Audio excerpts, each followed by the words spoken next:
the ground when I was earthbound. Hey, yeah, hey, yeah. 'Cause I was waiting for a miracle. You're wild, like a fire. I feel safe in your wildfire, in your flames, in your barbed wire. You're wild, like a fire. I feel safe in your wildfire, in your flames, in your barbed wire. You got me off the ground, and I was earthbound. But my mirror wasn't visible, 'cause I was waiting for a miracle. You got me lost for words, and it might sound absurd. You're like dope and adrenaline, it's like both well and genuine. Hey, yeah, hey, yeah. You got me off the ground when I was earthbound. Hey, yeah, hey, yeah. 'Cause I was waiting for a miracle. You're wild, like a fire. I feel safe in your wildfire, in your flames, in your barbed wire. You're wild, like a fire. I feel safe in your wildfire, in your flames, in your barbed wire.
This is where the story ends.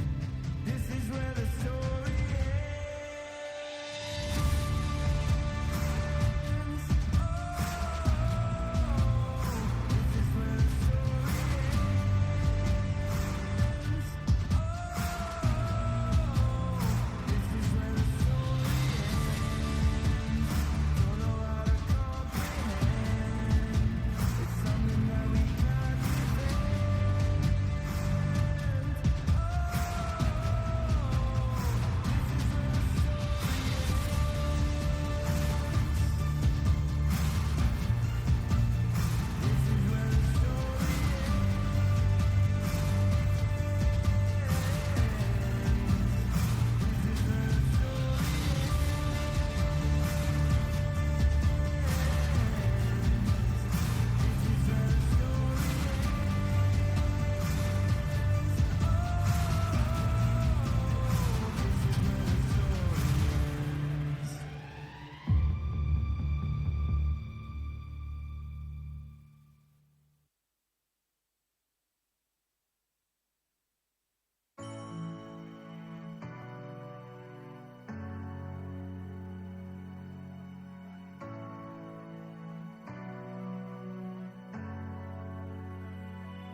There are truths and there are lies. Now it's our turn to find out right. Round and round the world is spinning. Used to just give in. Now there's only one thing that I hear. Say it louder, say it for longer. We are stronger than we were before. We've traveled further, struggled more, but now we're stronger than we were before. Now we're stronger.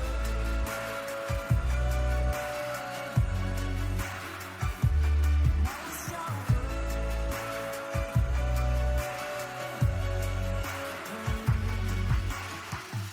I feel the weight, but I still fly.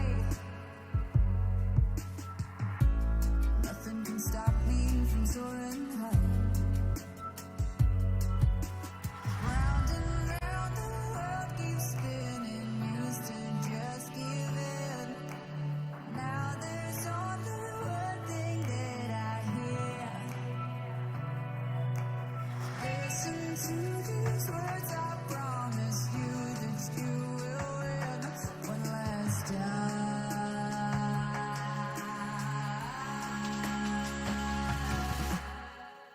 Say it louder, say it for longer.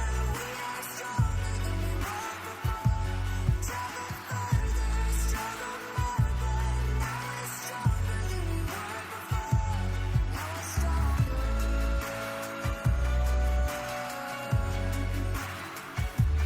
Now we're stronger.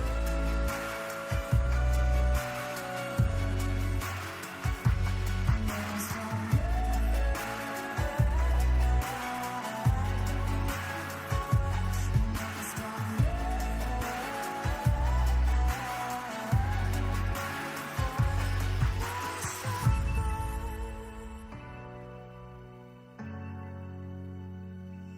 Now we're stronger.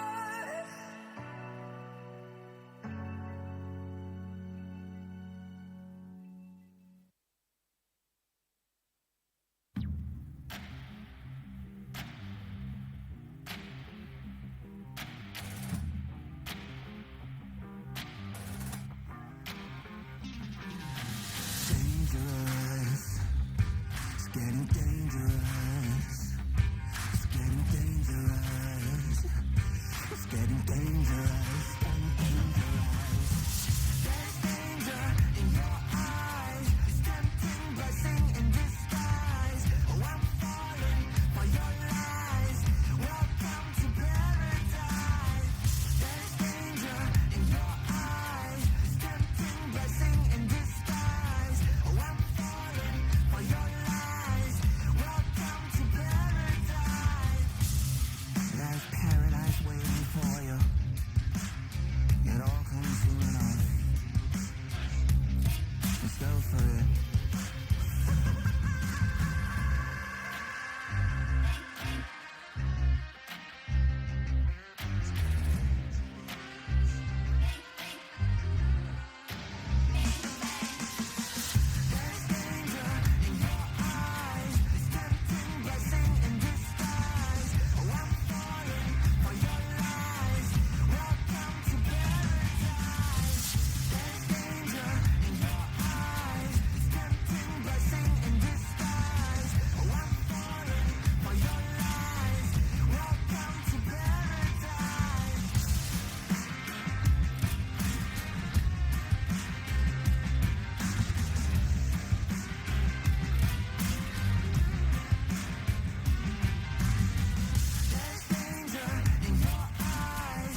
say this.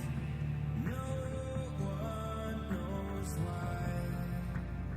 We don't have the answers. There are shadows in the darkness.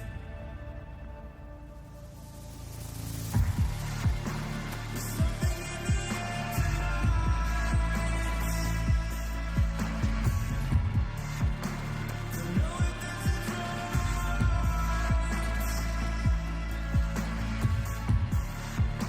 There's something in the air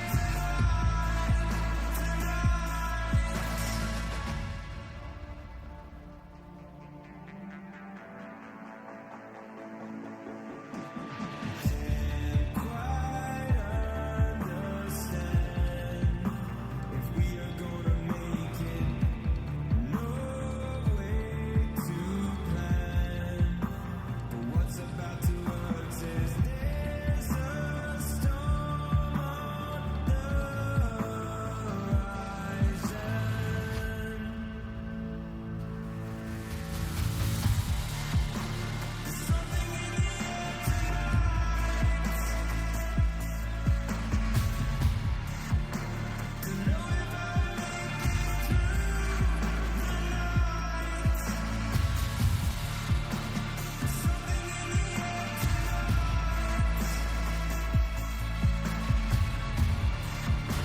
Don't know if this is alright. There's something in the air tonight.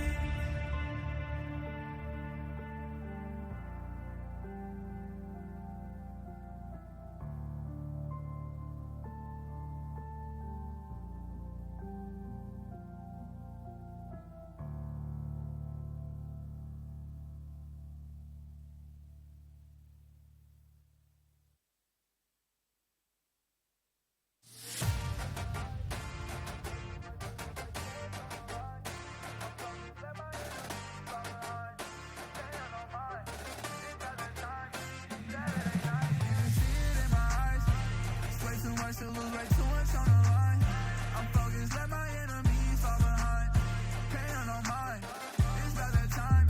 Saturday night, yeah, shit in my eyes. It's way too much to lose, way too much on the line. I'm focused, let my enemies fall behind. Paying on mine, it's about that time. Saturday night, yeah, yeah.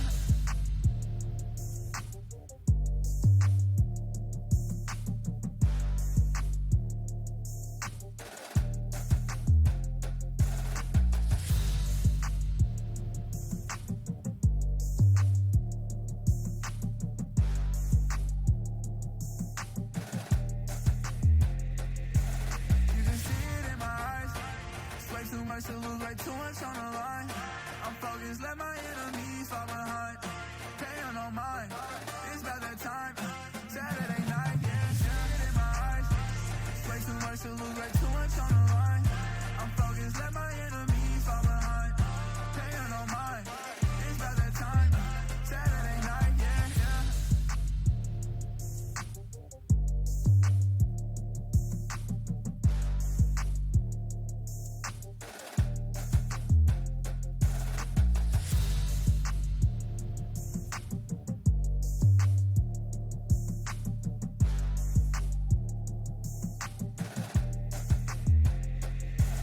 You can see it in my eyes.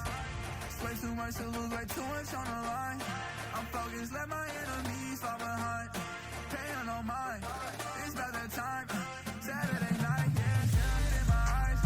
It's way too much to lose, way too much on the line. I'm focused, let my enemies fall behind. Paying on mine, it's about that time. Saturday night, yeah, yeah.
Since you said you're leaving, since you said you're leaving me.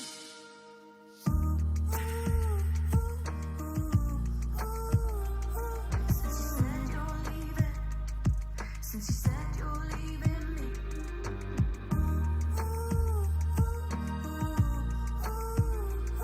Since you said you're leaving, since you said you're leaving me. I've been dreaming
乱成一锅粥了。你从家里到对面，从家里到对面，然后就送，然后现在滑出来面对的这个罗亚泰的晕到，但能往前打吗？被虎扑连击举了起来，但他闪现过去，一 A 再加上了回复。后面当他球女的护盾，现在伊利亚是一个能打3个的，知道打不了 DC 巨人赶紧撤退，这波打回罗亚剑仙将士。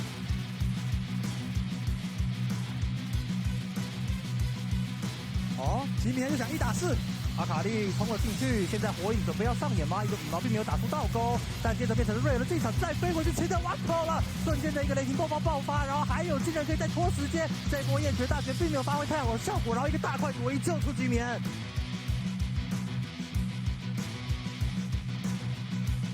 又被蓝眼给照到了，可是看到想绕后又被看到，而且已经有一个假眼在对方的在他们的野区了，卡伤，直接踹上去想了一个阿反，踹到 AD 了，菜的被留住了，被顺给拿到这个刷到，而且看起来插合的位置看起来也走不太到，拼死一波把卡桑给带了回来，但是卡利进不了，扛不住对方的所有伤害了。这一波尝试里面并没有视野，中路位置665冲了出来，这是他没有选择 R 技能贴近，可以哦，等待队友的时间。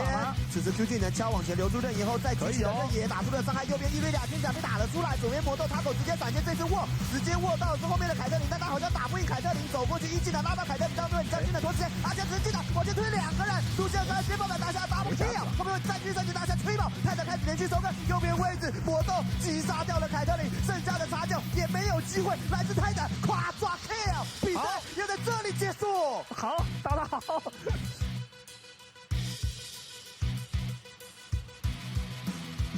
就是这么大胆，这里中路的2塔也没了，展开，闪现过来，球卷2个，卷3个，这里又一手反手推4个人，而且 drive 的大绝阳撞出去，把所有人给撞出场外，3连杀1就砍下来了，哇！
乱成一锅粥了。你从家里到对面，从家里到对面，然后就送，然后现在滑出来面对的这个罗伊亚泰的晕到，但能往前打吗？被虎扑连击举了起来，但是闪现过去一 A 再加大回复。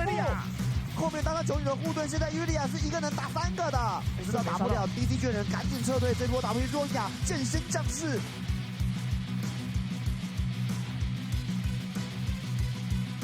哦，吉米就想1打4，阿卡丽冲了进去，现在火影准备要上演吗？一个羽毛并没有打出倒钩，但接着变成了瑞尔的进场，再飞回去切掉瓦口了，瞬间的一个雷霆爆发，然后还有竟然可以再拖时间，这波焰绝大绝并没有发挥太好的效果，然后一个大块唯一救出吉米。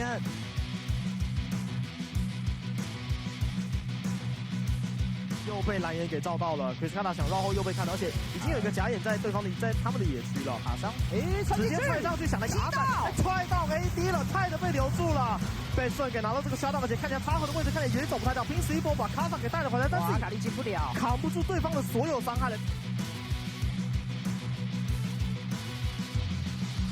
这一波尝试里面并没有视野，中路位置665冲了出来，这他没有选择 R 技能贴近，可以等待队友的时间。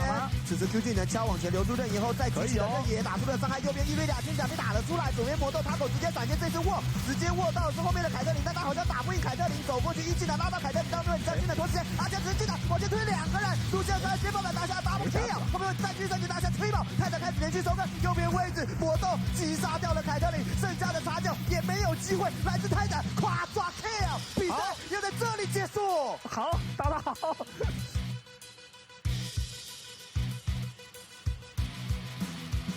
就是这么大胆，这里中路的2塔也没了，展开，闪现过来，接带球卷2个减3个，这里又一手反手推4个人，而且 drive 的大绝阳撞出去，把所有人给撞出场外，3连杀1就砍下来了，哇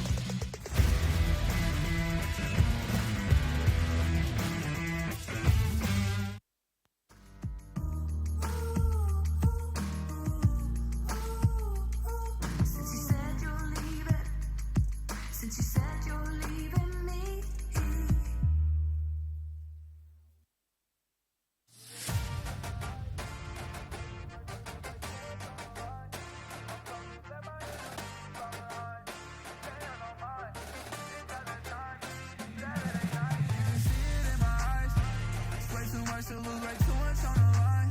I'm focused, let my enemies fall behind. Paying no mind, it's about that time. Saturday night, yeah, in my eyes. Way too much to lose, way too much on the line. I'm focused, let my enemies fall behind. Paying no mind, it's about that time. Saturday night, yeah.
Too much to lose, way too much on the line. I'm focused, let my enemies fall behind. Paying no mind, it's about that time. Saturday night, yeah, in my eyes. Way too much to lose, way too much on the line. I'm focused, let my enemies fall behind. Paying no mind, it's about that time. Saturday night, yeah.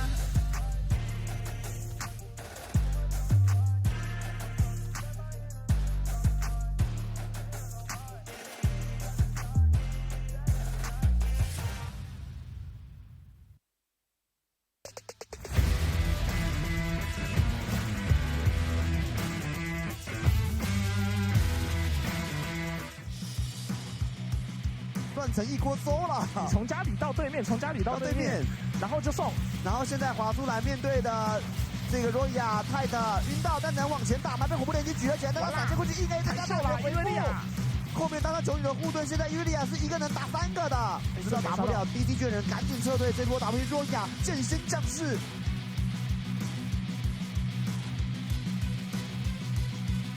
哦，吉米就想1打4，阿卡丽冲了进去，现在火影准备要上演吗？一个羽毛并没有打出倒钩，但接着变成了瑞尔的进场，再飞回去切掉 Waco 了，瞬间的一个雷霆爆发，然后还有竟然可以再拖时间，这波焰绝大绝并没有发挥太好的效果，然后一个大块果一救出吉米。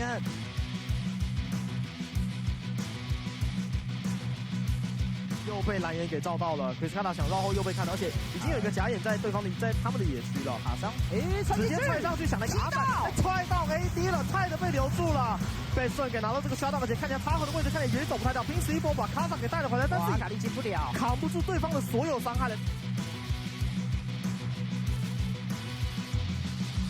这一波尝试里面并没有视野，中路位置665冲了出来，这他没有选择 R 技能贴近，可以等待队友的时间。此时 Q 技能敲往前留住刃以后，再举起了刃也打出了伤害，右边1对2天甲被打了出来，左边魔斗塔口直接闪现，这次握直接握到是后面的凯特琳，但他好像打不赢凯特琳，走过去一技能拉到凯特琳，当对将技能拖时间，而且直接往前推2个人，出现了先锋敢拿下 double kill， 后面再狙上去拿下吹爆，泰德开始连续收割，右边位置魔斗击杀掉了凯特琳，剩下的茶酒也没有机会，来自泰德夸抓 kill， 比赛又在这里结束。好，打得好。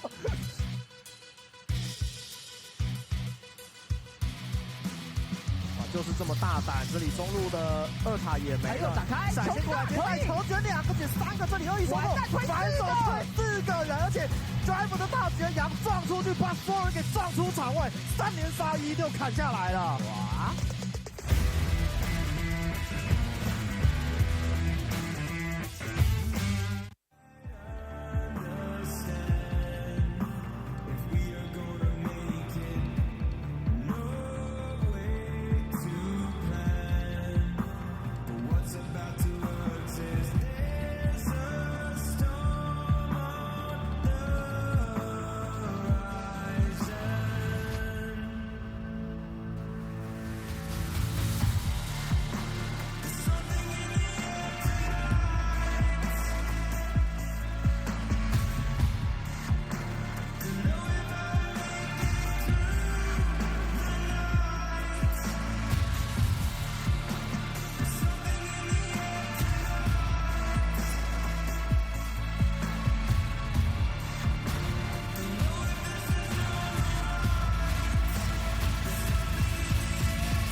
Welcome back, everybody, to day number 3 of the second week here of the PCS Spring Split in 2024. Of course, once again, will be brought to you by Carry International and Riot Games. I will again be your host, Vestian, and alongside me once more for the second week, it is going to be Low.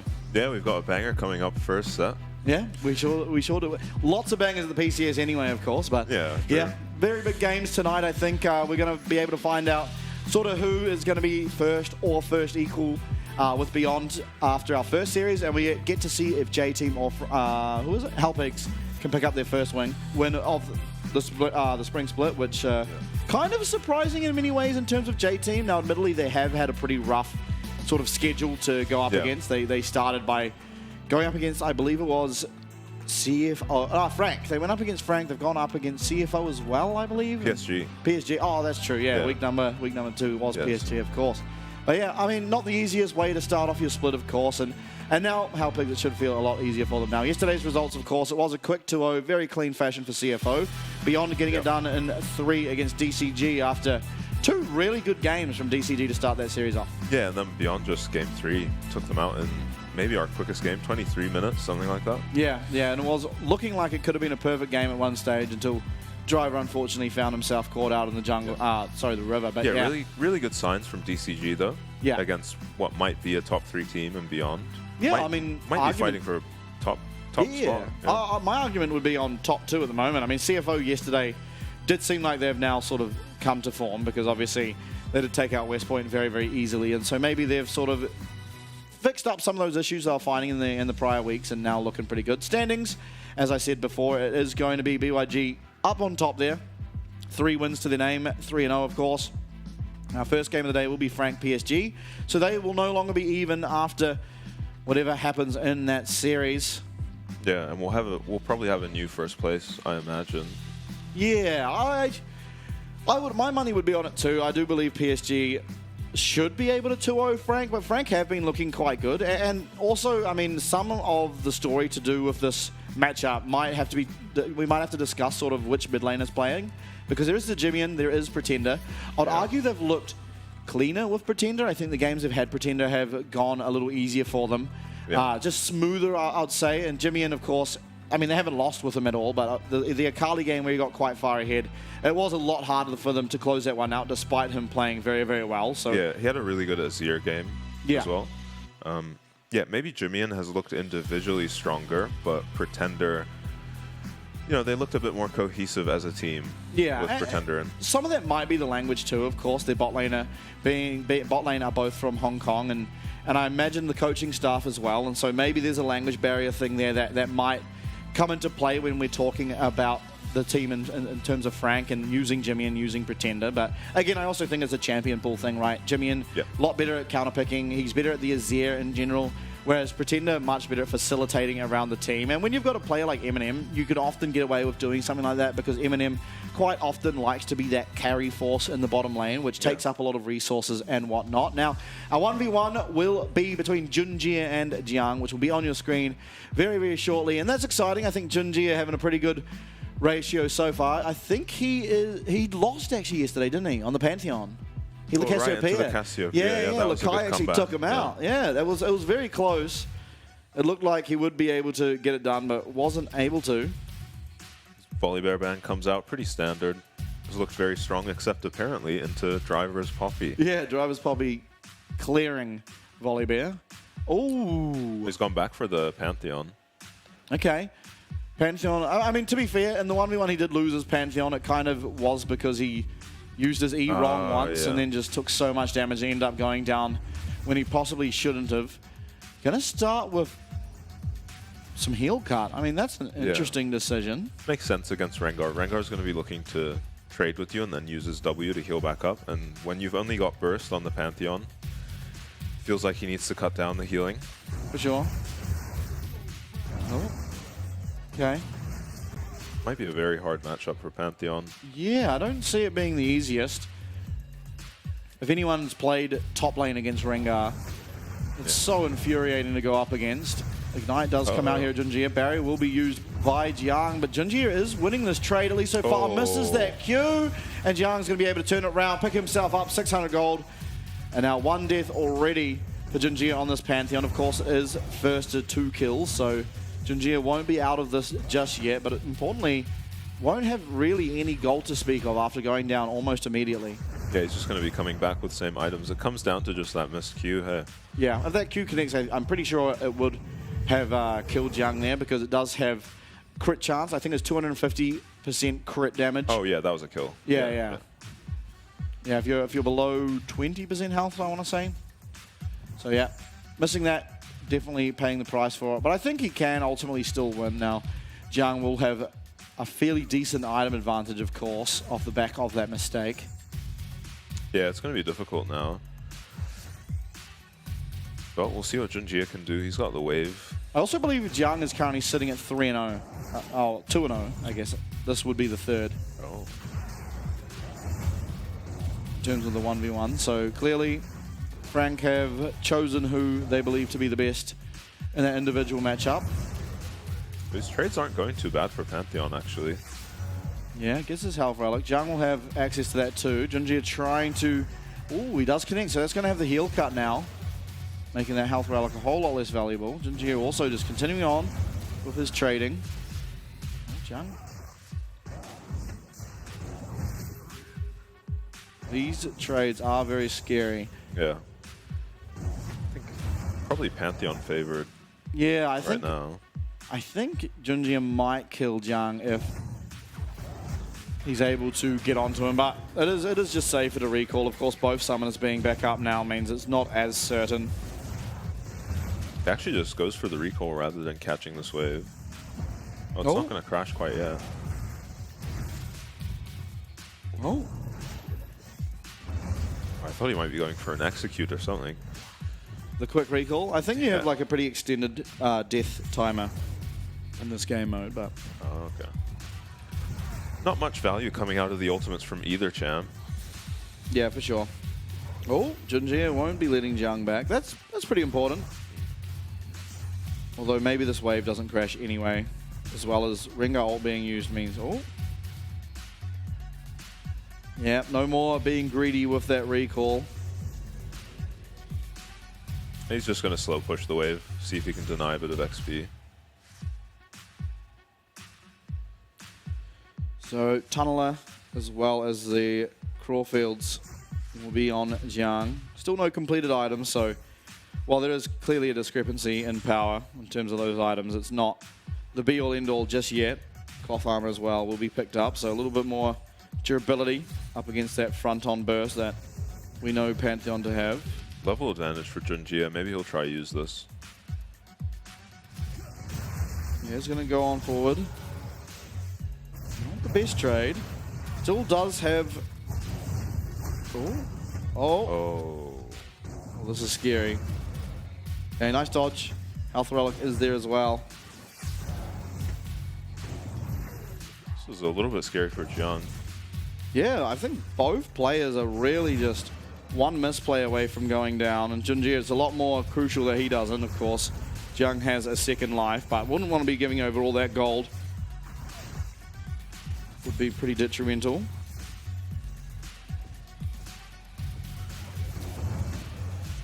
I don't know if you want to dive, because if you die to the tower, you do just lose the game anyway. Yeah. Yeah, you can't. You don't have the option of trading kills here. Oh, that's an important miss. The empowered Q. Oh man, how broken is Rengar on this map? Oh, here we go. Bone plating now popped. Okay. It's the ulti. I don't know if he can go on this though. Yeah. No sums for either of these players. Okay. Now Pantheon does have ult to get back to lane, so it will be a little bit easier for him. Oh, recall stop. This could be bad. Uh-oh, this is really bad now. Uses that empowered Q. Will not connect, and with that, Jiang just taking the bush control, jumping on in, picks up his third 1v1 win now. Yeah. Rengar being the champ, he does it on there, and they will have side selection, which we'll see what they choose to. Blue side, there you go, comes up on your screen already. Yep. They love to take blue side and play things like the Rel and really punish the enemy bot lane. Yeah. Frank have been doing it probably better than any other team, punishing the red side bot lane. Yeah, I'd say so. They're definitely one of the better teams at doing it. And part of that, of course, is because Kaiwing really enjoys to play engage supports as well as Gemini likes to play the utility junglers. And so it just tends to be stronger gank setup from your laners and stronger ganking from those champions. And so, yep, I think they've done very well at doing that. Jung as well up on the top side, very good at just neutralizing and realizing his weak side, just playing to that sort of not dying win condition. It will be Jimmy in as well, important to say here for game number 1. Yep. And it's a really, if they are able to pick up a win here against PSG, I'd say it cements them almost with 100% certainty to being in that top 4 as we head towards the sort of the second round robin, which is that sort of breaking into groups to decide who makes it to playoffs. Yeah, with a win over PSG here, they'd probably just be contesting for our top team at that point. For sure. It'll be between sort of the two of them and beyond. CFO maybe nowadays as well. Obviously, did lose one series up against Beyond, but they're certainly no slouches in terms of their capabilities. Yeah. And on your screen, PSG. I mean, when we think of this team, at least in recent times, it's really been Junjie getting the show absolutely rolling. He's been picking up solo kills. Level 3 is Nocturne. Level 4 is Nocturne. Picking up double kills even. And then from then on, just carrying the game until Betty really finds his stride, finds his items, at which point he just goes in and Betty's able to follow up with the damage. And saying that, though, of course, not really been anyone slouching. RJ's been allowing for that to happen, playing a lot of Udyr. And one thing I'm curious about is if Frank have something prepared for that Udyr. Yeah, I imagine if they don't think they can get the Rumble, Rumble's done very well into Udyr, but if they don't get the Rumble, they might just have to ban the Udyr. For sure. Here we are. Jimmy with a 30 KDA. Yeah. Doing pretty well for himself. Yeah, has he died yet? He might not have died this split. I'm pretty sure he didn't die on Akali. I don't remember the Azir, but he played extremely well that game. First in DPM, of course, as well, 866. Maple, I mean, his stats aren't that amazing, but he also hasn't played badly anyway, so it's not really all that important.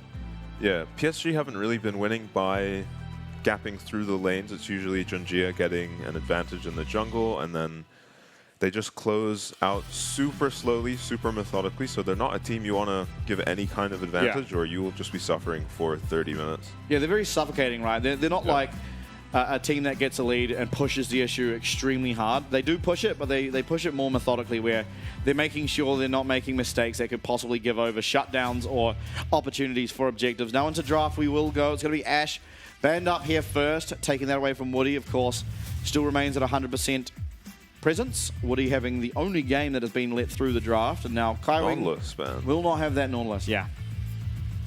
It is a champ pretty synonymous with Kaiwing at this stage. He played so much of it last year. He's already started playing it this year. So just get rid of that. One other thing that maybe is worth mentioning is he has played the time Kench alongside on hit Varus, and I think yesterday finally a little bit of faith in the Varus, but I'm still, Eminem did pick up a win on it as well, but I still prefer to see something like the Lucian if it's open. Rumble will be taken away now, so choosing to ban that one away. Of course, it is a flex here for PSG. Yep, I wouldn't be surprised to see PSG ban away the Kalista with the Ashe down, but maybe they're willing to trade Kalista Lucian. No, there goes the Kalista.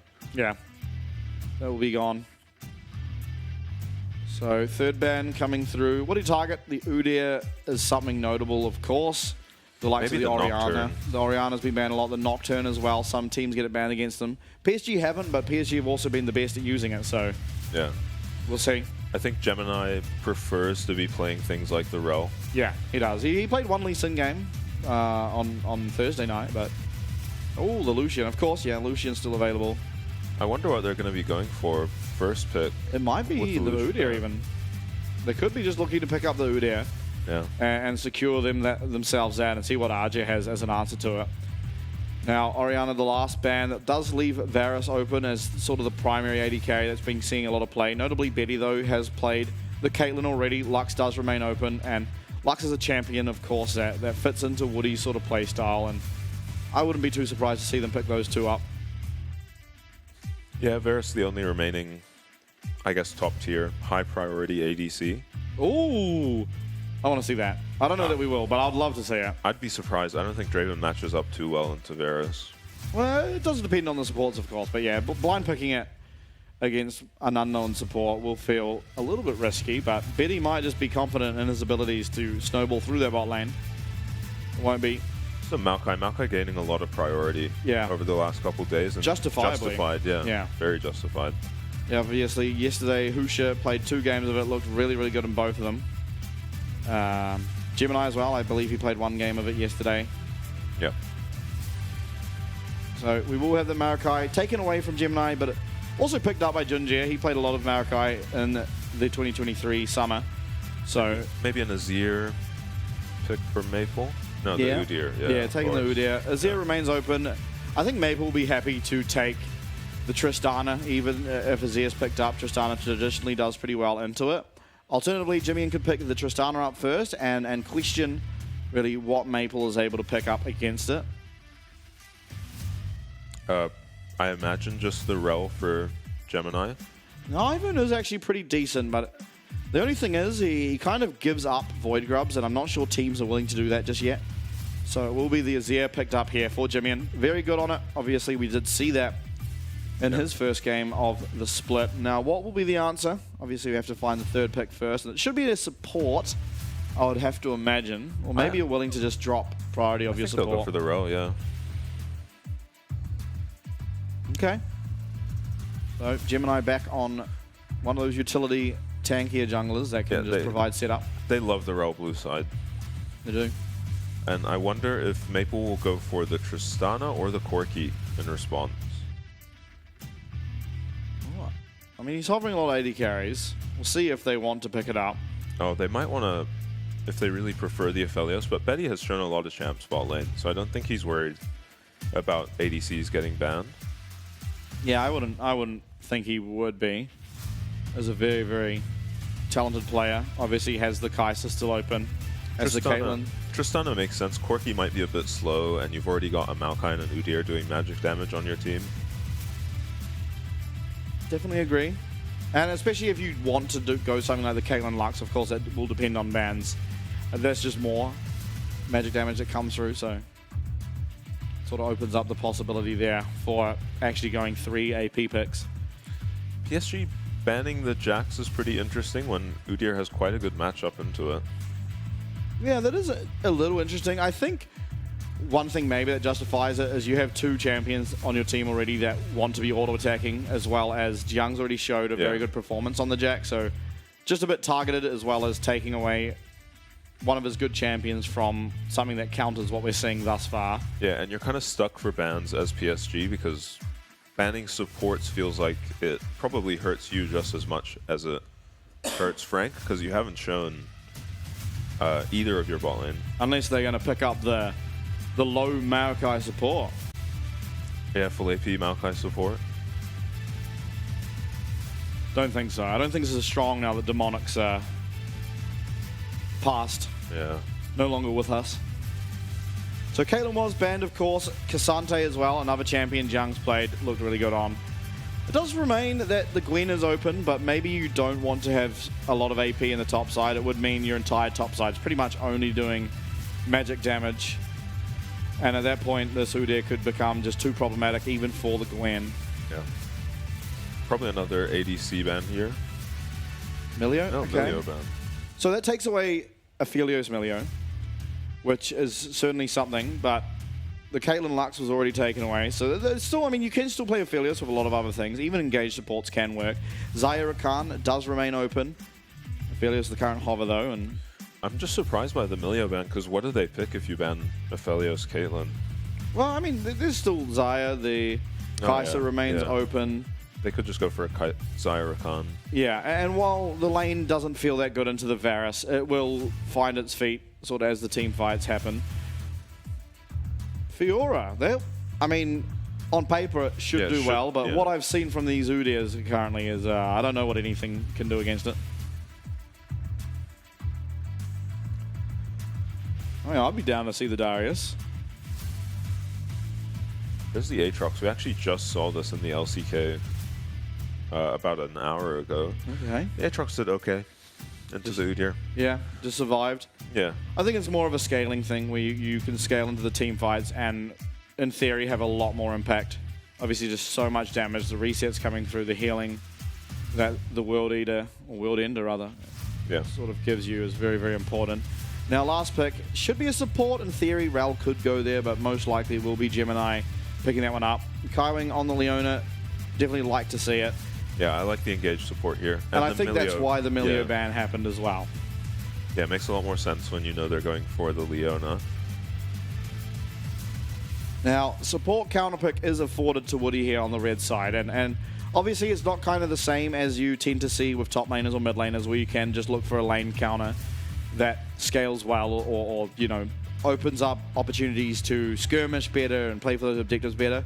It's more of a team composition counter in general, and I think he's done okay here. Obviously, there is the Renata ult that can be followed up by Nature's Grasp or vice versa. Yeah. Which feels like a bit of a combo, as well as it is a pretty high pressure lane. Just having the Renata alongside the Aphelios is quite a bit of range there. Obviously, will be more range than Leona's able to do, and outside of Q cooldown. I'm not sure if Frank is going to give them a chance to pressure this lane at all. I see a Leona, I see a Rel, I see 2 immobile champs on red side bot lane, and I know exactly where Gemini is going. Yeah, but I think the difference is Junjie, and especially PSG, the only time we've really seen this red side played around really well was Junjie and the side of PSG setting up level 1 and forcing the split map. They forced it, so Junjie started at the enemy team's Raptors. Yeah. And at that stage, your bot lane just remained safe the entirety of the lane. And so we'll see if they do it here. I do think, though, that Aphelios alongside Renata, they can push if they want to, but they also don't have to, right? Yeah. Because Renata doesn't mind being jumped on. She has that handshake, which can win yourself a trade, as well as it can cancel out the Zenith blade. Yeah, it's on the Varus and Leona to put pressure because they will be outscaled. Yeah, absolutely. Aphelios is one of the strongest late game AD carries we have. Not necessarily an isolated 1v1 damage, but certainly in teamfight impact. And depending on your guns, changes sort of how those teamfights look for him. But in general, just the later you get into the game, the stronger this Aphelios will look. And I mean, on the top side, I'll be interested to see how this Aatrox does against Udyr, and especially Arja's Udyr, because so far nothing's really found its mark. Now, I wonder if they're going to send some people top to try and catch out Arja level 1, because I don't remember who it was, but yesterday we had someone, my mind blanks me, but they were running in trying to invade as Udyr, like Arja does every single game, and got chased down and killed level 1. Yeah. Yeah, I feel like he was against a Rumble, maybe. Yeah, I don't remember. But yeah, it did happen, and so I wonder if, I mean, at least for now. Pretty interesting that Eminem went for the Comet. When we see the lethality Varus, it's usually Halo Blades, and it's a lot stronger in lane. Yeah, but I think it's stronger in lane depending what you're laning against. And here you've got the double range support and AD carry. Right. So it's not actually that easy to get off 3 auto attacks without taking a substantial amount of your health in return. And so the Comet just means you're able to poke out a little bit of that health first. Yeah. And maybe in the direct trade it'll be weaker, but certainly over time, if you're able to land that Comet, the Halo Blades confirms it will land 100%. Yeah. It will mean pressure is a little bit easier to get. Yeah, Comet working pretty nicely with Leona too, I imagine. She procs her Sunlight passive, and you want as many instances of damage as you can to... Yeah, to proc those extra burst. Now, it isn't going to be the split map, so Gemini starting this bot side. We'll see what the lane state. I do think that PSG are a team that's good enough to realize that they're under threat just being on this side of the map. Yeah.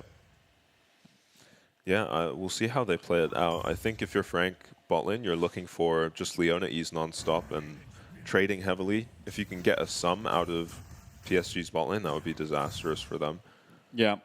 Cleanse even, just the cleanse would be enough to look for something in the future.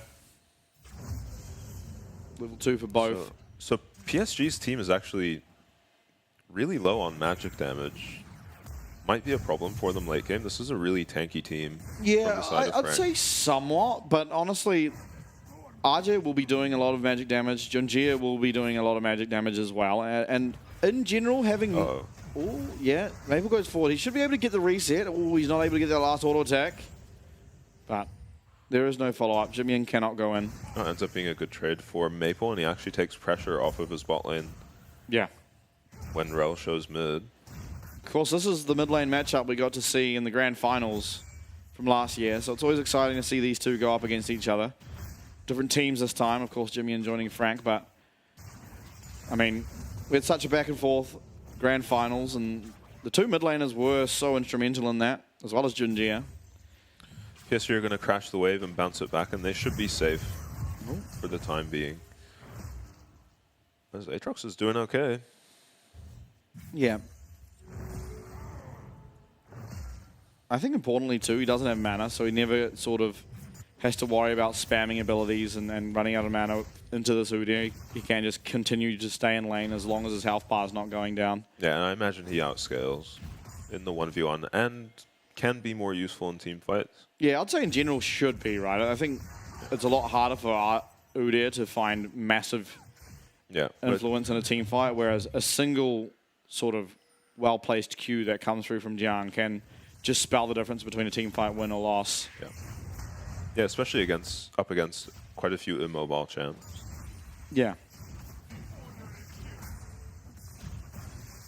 Now, heal was used in bot lane for, and cleanse as well, actually. Eminem and Woody using those summoners, so interested to see the state of the lane down there.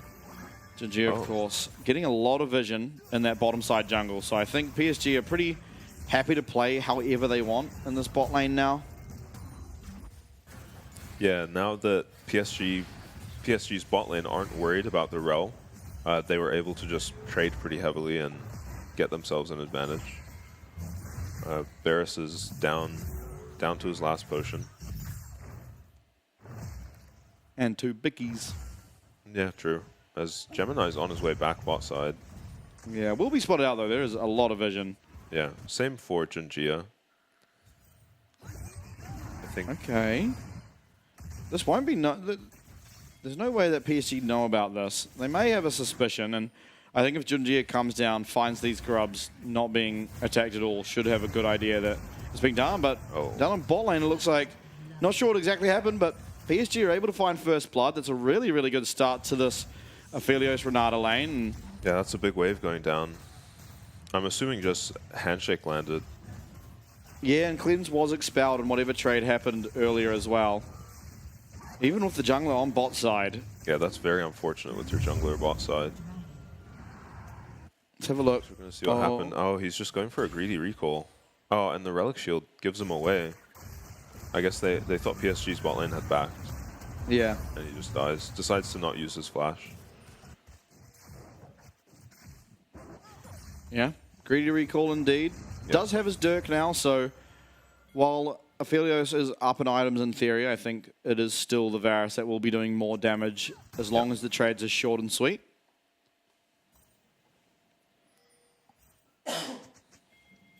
Now, Oblivion Orb is the first item picked up here from RJ. Of course, it's very easy for him to apply it. Yeah. And it will mean this healing that is being done from the Aatrox will be a lot lower. I still don't think there's ever really a way for RJ to kill. Yeah. But yeah, it's a weird pickup, and it's going to be an Oblivion Orb for the rest of the game, right? He's not going to turn that into anything, I assume. no, I don't think he would want to.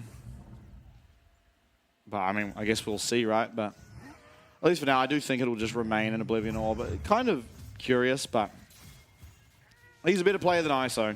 Yeah. Feels like maybe he just needs it in the matchup. I can't imagine he's lining up a solo kill. No. I also don't think he's really ever in threat of being solo killed either, so. Yeah. Oh, Kaiwing is going to be caught up by that handshake as Junji and Gemini both will be coming down. Kaiwing's able to get out, loses quite a bit of health, and the wave's not in a very good position here for Eminem. Yeah, good damage traded back onto Junjia, and probably a relief for Jimian to be able to get a wave out and get a recall here. He's actually doing really well in CS considering how badly these trades have been going for him. Yeah, definitely. Azir will start to feel a lot better in this lane the more his items do come online. Yeah. Looks like Kraken Slayer as well will be the item of choice for Maple on this Tristana. I think we saw a Blade of the Ruined King earlier from Chovy, so could still be that. In theory, okay, Jiang being looked at, so this Oblivion Orb might just matter now. Buster shot comes through. The bomb will be enough damage, but it is traded back. RJ as well as Jiang both going down. Now, importantly, though, it is Jiang that does not have teleport, and this wave will be crashing, although Gemini can hold it for him, I think. Yeah, he's getting a bit lippy here. Maple, he's going to look for that reset, and if he gets it, should be fine to jump on out. My goodness. It's a disaster. Yeah. It is an absolute disaster. Maple there on the screen, he's having a bit of a giggle. But wave really good for Jiang now. Yeah, and mid as well. This Tristana doesn't have TP, as this almost backfires horrifically. I thought they were going to have enough damage just to one-shot this Aatrox immediately. Oh, the Q lands. And the Q3 here, I think if that Q3 landed, it was a double kill. Yeah.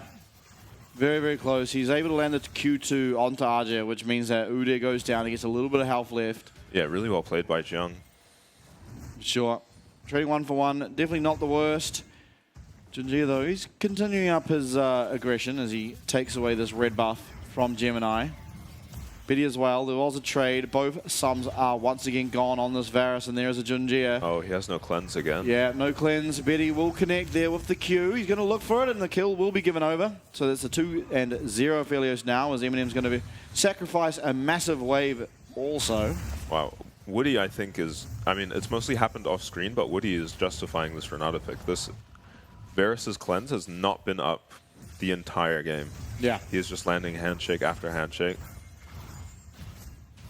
Yeah, not the easiest game to play without a cleanse as an AD carry, but well played by Woody and Betty to consistently be able to find those angles. Now, it isn't going to be for free. Frank are going to be able to pick up their 3 Void Grubs, so won't be any Void Mites in this game at least. Yeah, this Aphelios is going to be a problem, but I think they do have the champs to deal with it on the side of Frank. Yeah, they can, but an Aphelios that's ahead does become extremely problematic very, very quickly. Yeah. There's just so many different ways you can play the champion depending on which guns you have. Even Azir gets outranged if the Calibrin's up, and yeah. And yeah, and you always will have to, with the Tristana and a Fed Aphelios, you're going to have to permanently be worrying about Baron. They have a very tanky team that does not take any damage from it. This Udyr and Maokai can tank Baron all day. Yeah. Looks like Barmy Cinder and straight away into the Frozen Heart is what Junjie is choosing to build on the Maokai. I can't imagine Frank contesting this Dragon. Any fight around bot lane is going to be heavily PSG favored. Yeah, it feels a little scary, doesn't it? Tristana should be quite a bit stronger than Azir at this point, though Jimian does pick up his first item. Is he going to teleport though? No, he's not. No. But his Dragon he picked up. TPs to mid just to pick up a wave. Okay, and things off to a good start here for PSG. Much as we expected. We do, at least myself, I do think PSG should be the favourites in this matchup, but Frank certainly have been looking good, and they're far from out of this game. They're trying to set up something, and might even find it here as Betty does have his sums. It feels like PSG are onto them. It feels like they're onto them. Yeah, they've Oh, wow. Wow. Betty, partly reaction times, walking away at the correct time, but yeah, so timing close. also. I think he thought that Zenith Blade would land and just immediately threw the ult down directly on top of it, but it was not quite in range. Yeah, decent attempt from Frank. They're not going to be suffering too much without their Leona flash. Oh, unless Jimian's here. Oh my god, he punches him. He just punches him. Gemini not actually standing in the bush. So he still doesn't know they have it pinked. It's like, kind of looked like he DC'd for a second, right? Did. I was worried. Junjie just, ends up punching him. They were, going to look for a dive, but luckily Gemini did stick around, so was able to avoid that. And Betty, though, he already is up in items. He's just continuing to grow his CS lead. Got a couple of plates for himself, too. Looks like despite the gank, Jiang is feeling pretty good about top lane at the moment. I mean, he is getting permanently shoved in, but he's up CS, and doing fine in trades, up a level. Yeah, definitely the best look, I think, so far. Especially into Arjazu there. This could backfire for PSG. Yeah, Gemini's maybe. here. Jung very, very quick. And yeah, this is looking like it might backfire. Nature's Grass comes out. So does the Magnet Storm. And Arja is going to be running away. Flash from Junjie will mean he is not going to be connected with on that third Q. Yeah, ends up just being a trade of flashes. They do get the Udyr Ghost, but pretty inconsequential.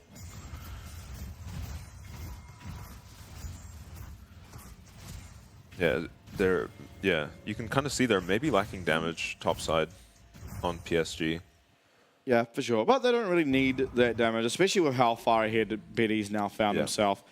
Yeah. Iceborne Gauntlet completed for Arja, so it's going to make his lane a little bit easier. Bit of damage reduction, even the slow on it to try and find follow-up damage. On the other side, it's going to be one of the Hydras. I think it's the Profane. Profane? Yeah. I think it's Profound? No? Maybe. I don't know. Can't remember. But, yeah, Hydra first. I think we usually see Sundered Sky. Yeah, maybe he's just this going is the for first Aatrox game in the PCS, but I think in general... But it does mean that I guess he's allowed off of his tower finally. Yeah, he'll get some wave clear against the Udyr. Definitely needs it. Rift Herald picked up. Anywhere they take this Aphelios right now, you can't do much about it. Yeah. As Frank.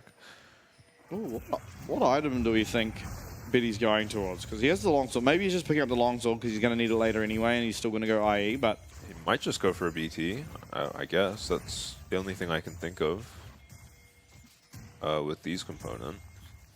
Yeah, maybe. I think he will go IE and then just use this longsword later for LDR or... Yeah, maybe he's thinking his lost con is going to be this Varus landing poke onto him, Azir landing poke onto him. So he'll just pick up a BT and your poke will just... They'll never get a chance to get the poke off the ground. Yeah, maybe, but there is already inbuilt sustain for Aphelios, of course, whenever he has the Severum. And also, if he does build Lifesteal, I think I would prefer it if he just builds a Vamp Scepter and sits on it. Yeah. Because in general, that should be enough, especially once you start to get more AD. It just sort of gets better and better. Now, Solar Flare will come out. It does actually connect onto Junjie and Maple, but a good buffer of the rocket jump gets Maple out of any harm's way, and will be able to pick up that mid tower nice and early, will PSG. Gold is still in their favor, but only 1k, so certainly not been as easy for them to get that early lead and just blow open the game as it has been in their prior series. Yeah, They're going to have to truly prove their advantage here. Uh-oh. Oh, would he actually get stunned? Magnestorm does come through, and he's going to be able to use that hostile takeover. Flash as well was committed, so he does get himself out. Teleport from Arja comes through behind. There shouldn't be much from the fight. The dragon. Yeah, tower as well should go over to Maple, so they are finding things. Woody, though, he has not recalled. Still going to be... Oh, he doesn't have the Renata ulti, but he's still going to be very useful in a fight, even on this much HP, unless the Varus can find him. Yeah, Honey Fruit gets him back a little bit more healthy. Also has heal available, so maybe this just comes down to a smite fight. Nature's Grass comes out. It is going to be Junjie who secures that one for himself. Moonlight Vigil comes through, does connect onto Gemini. Gemini getting very, very low. Kaiwing now the target, but it's going to be Junjie who's taken out first. The kill is confirmed. It's Jimmian. He goes in and he finds Maple, but Arja's trying to find one back. Jimmian now picking up his second of the team fight after a really nice re-engage there from this Azir. And Jimmian once again proving his worth in this Frank lineup. Yeah, Jimmian, we almost forgot about him this game. And then he just comes out of nowhere and turns what is an okay fight. They do get one kill into a great fight. For sure. For Frank. Yeah, 2 kills on him, 300 gold shutdown. It's going to accelerate his Lich Bane, I assume. Yeah, I imagine it'll be Lich Bane. I mean, yeah, he likes the Lich Bane. I think he's the only person going for the Lich Bane, as Junjie getting the smite is actually really difficult against the Rel.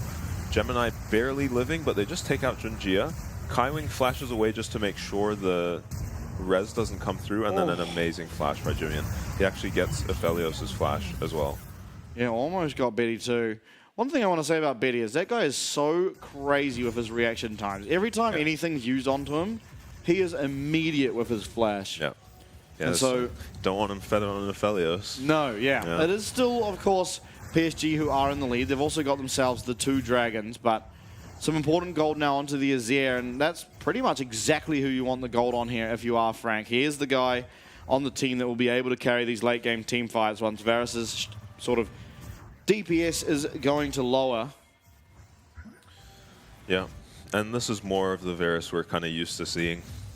Rough laning phase into low impact. We've seen a lot of this from Varus. Yeah, for sure. Now, Mikhail's is the first item picked up for Woody on this Renata. Yeah, it makes sense. Yeah, it is good. It means that every time the cleanse is on cooldown, and honestly, even for Maple, you are able to cleanse something of Leona's, most likely. Perhaps it could be the Chain of Corruption. Yeah. Yeah, plenty to cleanse. Yeah, IE will be completed, so as I said, it is going to be just that longsword being sat on. Yeah, maybe he goes for BT now. I still think you might just go LDR. You have a tough job trying to get through both the Leona and the Ral. I think you really need Armor Pen as soon as possible. I think Aphelios is one of the best AD carries at not needing lifesteal till, I mean, a bit later, of course. Cycling through the weapons, getting your red gun back up. Navori going to be the pickup for Maple. Frozen Heart up on the Maokai, Frozen Heart on the Rel. Very cheap, very good item. Now 2 sleds. Both supports picking that one up for themselves. Sled. I think, yeah, I think PSG, if you are PSG here, you don't really want to do anything until that Navori comes through. Now, importantly, of course, Betty does have IE, so maybe you could justify a fight with his power spike, but Maple is, I mean, not that close, but still within 2,000 gold of his, which is a very, very important item for Tristana to have constant uptime on that rapid fire, as well as the I like what they're doing though. They're just controlling the Baron vision because they have insane Baron pressure, and pretty much for the rest of the game, Frank are going to have to be worried about this Baron, and eventually they're going to make a mistake. Someone's going to face check, and PSG are going to be waiting for them, get the kill, and then they will just do the Baron. Yeah. And they also just have, if they start the Baron and it's not reacted to in time, the nature of sort of Nature's Grasp as well as hostile takeover means it's very, very hard for Gemini to find his way into the pit, even if they do make it or start to head there. Yeah, very difficult to play now that the Baron is up for Frank. Frozen Heart completed now for Arjo on the Udyr, so getting himself more and more tanky. Jimmy, though, notably, he is the guy of the kills. He's building what I believe will turn into a Crypt Bloom, but not all that much magic resist against him, so we'll start pretty much just doing true damage to everyone. Yeah, he is the hope for Frank, really, unless Jiang can do something crazy on this Aatrox. He's gone full lethality, which at first I was thinking he'd want to stack armor this game, but I understand why he'd go for a lethality build. If he can just one-shot this Aphelios, then they probably just win any fight. If he can get on the Aphelios, even on the Tristana, he's going to be able to have a lot of impact. Yeah, and he's still not the easiest to take down, assuming he's able to land some of those Qs, get the auto attacks off. Okay, Dragon is live. Mountain Dragon. It would be the 3rd of the game for PSG, 2nd for Frank. And at least for now, Frank do maintain control over the river, which is really, really important when you're going up against the Maokai, because it's quite hard for you to face check into a saplings. Now, it isn't the AP Maokai we used to see, so the saplings won't be hitting that hard, but it is just very annoying to walk into, and it does slightly chip away at you. It allows for certain other abilities to land or even set up for fights. Betty, not the best guns. Oh, that was kind of scary for PSG. Yeah. Now they're going to start up this dragon. They did all make their way here into the river. Piercing arrow goes wide. Now keep your eye really on Betty. It's really feels like it's going to be between Betty and Jimmy and who can output the most damage. Solar Flare comes down. It's going to be Gemini who's able to pick that one up. Crash down backwards. Willing to use, but Twisted advance forward as Junji is going to have to flash himself back out to safety. And there's a bit of a heist, but Gemini is able to secure himself that second dragon, evening up the current state of those dragons. Yeah, Varus just picks up a mid tower while this is all happening. And they're going to put up the Azir turret and look for more. PSG punished for just flipping the dragon. They did it last time. They got away with it and outsmited the Rel, but Rel is a very difficult champ to win the smite fights against. Yeah. You're not often relying on winning it twice. Even once is difficult enough. There was actually a moment there where PSG all jumped over on a blast cone, and I think Gemini just wasn't ready for it. Otherwise, that would have been a disaster for PSG.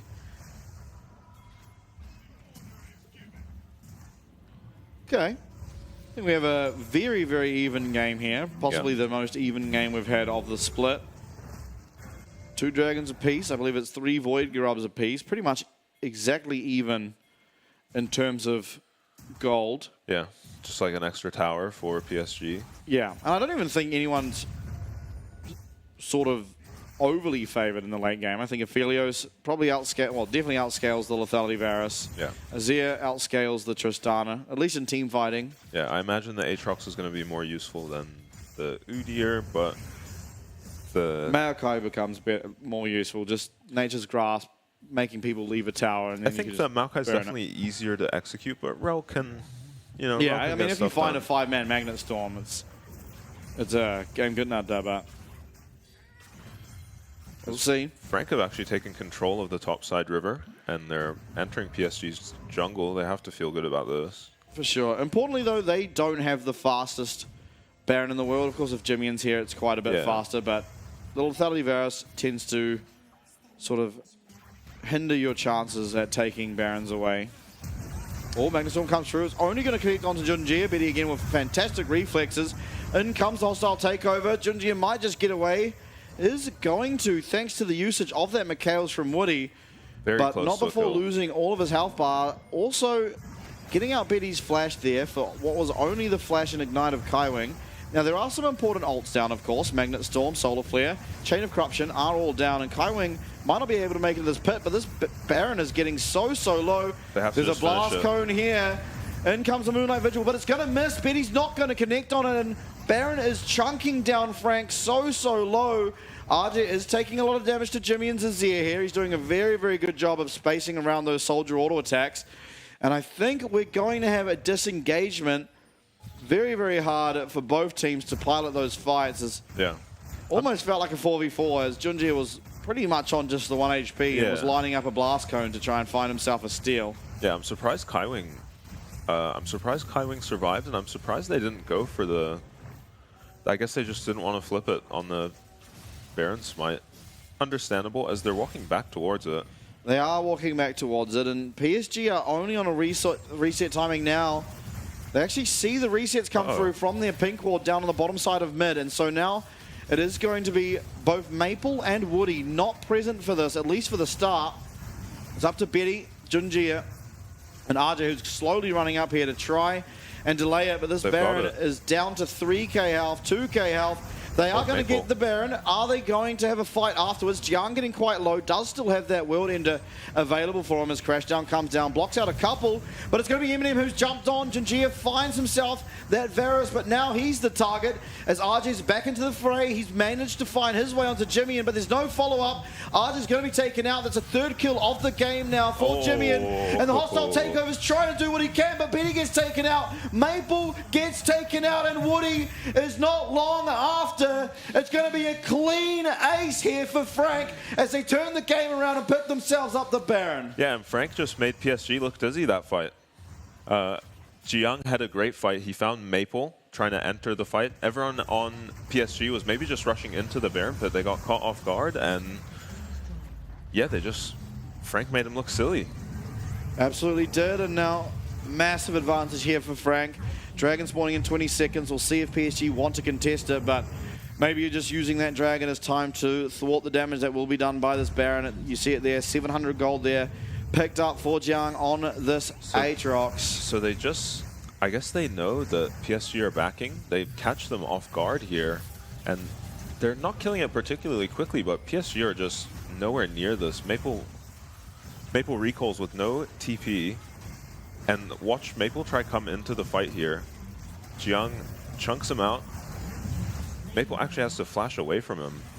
Here comes the Maokai ult, and I think they just look for too much here. They're not willing to just back off. They don't have engage without the Maokai ult landing. Yeah, Junji is on Eminem. I was just trying to get on Jimmy and watch Jiang again. Does he get riggedy? Here he comes. Yeah.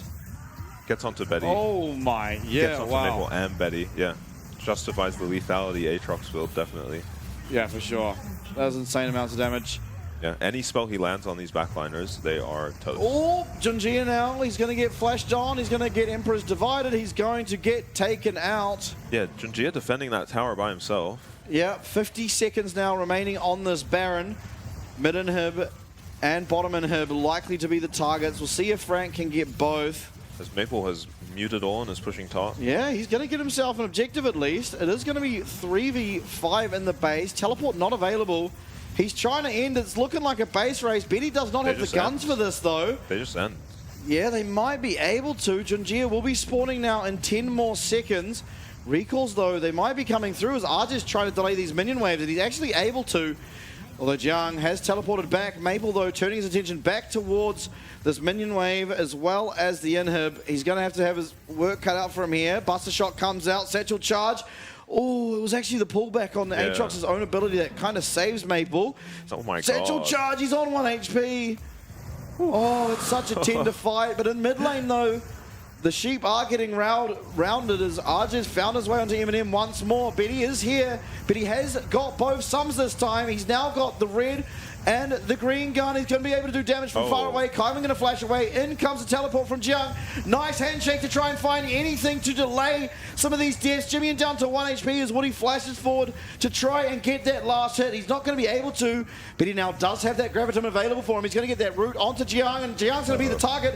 Handshake will come through. He's looking for the turnaround, but he's not going to find it. In the meantime, though, Maple is working on this base. He's got down the inhib. He's got down one of these towers, and now he's going to get away with it. That's 1 kill, and inhib as well for PSG. And by God, do we have a back and forth game in our hands now. I think Maple recalled, saw how the fight was going, and just decided to TP back into their base.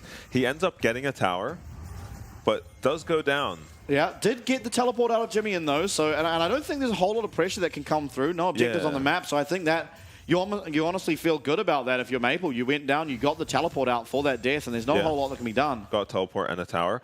So that fight started with an Udyr running into the Varus, and Jimian wasn't there to hit the Udyr with him. I think if Azir and Varus are hitting this Udyr, he dies very quickly, but with just Varus there, Azza just lives forever.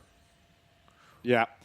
And wow, okay, we have a game. We absolutely have a game. Now, I think the important timing now to look out for, of course, is when Maple's teleports back up. If Arj is able to keep his teleport as well, there is the potential that we see, even around the Dragon, it should be roughly the same timing. PSG may be pressuring around the Dragon, but ultimately their goal is for this top lane to push in and double teleport into the base. It can be an absolute win condition, and currently you're not really favored to win these fights with a 4-item Azir up against you.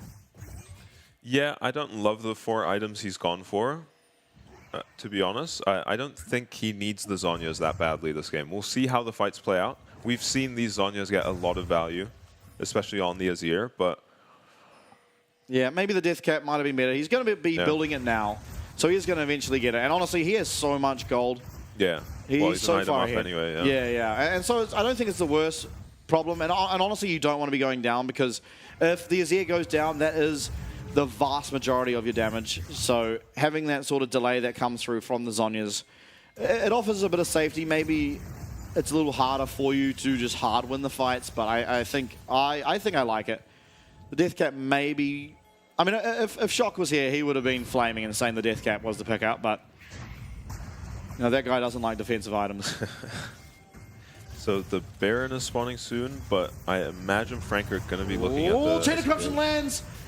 Oh my god. Okay, importantly, he does have Severum, so he will be able to get his health back on this minion wave. Although he's not using it. There we go. He's going to start using it now, and Chain of Corruption is a big cooldown, as well as Solar Flare. Those are both down. The only thing it costed really was that Mikhail's Crucible, which could be important. We'll have to see really what happens here. And remember, this top lane is going to be constantly pushing, but the bottom lane is going to be pushing from the other side. It's going to be the Baron. Who's going to get it? It's down so low, but Gemini is going to be able to secure it. Jang kind of walking back in circles. Junjie will be going down. This hostile takeover is massive, though. It lands onto 3, but Eminem finds himself a kill. Benny flashes away. He's stunned up. He's going to get knocked up as well. Gemini, though, he's 1v3. Is Benny going to find the damage? He's not going to for at least now. He doesn't really have the items or the guns for it. He's 1 HP. Jimmy going to go into status as Maple is going to get that revive, but there is no kills to be found. And the Frank have taken the team fight. 2 remain as PSG with only Woody and RJ remaining against the 4 strong here of Frank Esports. Gemini showing that he's good for the smite, and this Azir is massive. PSG did a really good job all fight of just dodging around the Azir. They were all managing to get away from him, avoid him as best as they could, but eventually he got onto the important targets, and yeah, this will be pretty quick. There's no way they're defending this, even with Junji's respawn come down. And 33 minutes, it felt like a lot longer than that, but ultimately it is going to be Frank off the back of some amazing Azir gameplay out of Jimmy, who will find the win in game number 1, and PSG what a comeback. Take their first loss of the split. What a comeback. Yeah, it did look PSG favoured. Obviously, Betty picking up 2 early kills, but my God, what a performance out of that Azir. He found himself those 2 kills around Dragon, and he ran away with it. Yep, Jiang as well, of course. The Aatrox team fight up around Baron was incredible out of him, and I think maybe we've finally found an answer to Arjezudia. Yeah, the Aatrox looked amazing into it. Not in the 1v1, nothing really happening there, but once he got into fights, Jung was able to justify the Aatrox pick. Plenty. Yeah, absolutely. He won a fight on his own pretty much and was able to pressure Maple in a few of the other fights and handled Maple in the side lane. Really well played by the rest of Frank's team, with their bot lane having a really difficult game. Yeah, you know, for sure. Ferris was able to get some damage later on in the game and have some impact, especially with that Q. You saw his Qs were chunking the Aphelios later on in the game, but yeah, rough game from both the Leona and the Varus, but everyone else picking up the slack. And Gemini, I think 3 out of 4 smites, a lot of flips. Yeah, there were a lot of flips. There were, and to be fair, he is absolutely favoured. The Rel has a lot of sort of execute damage when it comes to Baron or Dragon, and so I think you do favour him for those. But I mean, what a back and forth game, and I think honestly, despite the loss, PSG, I mean, they were ahead, and then that one chaotic team fight found Jimmy in very far ahead. It was very hard for anyone really on the side of PSG to deal with, but they still found ways to try and get a win, right? They found that teleport back in the base where Maple was able to get himself an inhib and find sort of a lot of pressure there that was kind of keeping them in the game in many ways. Yeah, I think the TP back in was maybe a bit much. I think if he had found a way to maybe TP into the fight, maybe there was no angle to TP into the fight, they could have cleaned up some more kills. And I don't think Maple was ever going to be. I don't think him teleporting to the fight ever matters. I think they don't win any of the fights. So teleporting in the base, getting the inhib, at least in my opinion, I think was the better call. And I think it's something that you might not often see the lower standing teams do, and that sort of just speaks to the ability or the macro gameplay of these sort of upper teams, where they are able to identify ways to alleviate pressure or find an angle where maybe it could be punished in the future if the wrong sort of macro call is made by Frank. It's so hard to play against. They're just constantly putting pressure on you, and it was very impressive from Frank that they never really made mistakes in the macro anyway, with how much pressure PSG were putting onto them. Tristana constantly being a pest in the side lane. Jimmy and getting ahead though, because there was a lethality Varus, lethality Aatrox, it was too tempting for the Udyr and Maokai to be just stacking up magic armor rather than magic resist, and then suddenly there's just an Azir, and he's got Void Staff before you can even build any magic resist, and the Azir is just shredding everyone. Yeah, he had the Crypt Bloom, I believe, but yeah, same thing, 30% armor penetration, and when you only have sort of two magic resist items you're going against, it means you are doing pretty much true damage. And of course, Azir, with how the items work now, does do just a lot of damage. Went for the Nash's and then into the Lich Bane. And so I'm liking the Nash's Lich Bane. Yeah, me too. I think there is. I honestly think the Nash's Liandry's is also pretty good, but I don't think that you have the straight-up damage that you do if you have the Nash's Lich Bane. So it kind of is game to game, I suppose, of which one is the better option. So but you can get some replays. I believe... So is this the first Baron? I think this is the final fight, because Betty here, he hasn't got very good guns for it. The red this gun, is the final fight. So yeah. PSG actually do a really good job of avoiding Jimmy most of this fight. Junjie doesn't get the smite, unfortunately. Goes down to the entire team. An amazing Renata ulti, but doesn't hit the Azir, who... Junjie going down looks bad. Jimmy, yeah, has a slow start to this fight. Doesn't get anything done, but once he gets onto these carries, the Udyr tries to stun him, but dies for it. Kind of have to, but yeah. Once he gets on these carries, I mean, and he makes his Zhonya's pay off. That Tristana bomb would have been doing a lot of damage. Maybe with a 4th shot, actually just killing him.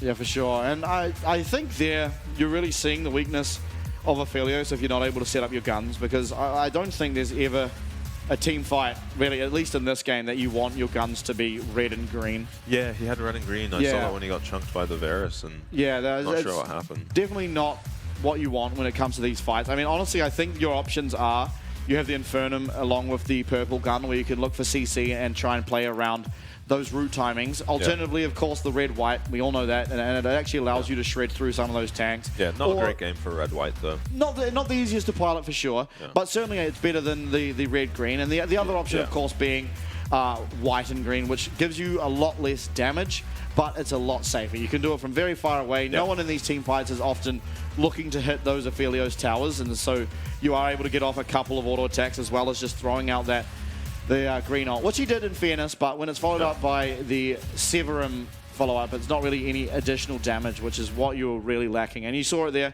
Jimmy did get reasonably low, about to half HP, and that was off just a couple of Aphelios auto attacks. So if you had the right gun combinations, we could perhaps find a good Infernum ult or something akin to that. Then maybe there was an angle in that last fight, but everything pretty much coming up Jimmy, and it was actually Eminem who did the most damage. So finally we're seeing the champion that does nothing but throw out abilities from 2 screens away, doing the most damage. Yeah, once he got to 4 items, he was actually a pretty big problem. He was chunking Aphelios for, I think it was 60% at least, and that was their cue to hit the Baron. And I was expecting it to be PSG hitting the Barons and putting pressure on Frank, but it was actually the other way around. Frank just turned the heat up on them, and PSG that first Baron was a really good shot call. We've seen a couple of them this split, but yeah, it was a very, very good shot call. They found pretty much the perfect timing. PSG were not able to respond in time, and from there it was... I mean, Jimmy was already ahead, but from there it was really just blowing open the game. Jimmy being counterpicked, pressured all game as well, putting out a pretty amazing performance. Yeah, definitely very impressed by this guy's Azir. Always have been, and as it stays, looks like I will remain to be impressed by it. It was game number 1. I mean, I expected, honestly, I expected a 2-0 for PSG. Yeah. But I also don't think that PSG are going to go down lightly. I think we're going to see a different draft from them. They're one of the best teams that, well, this didn't work. They'll draft something entirely different, and it'll look pretty much good from game 1. I mean, we've seen similar drafts the entire split, right? Yeah. We would have, in previous, seen a Nocturne there, perhaps, instead of the Maokai, but everything else remains fairly similar. Was Nocturne just left open? It was just left open, but you couldn't really pick it because you had the Tristana as well as the Aphelios as your damage, so had to have something with AP. Could have been Sejuani or the Maokai. Went for the Maokai. But here, I believe Junjie actually got that smite. I don't remember. He did. But here, this was really the turning point. This was the turning point. Jimmy just positioning perfectly until he sees his chance to get into the fight. Finds the 2 priority targets as he was doing all game, honestly. Yeah. Gets in, Aphelios can't kill him in time. Finds his first 2 kills. And that was while Aphelios was 2-0 against pretty much no one even close to as strong as he was. So, I mean, for Jimmy to be able to find that, not only pick up 2 kills, but get the flash out of the Aphelios, making his next 5 minutes a whole lot harder to play, was crucial. And I mean, it led to Frank getting their first win of the series. Yeah. In general, I think the 2 best mid laners we have here in the PCS, for my money, would be Jimmy and Maple, and so we're really seeing there. I mean, Maple didn't even have a bad game. He played the lane very well. He put a lot of pressure on Jimmy and absorbed jungle pressure, but yeah, in team fights, Jimmy was just taking over. For sure, and I think he also importantly found that one instance where he teleported into the base and gave some alleviated pressure, opening up that inhib, meaning there was a constant flow of minions going into at least one of the inhibitors of Frank's base, because obviously their middle and bottom got broken open, and I mean, in the meantime, obviously credit to the rest of PSG too, because while he was doing that, it was a 2-man defense up against the entirety of the side of Frank. But I do believe that does do us for game number 1. When we are back, we are going to come into game number 2. Frank picking up the first one, but can PSG bounce back?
Playing dangerous games.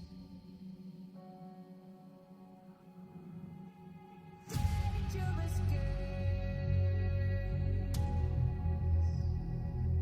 We're playing dangerous games.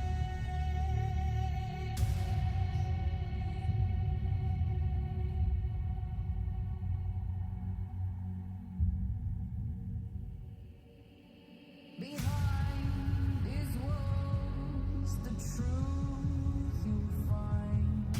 These rooms where secrets lie. Amidst the dark, we'll find some light. But we're running out of time. We're talking dangerous games. Dangerous games. Dangerous games.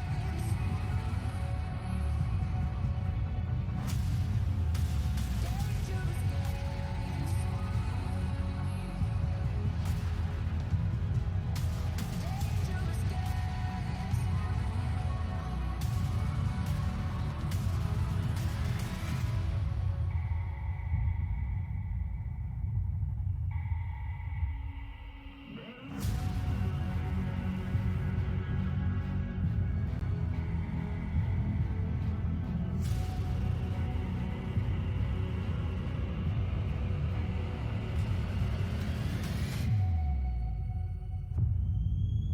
Dangerous games.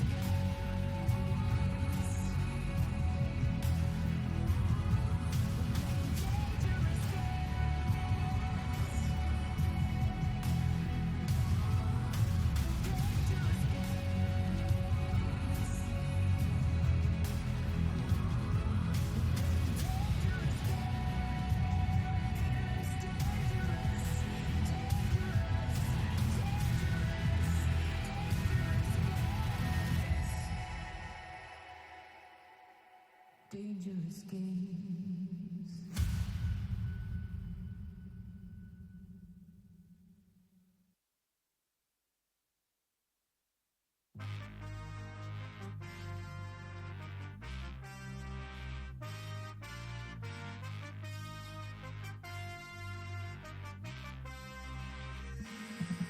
It's personal, Saturdays, prime time, baby. Grinding, you won't see me on the sideline, baby. The man, know you see me, yeah. Mother, you wanna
Welcome back, everyone, here. An exciting series, I believe, we have on our hand as Frank have dethroned who I thought were the best team in the region and now have claimed themselves to be as they took game number 1 up against PSG in tremendous fashion. 33-minute game, but it was them behind and Jimmy and finding some fantastic angles on the Azir to bring them back and get them across the line. After the early game, it was just all Frank.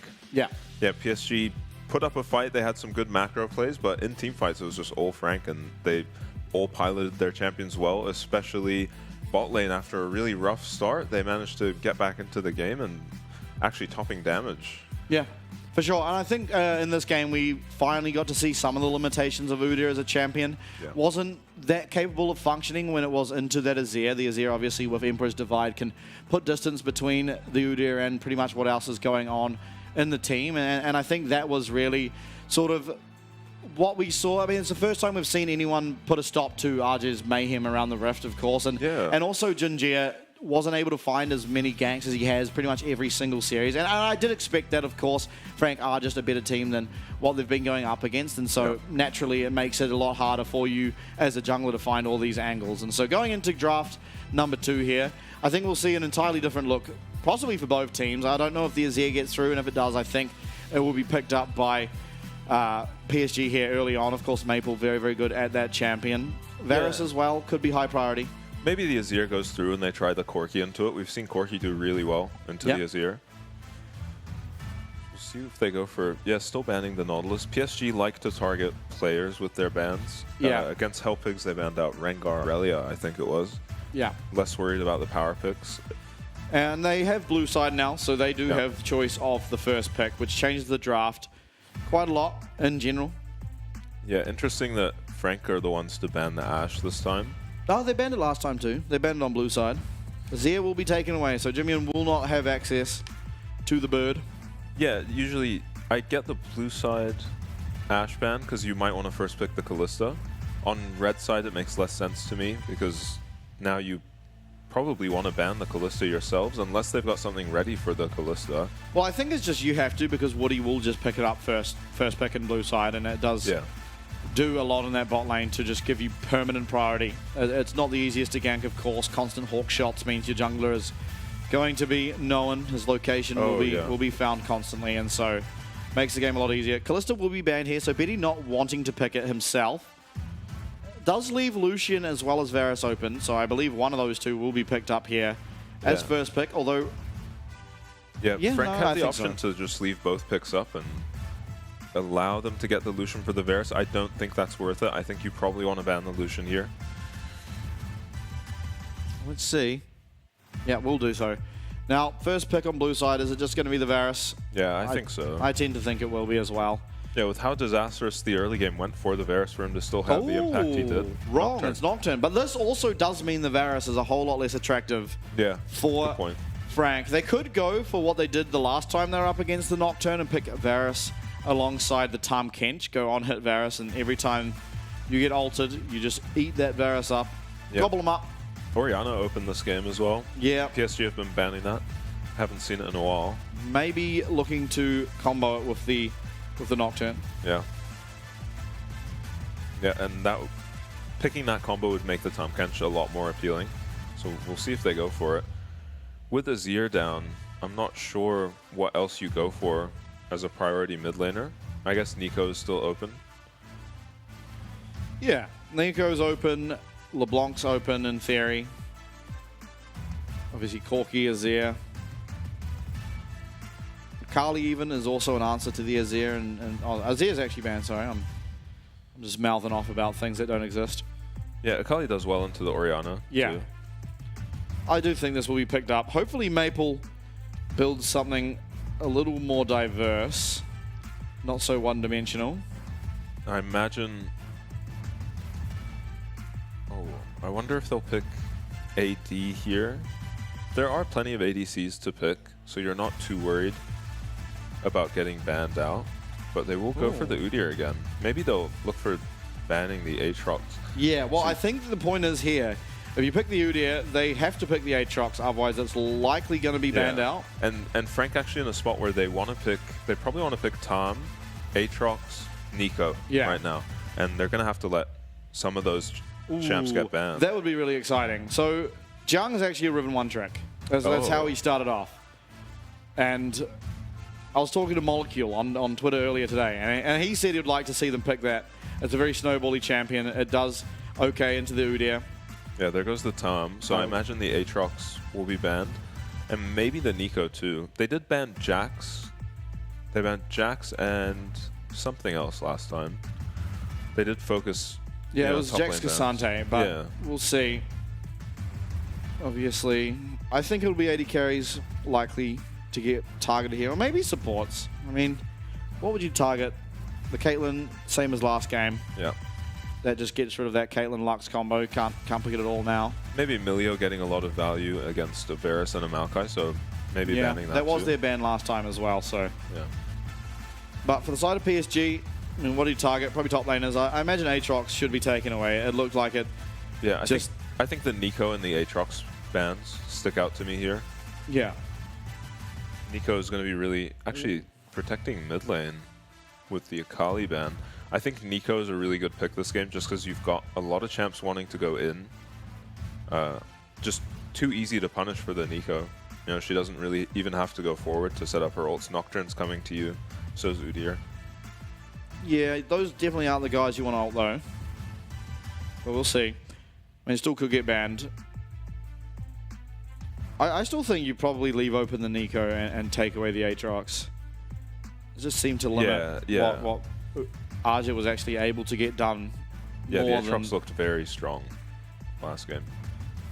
Against an Aphelios, it is going to look a bit stronger, but I'm not sure what else you're going to pick here as PSG. Maybe the Xayah, but Rakan's banned out. Yeah, Milio remains open, and they could go Aphelios Milio. Yeah. Makes it a lot easier. Of course, the movement speed that you get from Milio just using any of his abilities on you, and Actually just doubling down on the Jax ban. yeah. Okay. Interesting.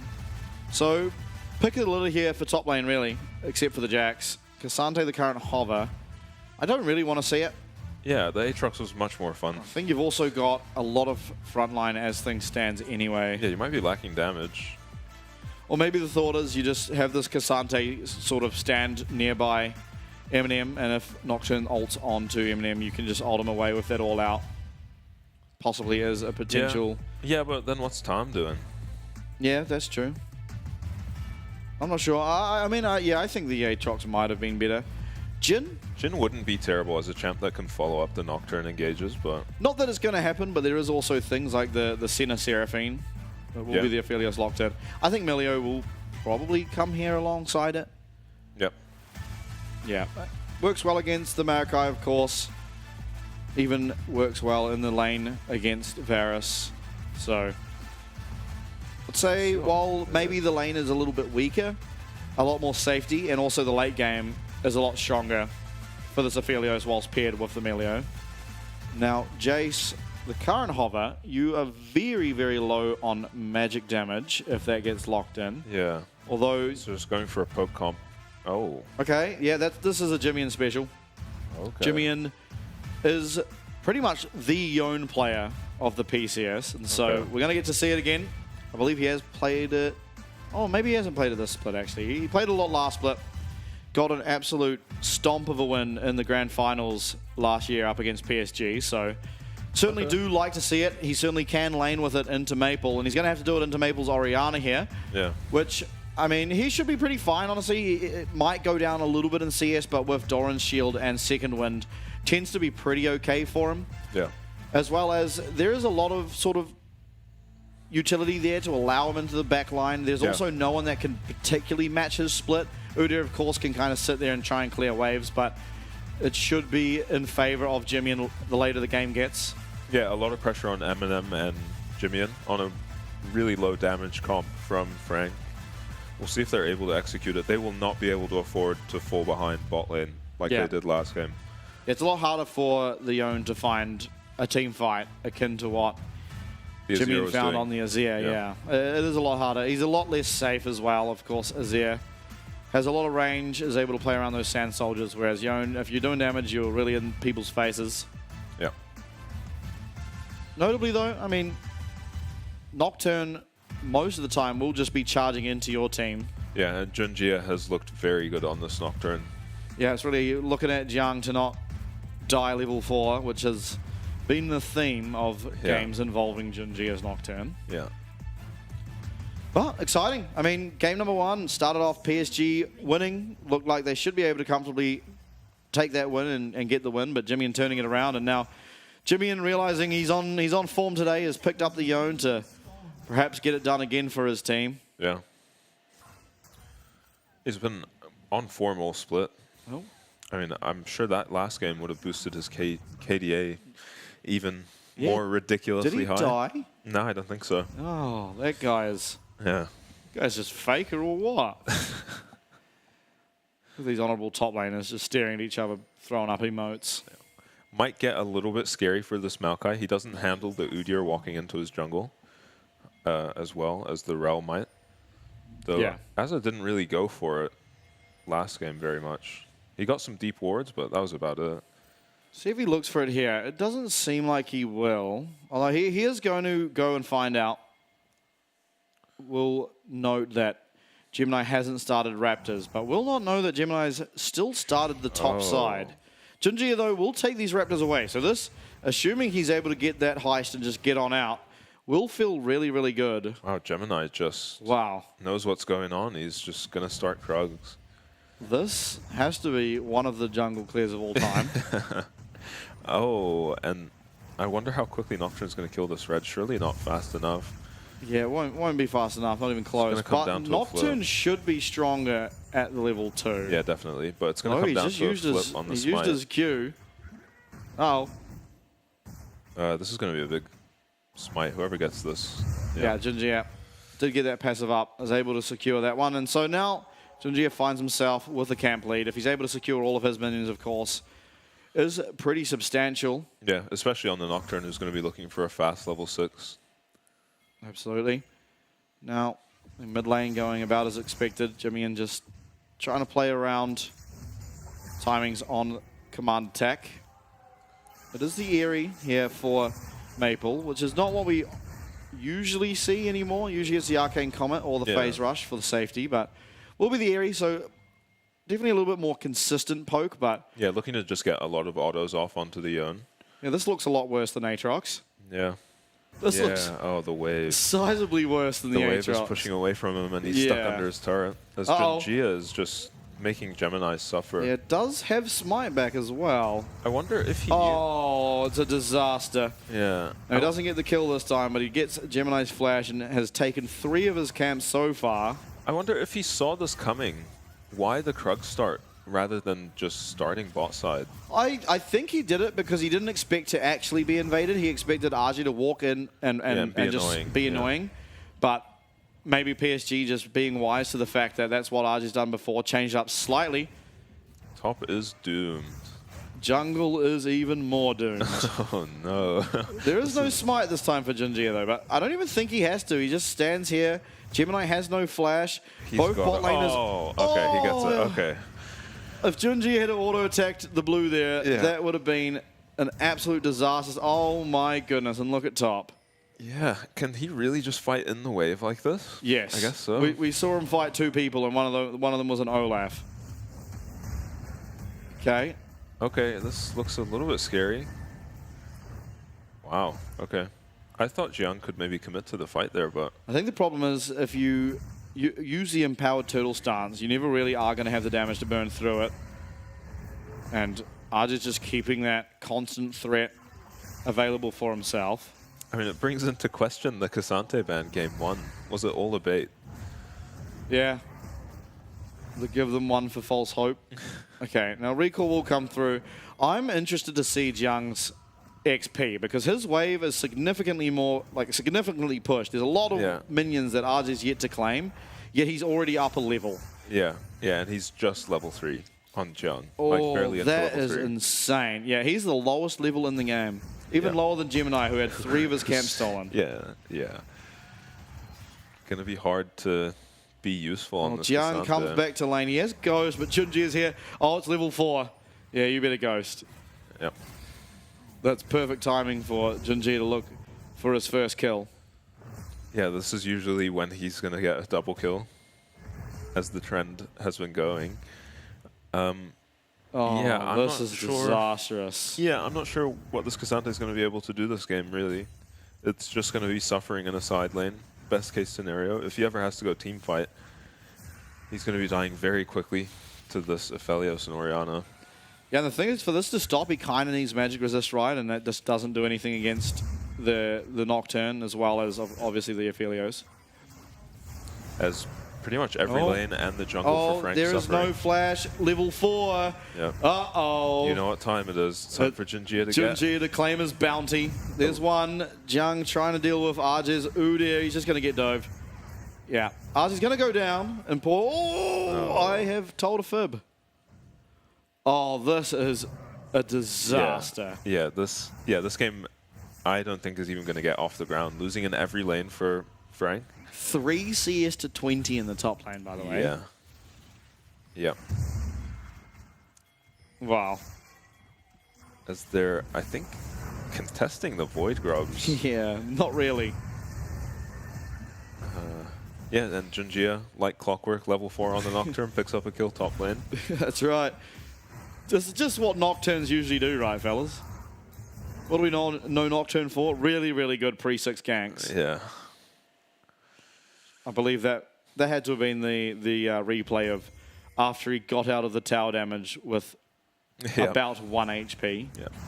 Now, Gemini trying to still do things on the map, of course. He's now starting up this dragon. So picking up the first dragon, while might not mean anything if PSG just gets so far ahead, it does at least give the Dragon win con a 5-minute delay. And with Cloud Dragon as well as Chemtech being the first two, it means that no matter what, it is going to be a very strong Mountain Soul, or Dragon Soul, shall I say. Yep. There's actually almost 20 CS down for Jimmy in the mid lane. Yeah. Yeah, no, every lane is... Well, bot lane's doing okay. Yeah, they're doing okay. They're not...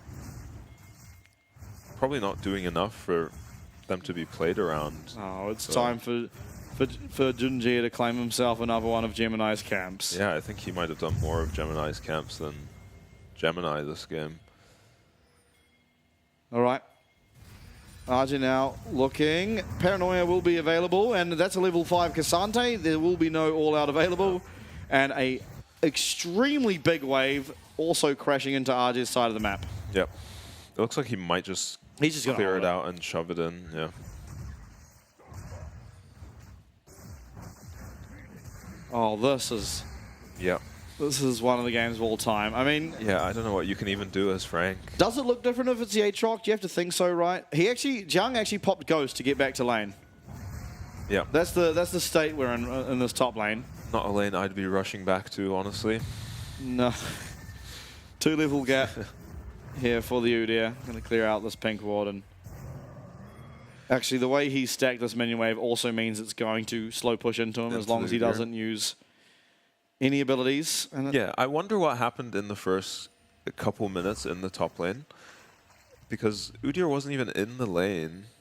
Yeah. And surely this matchup doesn't always go this poorly. Well, I think it's because he wasn't in the lane, the last hitting that Jung was doing meant the wave would push, but then the Cassante just cannot contest the Udyr. Yeah. And so Arja just goes up there and just walks at him.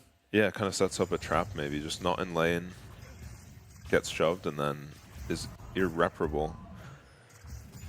Yeah.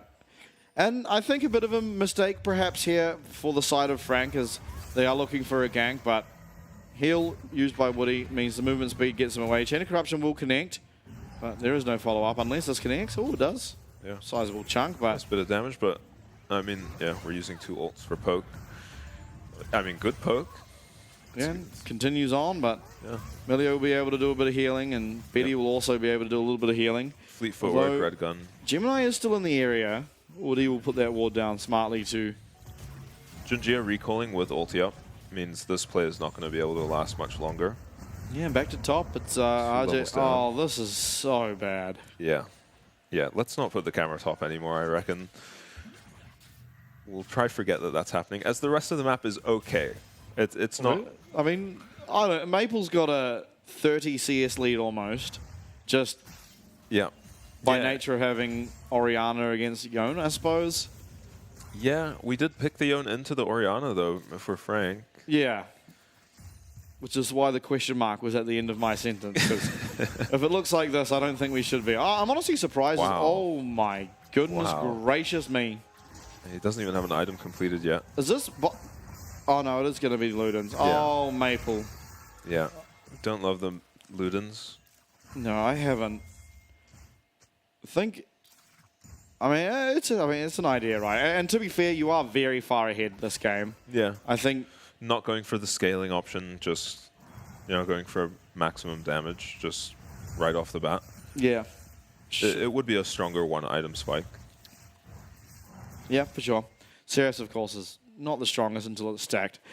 I think generally one of the strongest Orianna builds is sort of going for more scaling. Yeah. You pick up the Seraphs into... I mean, Leandri's is an option, but Deathcap also nowadays is an option. It gives so much AP. You can get 2 items now with the Seraphs and Rabadons, and as Orianna, you're sitting at about 400 AP, 440, I think. Ridiculous.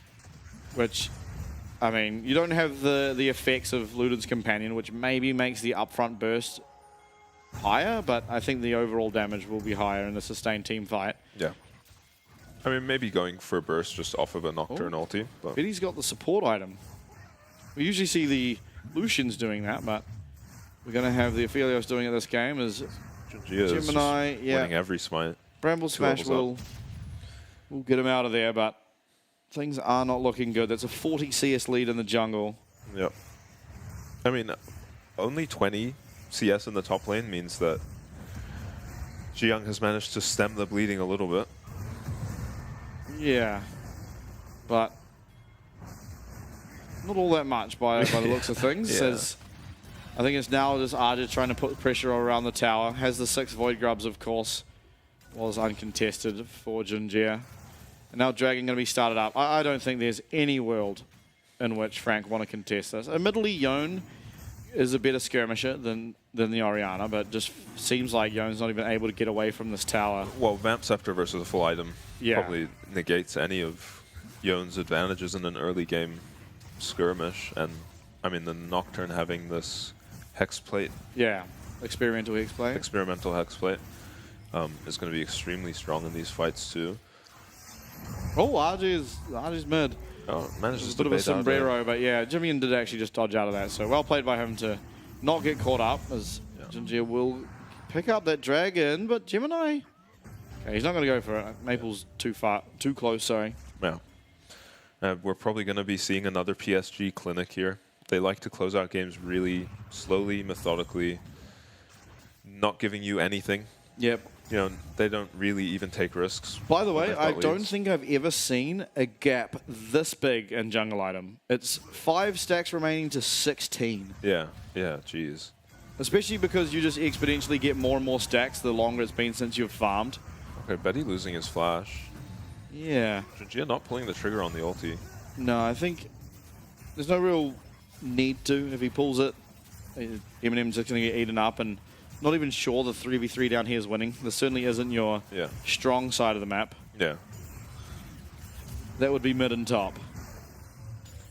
There's also 5 stacks on a Dark Seal on RJ's Udyr. So, you know, just really. And I don't know if he's going to be losing those stacks. He's at the inhib turret as well. I only just saw the minimap, but he just recalled from inhib turret. Yeah, this guy's kind of running the rift. Yeah, I think he can do just about anything he wants this game. With the Yone being behind as well. We were kind of looking for the Yone to be matching the Udyr in the late game. Maybe taking over in a side lane, but with the item disparity, I can't imagine the Yone getting much done. Oh! Really nice ult from That was Jimmy. really well timed. Yeah. But Jimmy Fate's Call able to get him out of that sticky situation there. Also, importantly, is a substantial amount of cooldowns used. The Paranoia as well as the Shockwave. Yeah. Could he even see the Nocturne coming, or had he cast it before he saw the Nocturne? There's no way he saw the Nocturne, but I think he just realized that. Instinct. Yeah, he just used his Q forward, and the second he used it, Nocturne ult went off. I think it was like, wow, this is almost certainly me. And even if he didn't, I don't think he ever really dies to Maple. He just can't CS. Yeah. Well, RJ's just naturally gone and got himself a turret. That's the first of the game. This Udyr nigh on unstoppable, I imagine, by this stage. It is the Koenig Recurn picked up first item for Jiang. So now we will have a little bit more survivability up in this lane. Yeah. But certainly feels like he's too far behind to have the impact in a team fight that RJ possibly have. And if you look at the gold, it was pretty much all PSG. Yeah. For PSG, Woody was down there second to last. He is the support though, so. Yeah, advantage in every lane except bot, to their credit. Yeah, but just naturally they're also up in gold because they've picked up some of those sort of, well, the tower gold that just went down. They're able to claim that. And also support item here for Betty means he is just getting more gold as long as the CS threshold isn't being too much of a nuisance, if you will. Oh. Oh, Betty has the CS item. Oh. Yeah. I wouldn't think Aphelios procced Blood Song that well. Yeah. Me neither, but I mean, that item is just pretty broken. So even if you just auto-attack someone, it feels pretty good. Yeah. And he certainly can auto-attack someone. Yeah. Maybe going for some kind of energized build. We'll see what he goes for. Junji going to be blocking that up. Actually, last breath used from Woody. I think just possibly even overly safe, as I don't believe that cooldown will be back for this Mountain Dragon. Yeah. And PSG, they're absolutely going to want to go for it. They're so far ahead, you're not going to want to give over any objectives. Yeah, I don't think he's going to be missing it too much. I think it's mostly just going to be a response to the Maokai ulti anyway, so there's no point in greeting it, I guess. You know, it does allow a Varus ulti to maybe land on Betty, who doesn't have cleanse this game. I can't imagine there'll be much follow-up.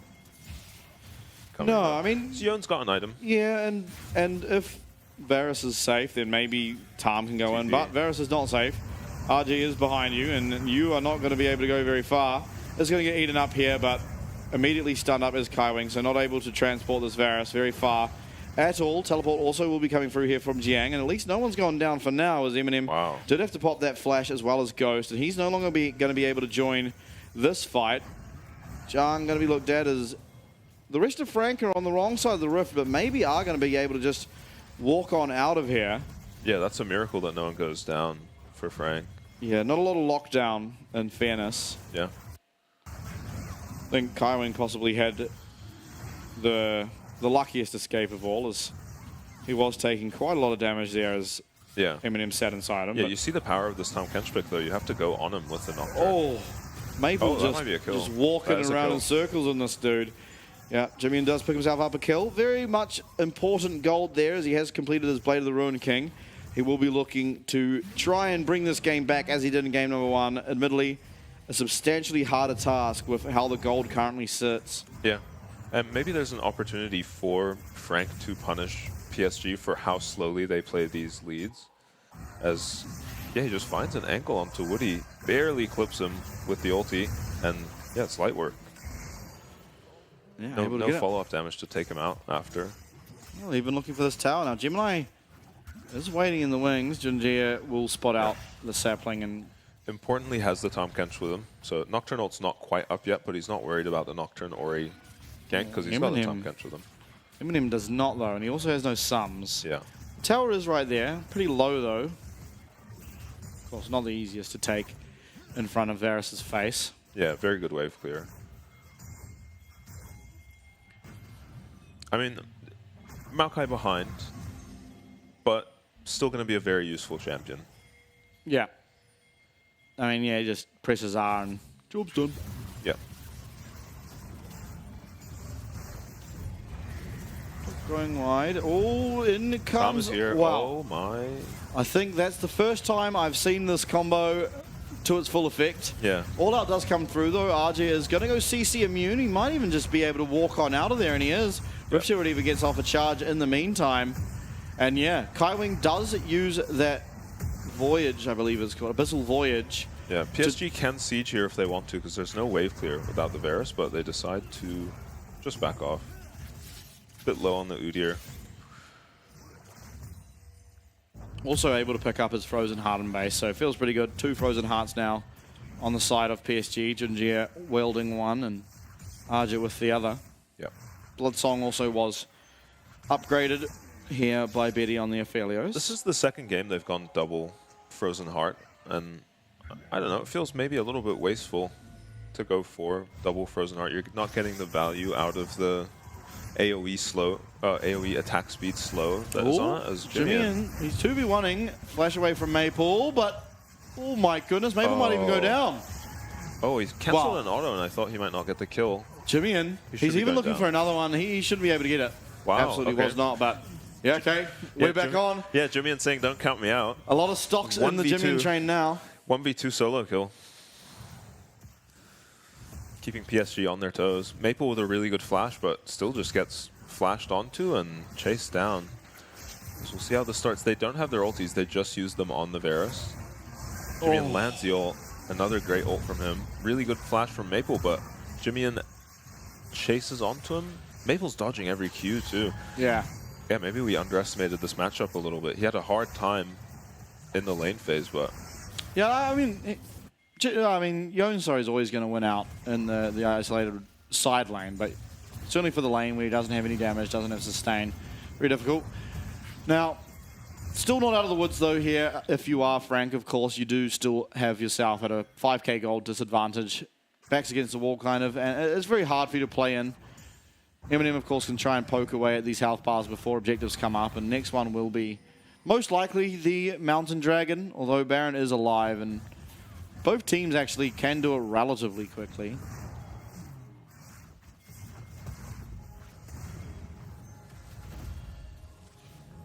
All right, surely we don't look for it onto Jiang. Yeah, they might just have the damage to kill him, though, honestly. Well, Maple will get out the Kanik Recurn at least, but... Just hovering to make sure Maple can hit tower. Decides not to and just backs off. More interested in the dragon that's spawning in 1 minute. Yeah. Now, I mean, we'll see how this one goes. Jimmy is actually up a level on Arja, so... Yeah, he's very strong. But it is double armor items, triple even if you include the steel caps. Yeah. Of course, Yon does a little bit of magic damage here, every third auto attack as well as every third Q. Yeah, he'll probably be needing his second item. Just being able to out lifesteal face tank. So he should have it now. I think that's a shield bow. Yeah. Yeah. He is building into it. See if he has it. It would be very good, of course, ahead of this dragon. Is he going to go to it? I believe he does have teleport if he wants to. Just go top, match the Uda, and teleport on down, as RJ almost certainly will do as well. So Frank have the tools to be able to win a fight, especially if they can get a good Tahm Kench ulti onto the Nocturne Orianna combo. Yeah. And not near the Tahm right now, though. Yeah, and somehow Jiang has tanked up and he's in the game. Maybe he can find something onto a backline carry, maybe isolate them and get them out of the fight.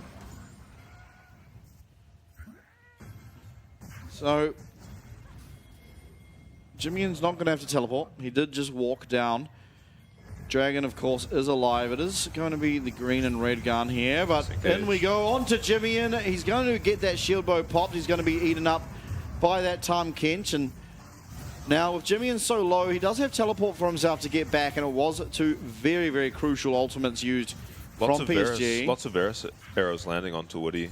Yeah, and I think after Jimmy recalls, should teleport back in, and maybe it's even a fight that could favor Frank despite the gold disadvantage. Betty, though, he's finding himself a reasonable amount of poke as well. Jimmy, he's found himself an angle, an unseen angle, and there are a lot of people in a straight line. Betty does have flash. He's very good at reacting. Arja, though, now he's really interrupting this fight. Jimmy finds his way in. Looking at Junjie, all out comes out onto that Nocturne, but the damage coming back from Betty is significant, as well as Jimmy, and he's getting chunked very low. No shield bow, remember. Junjie running at him, so is Arja, and a lot of Q3s to look for. Fate's Call will not land. It is going to be eventually this Yon going down. That is the most critical member on your team. And of course, with that means that you will not be able to contest this dragon. And honestly, you just absolutely do not have the damage to be able to do the Baron. And so big win there once again for PSG. Playing it out slowly, playing around the Yon power. and picking themselves up the win. Played very slowly by PSG. They just allowed Aja to just walk around in front of the enemy team, walk into 4 people, no one's killing him, and he's just slowly whittling their health bars down. Eventually, Frank tries something desperate, and they just all go down, no kill, as we're paused. Yeah, I believe we're paused because RJ was unkillable. So there must be some form of mischief going on around here. This guy's HP bar's bugged. It's not going down. Yeah, something along those lines. Yeah, I mean, I thought that maybe Jimmy could have pulled the trigger here. Of course, there's the... I mean, it might just get flashed away from, and at that stage... Yeah, Gemini actually flashes, tries to flash onto Betty, but isn't in range. As Aja, you can see here, is just... It looked good for a second here from Frank, but they're just getting kited out. I mean, Eminem's been hitting the Udyr for about 30 seconds now. And he's still just going forward because, yeah, no one can... Look at that shield. Yeah. It was partly Milio, but... Yeah. Yeah, they take it really slow, and eventually the flank turns into Frank just being really disjointed and falling apart. Yeah, for sure.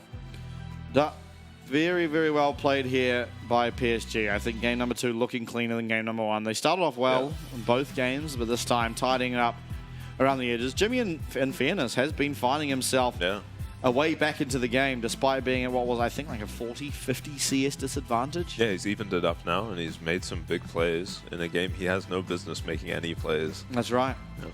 Now, important to note, last time there was a technical pause. It went for an hour and a half, and it was PSG versus Halpig. So, fingers crossed here. Sure, we'll get word of what it is eventually, but at least in the meantime, I think, yeah, these two teams. Would you have... Obviously, we haven't seen... No, we haven't. We haven't seen Beyond versus Frank, and we haven't seen Beyond versus PSG. Yeah. But I want you to give me your top 4 as things stand of the PCS. Go 4 to 1 in the low power rankings. Okay. 4 is probably gonna be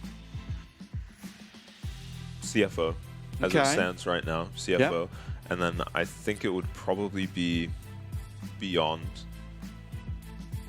in 3rd, and then. It's really hard to tell between these two teams because the games have been so one-sided, but probably Frank in 2nd and PSG in 1st place. Though Frank played that first game so well, and I don't know if this 2nd game is just a disaster that's going to happen, you know, once in 100 games, or if, you know, PSG are going to be able to do this to them regularly.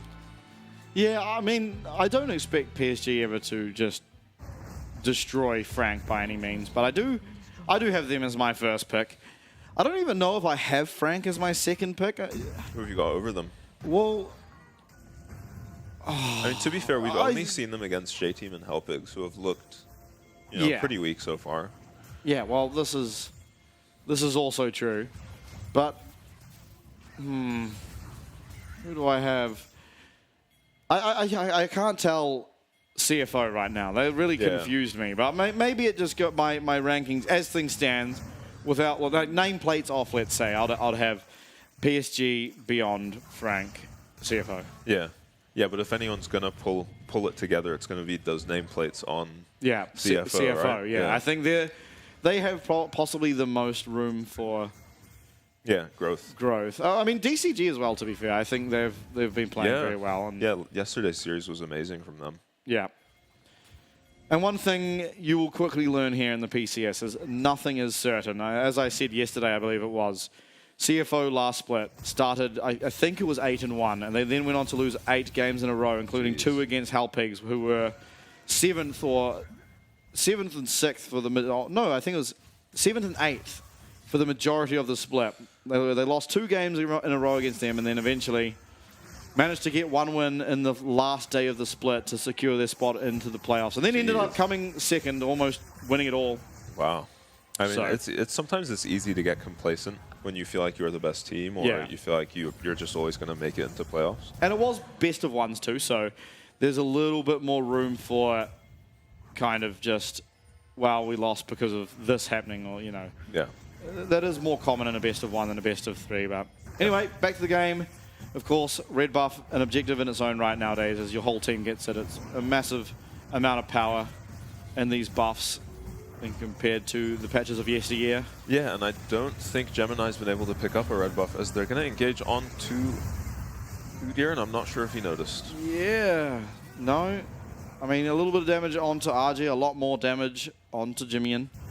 I don't think his shield bow got blocked in the... Oh, the flash means that the shockwave will not connect, which is very, very crucial because Eminem would have been absolutely going down. Yeah, that would have been a had it have. RG now, though, he's just... he's been focused, but he's feeling pretty healthy still. Yeah, and PSG have done a really good job of finding moments where the Tahm Kench is not with a carry, whether it's Jimian or Eminem, and just getting the Nocturne Ori combo onto them. For sure, and I mean...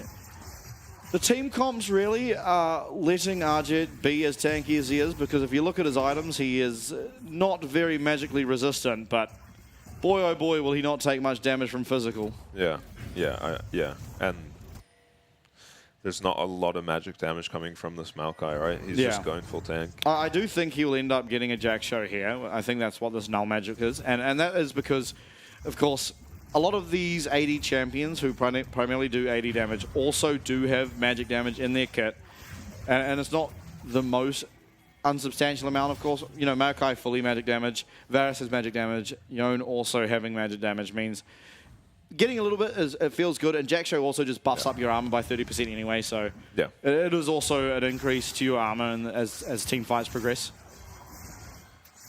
Yep. And I'm actually Serpent's Fang. Kind of a smart pickup from the Varus here. It's going to be useful against pretty much everyone. Yeah.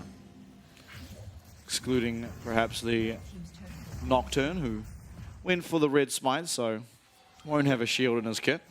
Yeah, it's going to be a long way from his Muramana though, and that's usually when we see the lethality.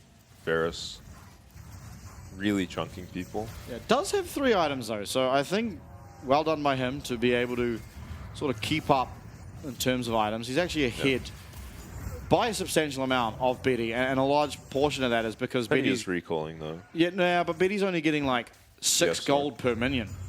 Yeah, I have to question the support item on Betty here. Doesn't seem like Aphelios uses it that well. Maybe they felt like they were struggling in lane, so double support item. I mean, it is also, of course, really nice having so much extra vision, but yeah. I mean, especially for a Nocturne, right? Yeah, Aphelios really likes to get items online, and here we go again. It is going to connect, but it's not going to connect onto Eminem, who does get eaten up there by the Tahm Kench. RJ's in the back line. He's tanking up 4 of them. He's tanking 4 of them up very, very well as Junjia now finds his way onto Gemini. Bramble Smash will get him away from there as Betty's running forward. He's going to find Jiang.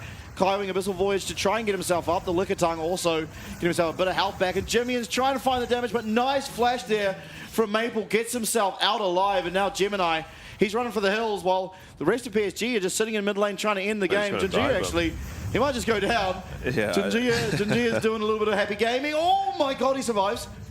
Junjia.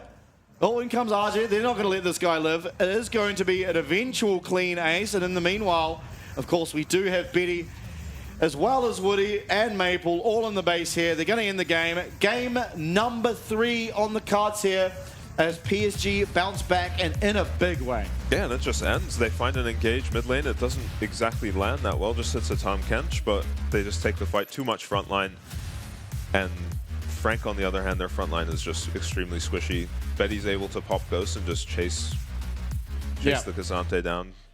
You know, can just run around with impunity. There's not enough damage. Yeah, for sure. Through. There's not enough front line. Too far behind. I mean, Eminem could only really hit RJ, and that what did he have? He had I believe it was Serpent's Fang opportunity. No. RJ. He had Iceborne Gauntlet, Frozen Heart, and I believe Sunfire. I think was his 3 items, and then he was going for Jack. I mean, you're a lethality Varus. You're not going to be doing anything with that, and he really couldn't hit anyone else unless he was firing off abilities. But yeah, it was. I mean, RJ. For my money, I believe I would give RJ MVP. I mean, Junjia as well, but that was all started by RJ as well. Just invading that jungle with Junjia makes it 100% safe. Junjia, of course, making the use of that, but then we pan up to top and 3 CS to 20 down a level. There's a massive minion wave crashing. It was. I mean, disastrous scenes, really. Yeah, and it probably does go to Ozzy, because he gave them the angle to play around. He just broke open the game at minute 2, it seemed like, and yeah, the Cassante was useless, and Nocturne knew he could just go top lane, and any fight in the top lane was winning. It was probably already going to be winning. Yeah, with a especially map like level 4, Cassante. because everyone Nocturne's power spike, Yeah, level 4. Gia Nocturne level 4 power spike without fail has gotten some kills Yeah. in top lane with an Udyr on his team. So It's the most absurd thing, man. And you know what I said before? That at the end of last game, I was like, well, Jinji wasn't able to find his level 4 kill, partly because it's a better team. Wrong. No. I was just completely wrong no, there. it was the Nocturne that was missing. yeah, it wasn't there. It was just Maokai couldn't get it done. Nocturne Yeah. can. I mean, you know Maokai. He's got no way onto a champion. Nocturne, he's Nocturne's the one you very want. speedy. Yeah, and I wonder if they didn't pick the Aatrox this game because the plan the whole time was to go for the Yone, and they didn't want to have triple physical damage carries. Maybe, but then, I mean, But Cassante doesn't solve the problem either, No, right? I mean, you get a bit of true damage in fairness when you go all out, but is it enough true damage that it's like, sweet, we've got something to deal with these Omega tanks? Yeah. Not at all, so. And it seems yeah. like specifically for PSG, this Udyr and Nocturne combo is just crushing games. Combo. Yeah, The combo yeah, of it Udyr and shouldn't be, Nocturne. yeah. You know how those champs synergize well together? Yeah, it doesn't make any sense, but nothing I've seen this Udyr champ do has made any sense. So I think it might be worth just banning the Udyr. Yeah. I mean, Aatrox did okay into it, but maybe that makes your draft a bit one-dimensional if they know you're picking the Aatrox.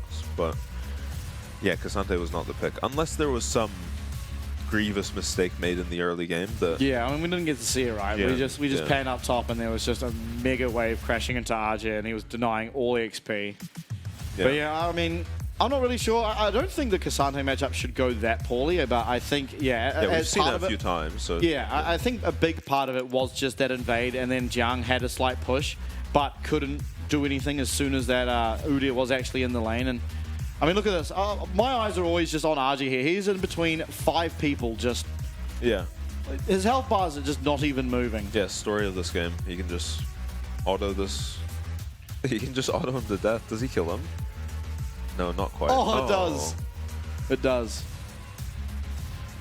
And yeah, I mean, Jimmy tried. Yeah, Jimmy valiant tried. He did- effort. Credit to him. He did what he could. Yeah, mid-game he did find himself a couple kills, which was the exact repeat of last game. And for a second there, you thought, Yeah, maybe.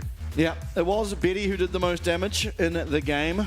Not overly surprising. I mean, I wouldn't have been surprised to have seen either RJ or Maple do it, and a large reason for that is obviously Maple just gets so much free damage onto the Yone in the lane stage. Yeah.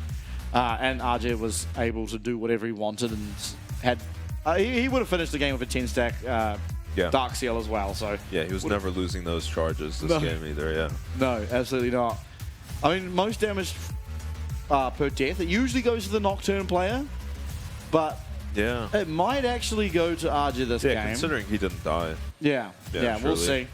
I mean, even though we had a game where someone didn't die, it still went to the Nocturne that game too. So, I mean, Nocturne seems to just take a lot of damage. And I guess it makes sense, right? You're always the first in and sort of first out. Yeah, look at him.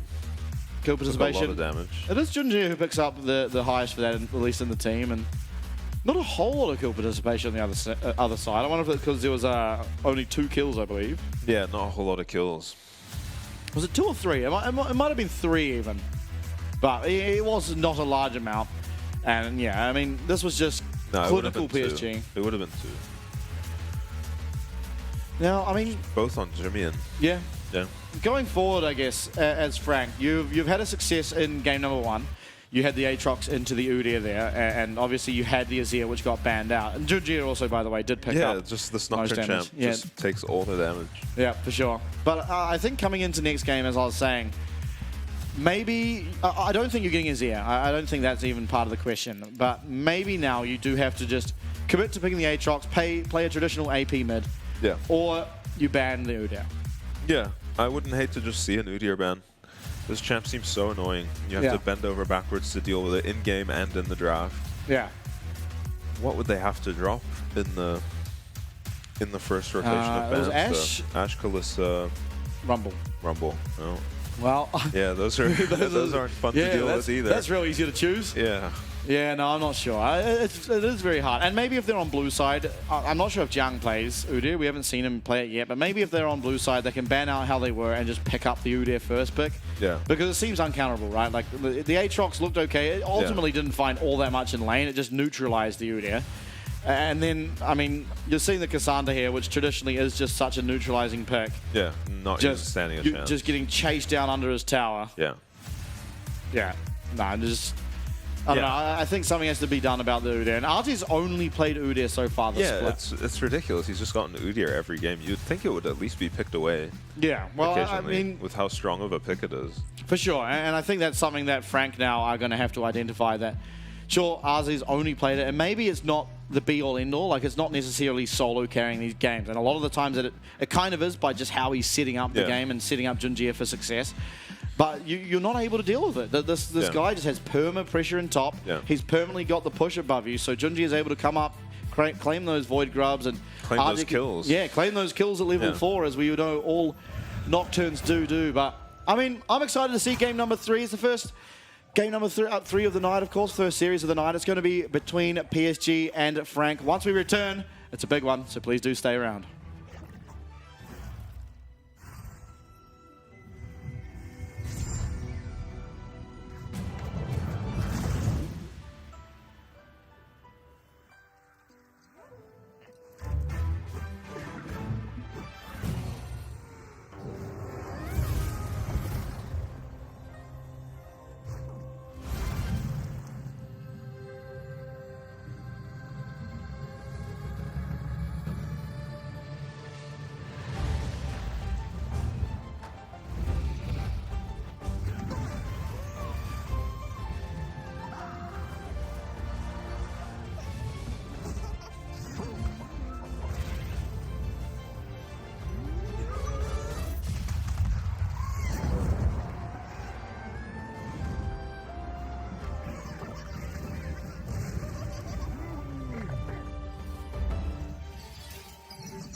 This is where the story ends.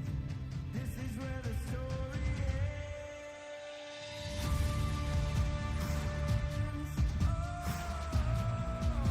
where the story ends. This is where the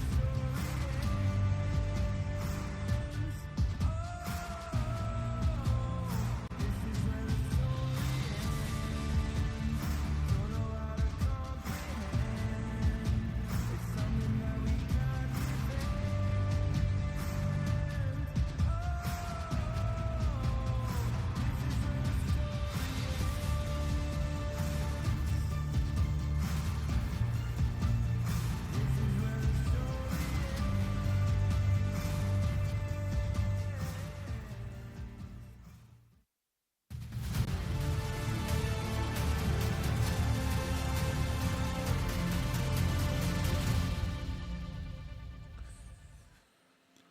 Welcome back, everyone. Getting ready for game number 3 now between Frank and PSG, and a very important one for the standings of the league. Of course, winner here will tie themselves up as that first place alongside with Beyond, and the loser, they will be at second. So stakes are high, and I think after last game, even after first game, I am liking the chance of PSG because they certainly had more fight in them from behind. Yeah. They were very, very dominant in game number 2, and I think they've sort of solved now how to play this game up against Frank. Yeah, I do think the blue side gave them a pretty big advantage in the draft. So I'm assuming Frank are going to take the blue side this game and probably get a better draft for themselves. And I mean, if you're Frank, it's kind of easy to write off as they've put in Pretender. Actually, I'm kind of surprised by that because Jimian was pivotal in the first game and the only guy really doing anything in the second game. Yeah, but it does change up how the draft will play out because Pretender plays champions that are far more facilitatory. He plays the Nico very, very well. He plays Annie, and he plays, honestly, he plays the LeBlanc. He was, again, similar to 116, one of the people who actually were able to play that LeBlanc, the split pushing LeBlanc last split. So, yeah, I don't hate it. Obviously, both games were a rough start for Frank, and so maybe they're saying if we have Pretender, the early game might be a little stronger. Stronger laning champions means that maybe the mid lane pressure disallows Junjia from causing absolute carnage in the jungle like he did last game. Yeah, we'll see. It seemed like when PSG were on the red side, they just shied away from the Nocturne pick completely, and fair enough, because Frank have punished the Nocturne pick. When they're on the blue side, they'll pick something like the Rel and just punish your bot lane for having that slower jungler. Most of Nocturne's losses actually are just up against Frank and Gemini really punishing it well. We'll see what happens with the Nocturne pick. Maybe they will just ignore it again. And most importantly, I think, though, the Udyr pick.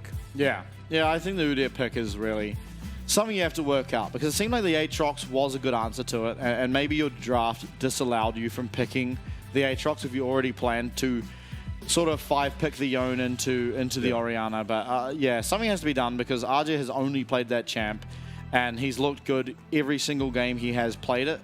And so I don't think you just want to give it over. Obviously, the Cassante certainly did not work last game. Yeah, that looked really rough. I think it must have been just a mistake in the early game. We've seen the pick before, and PSG even banned it when they had the Udyr pick. They banned it second rotation, so I don't think it should be going that badly. And he was able to kind of together and maintain, not fall further behind, but yeah, it was too little too late at that point. For sure. Back into draft now, though. Of course, it will be Frank on the blue side and PSG on the red side. Draft, picks and bans. Does anything change? You'd have to think yes. Ashe will be a mainstay here. Yeah, standard Ashe, Nautilus, same thing both games. Yeah, and that was the Rumble. Frank banned last 2 games. I assume Frank don't feel like they have to ban the Callisto and they've got first pick. Yeah, well, I mean, we'll have to see, right? But taking a little longer. So maybe something's about to change. Okay, nothing. Rumble pick. Yeah. Lucian and Callista both open. Yeah, and it was game number 1. I think PSG might have banned the Lucian game 1. I'm not sure, but We'll see. Orianna was definitely their ban in game 1 as that third ban, and they picked it game 2. Kalista taken away. So Lucian, Varus are the AD carries that remain. Udyr, Nocturne, also potential thoughts. So they actually banned the Lucian. I guess just looking for the Varus first pick, assuming the Orianna pick is the Orianna ban is coming from PSG here. Yeah, actually, but I think Pretenders. Yeah, okay. Nico ban now means Orianna priority is probably higher. an Ori. Pretender also not a notable Akali player. I'm sure he can, but if you're wanting to pick Akali, I think you'd rather have Jimmy in. Now, Pretender seems like Orianna would be more a Pretender pick than a Jimmy pick, so. Yeah, and it's probably going to be PSG with the Varus this time. Yeah, most likely. Although maybe Betty doesn't want to play it. Have to see. He could also just go for the Kate Lux. Yeah. Could early pick that. Okay. Maybe not enough scene. Yeah. Sure. If they lock in the Nocturne against the Kate Lux, you could have a hard time in the mid game, especially with the Orianna already picked. There's the Udyr. Wow, color me surprised. Oh, and they go for the Nocturne on the red side. They just let it fall through the draft last time. Maybe not wanting to play against the Orianna Nocturne. Yeah, could be something to think of. And okay, the Jax may be taken away early. I think this is a very difficult matchup for Jax. I'd be surprised to see it locked in. Yeah, Jax typically pretty high mana costs. I'd like to see a Varus Rel here, but looks like it might be the Jax. Yeah, could see it. Rel pairing well with the Orianna. Xayah. Okay. Xayah early. So this... Yeah, Xayah into Nocturne. Yeah, but stocks on Varus go up quite a lot now. Yeah. Will you lock the Rakan here before the next set of bans? Because you have to feel like if you don't, it will just be getting banned out. Yeah, you don't get the Rel, though. You don't anyway if the Jax gets locked in. I mean, one of them's getting banned, I think, either the Jax or the Rel. I think picking the Rel and letting Jax get banned, because it doesn't feel like you're winning in this top lane matchup anyway. Yeah. Yeah, we'll see how the Jax does. PSG have been banning it, but they were banning the Cassante too. Okay, Maple, very good Akali. Yep. I'd love to see that. Will we? Good matchup Hopefully. to Ori. Even last year when Ori was really at her peak, Akali was a champ people were looking for to counter it. Not so much in the lane, but once you get her in a side lane, Akali has a lot of kill pressure on the Orianna. You almost have to babysit her. Yeah, and around objectives, importantly, if Akali's level 6, then tends to be stronger. Yeah.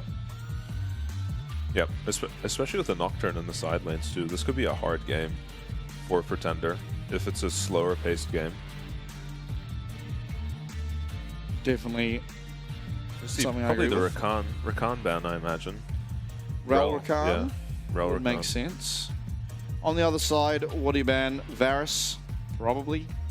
Yeah, may as well Right. take out the Varus. Varus, Kate, two things that, honestly, Xayah doesn't deal with all that well. Yeah, high range champs.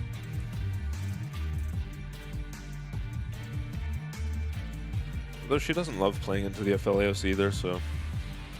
Okay, will be that first ban. Varus will remain open. Are they just going to ban the Rakan? I do feel like Rakan makes a lot of sense. Rakan's actually very good into the Nocturne. Yeah.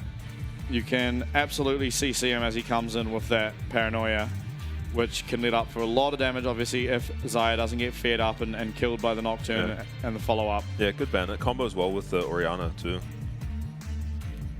For sure. Now, You have to imagine this is a Varus ban. would make a lot of sense.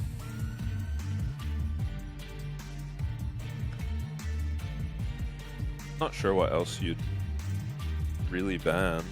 Yeah, it's almost certainly going to be an 80k, right? I mean, the Milio, but there's nothing showing that Milio really needs to be picked against, but it will be the Milio. Yeah. Varus almost certainly will be locked in. What do they choose to pair with it? You can go something like the Renata, go the on-hit. You could go the likes of Leona, Alistair, and then take the lethality. Importantly, you get to see the enemy support, so you get to see the entire enemy bot lane and then pick a support that goes with it. This is the power of the Varus too, because he can go on hit or lethality, and he's a strong laner. He's just going to be super flexible. You can pick whatever you like. with the Varus. Oh, I want to see it. I love watching Blitzcranks. Yeah. They either win you the game or lose you the game. Yep. It's going to be Leona again for Kaiwing. They had a pretty rough laning phase last time they picked the Leona. They See how they did. go. They did manage to win though.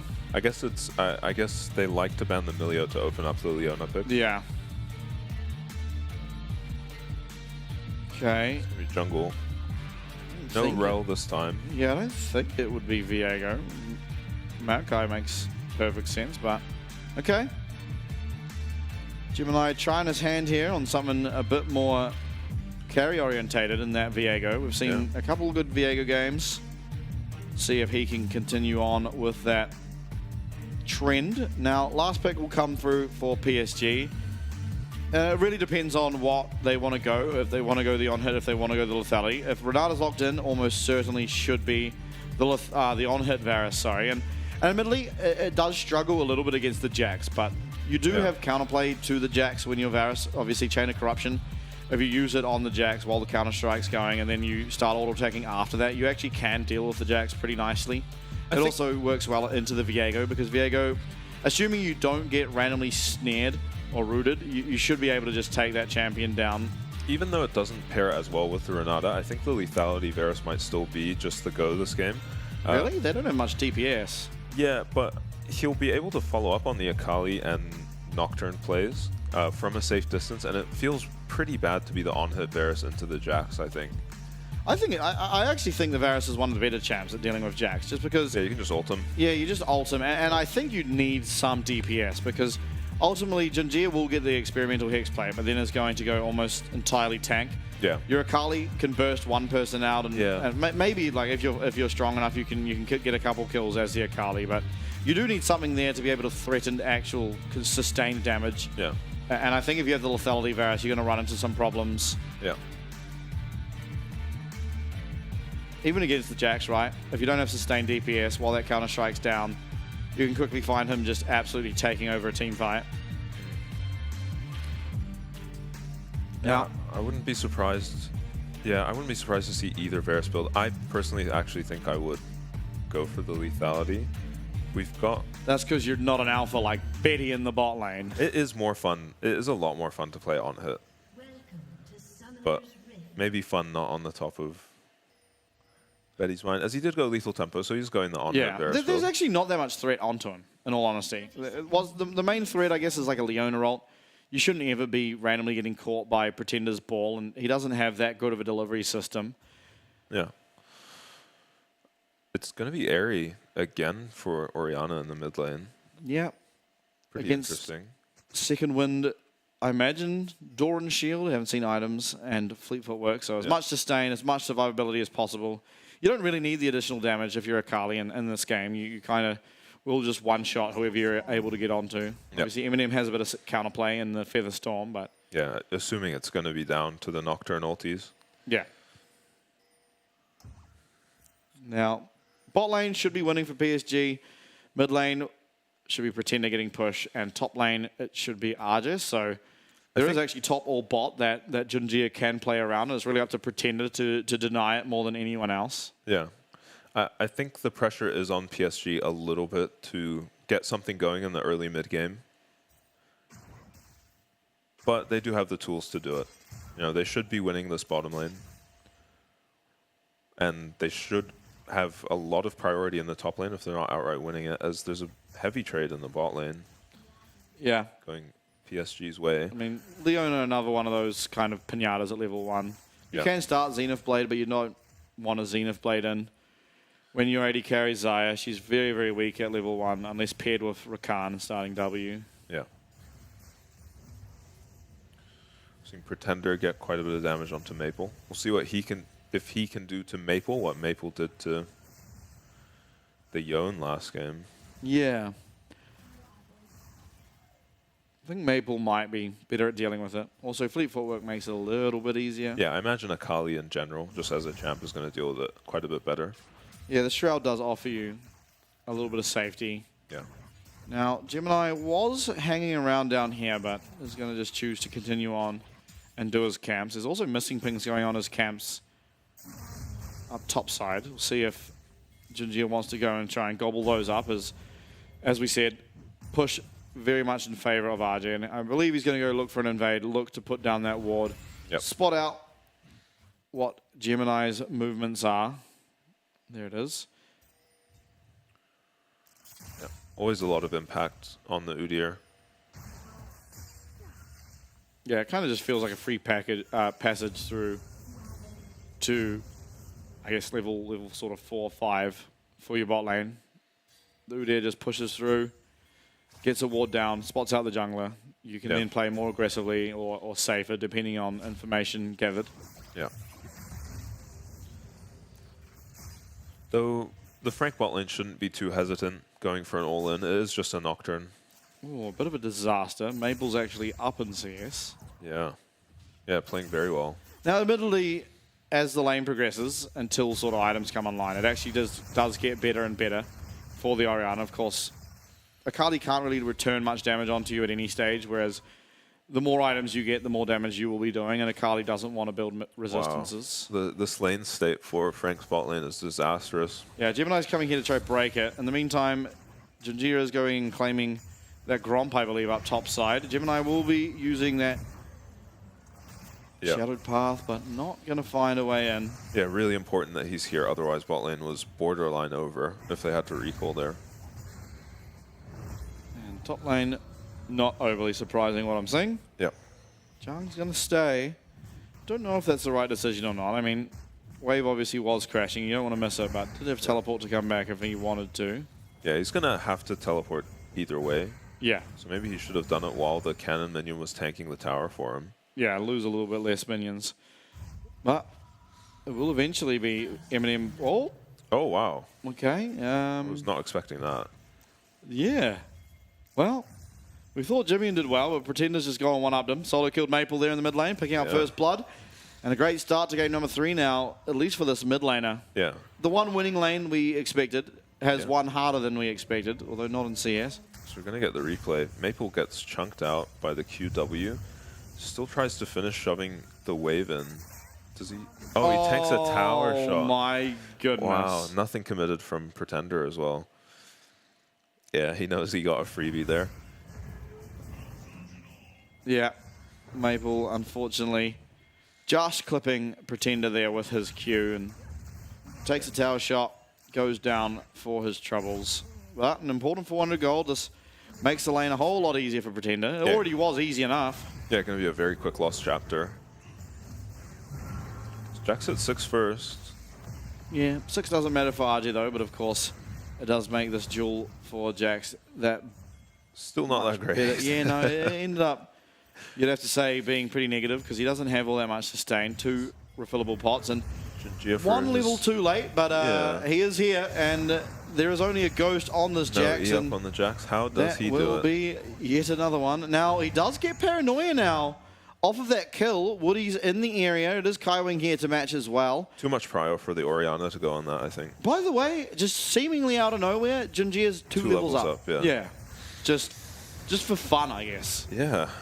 I guess Gemini had to help his bot lane quite a bit. Yeah, Messed up he his did pathing. lose Gromp, but I don't think he lost much more than that. I wasn't paying attention the whole time, but yeah, Jinjia found himself a level up, found himself yet another kill early on the Nocturne. Yeah, maybe a little too overconfident from Jiang. Uses his E, goes on the Udyr.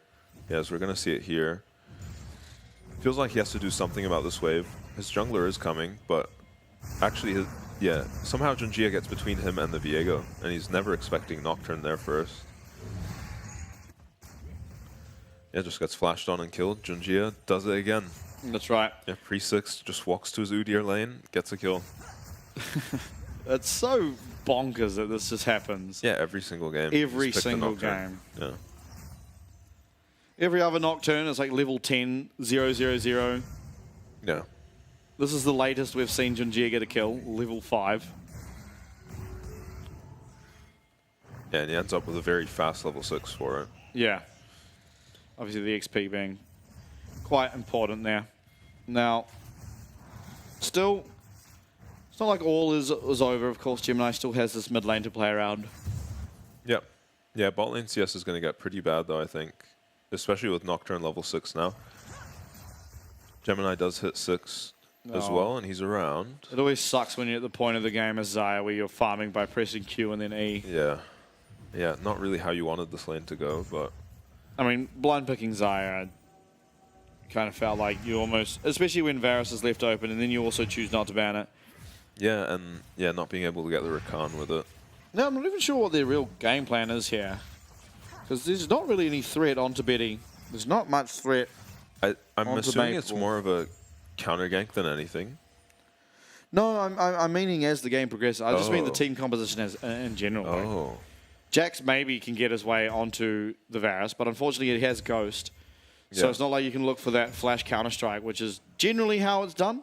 Yeah. And then even if you do manage to land CC, there's Cleanse, and it feels like the only CC that should be really landing is the Engage. Leonas. And as I say that, it's going to all land. It's all landing onto Woody, though. He does get that flash away, and he's looking like he will be able to survive. A big chunk there from Betty on Kaiwing's escape, and all things considered, not the worst trade in the world. Yeah, it just ends up being a flash trade on the supports, and Eminem uses his cleanse in the fight. Betty holds on to his. He's going to feel good about holding on to that against the Leona. For sure.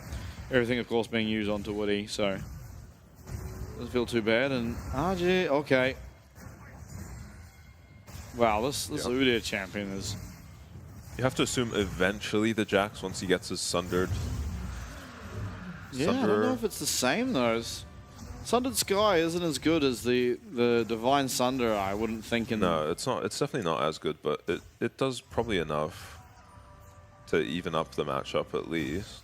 Yeah, but perhaps. That's looking very far away right now.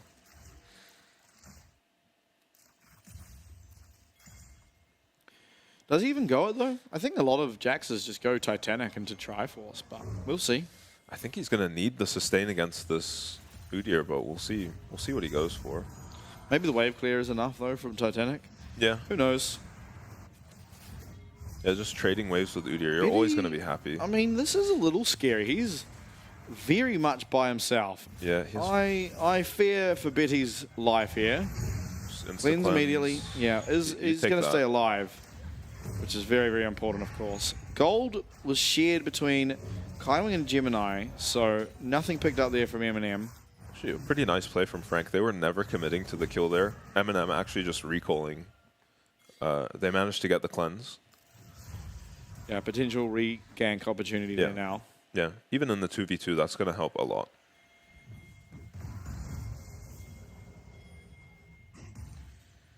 Yeah, I think Jiang's pretty happy with a little bit of Udyr reprieve. Yeah. Has got the Phage. I believe that builds into Titanic and Triforce. Not sure about the Sundered Sky. I don't play bruises. Yeah, you actually don't build that item very often. Now, Void Grubs have spawned. I do believe it was PSG who picked up the first three. Yeah, they did. I'm pretty certain of that.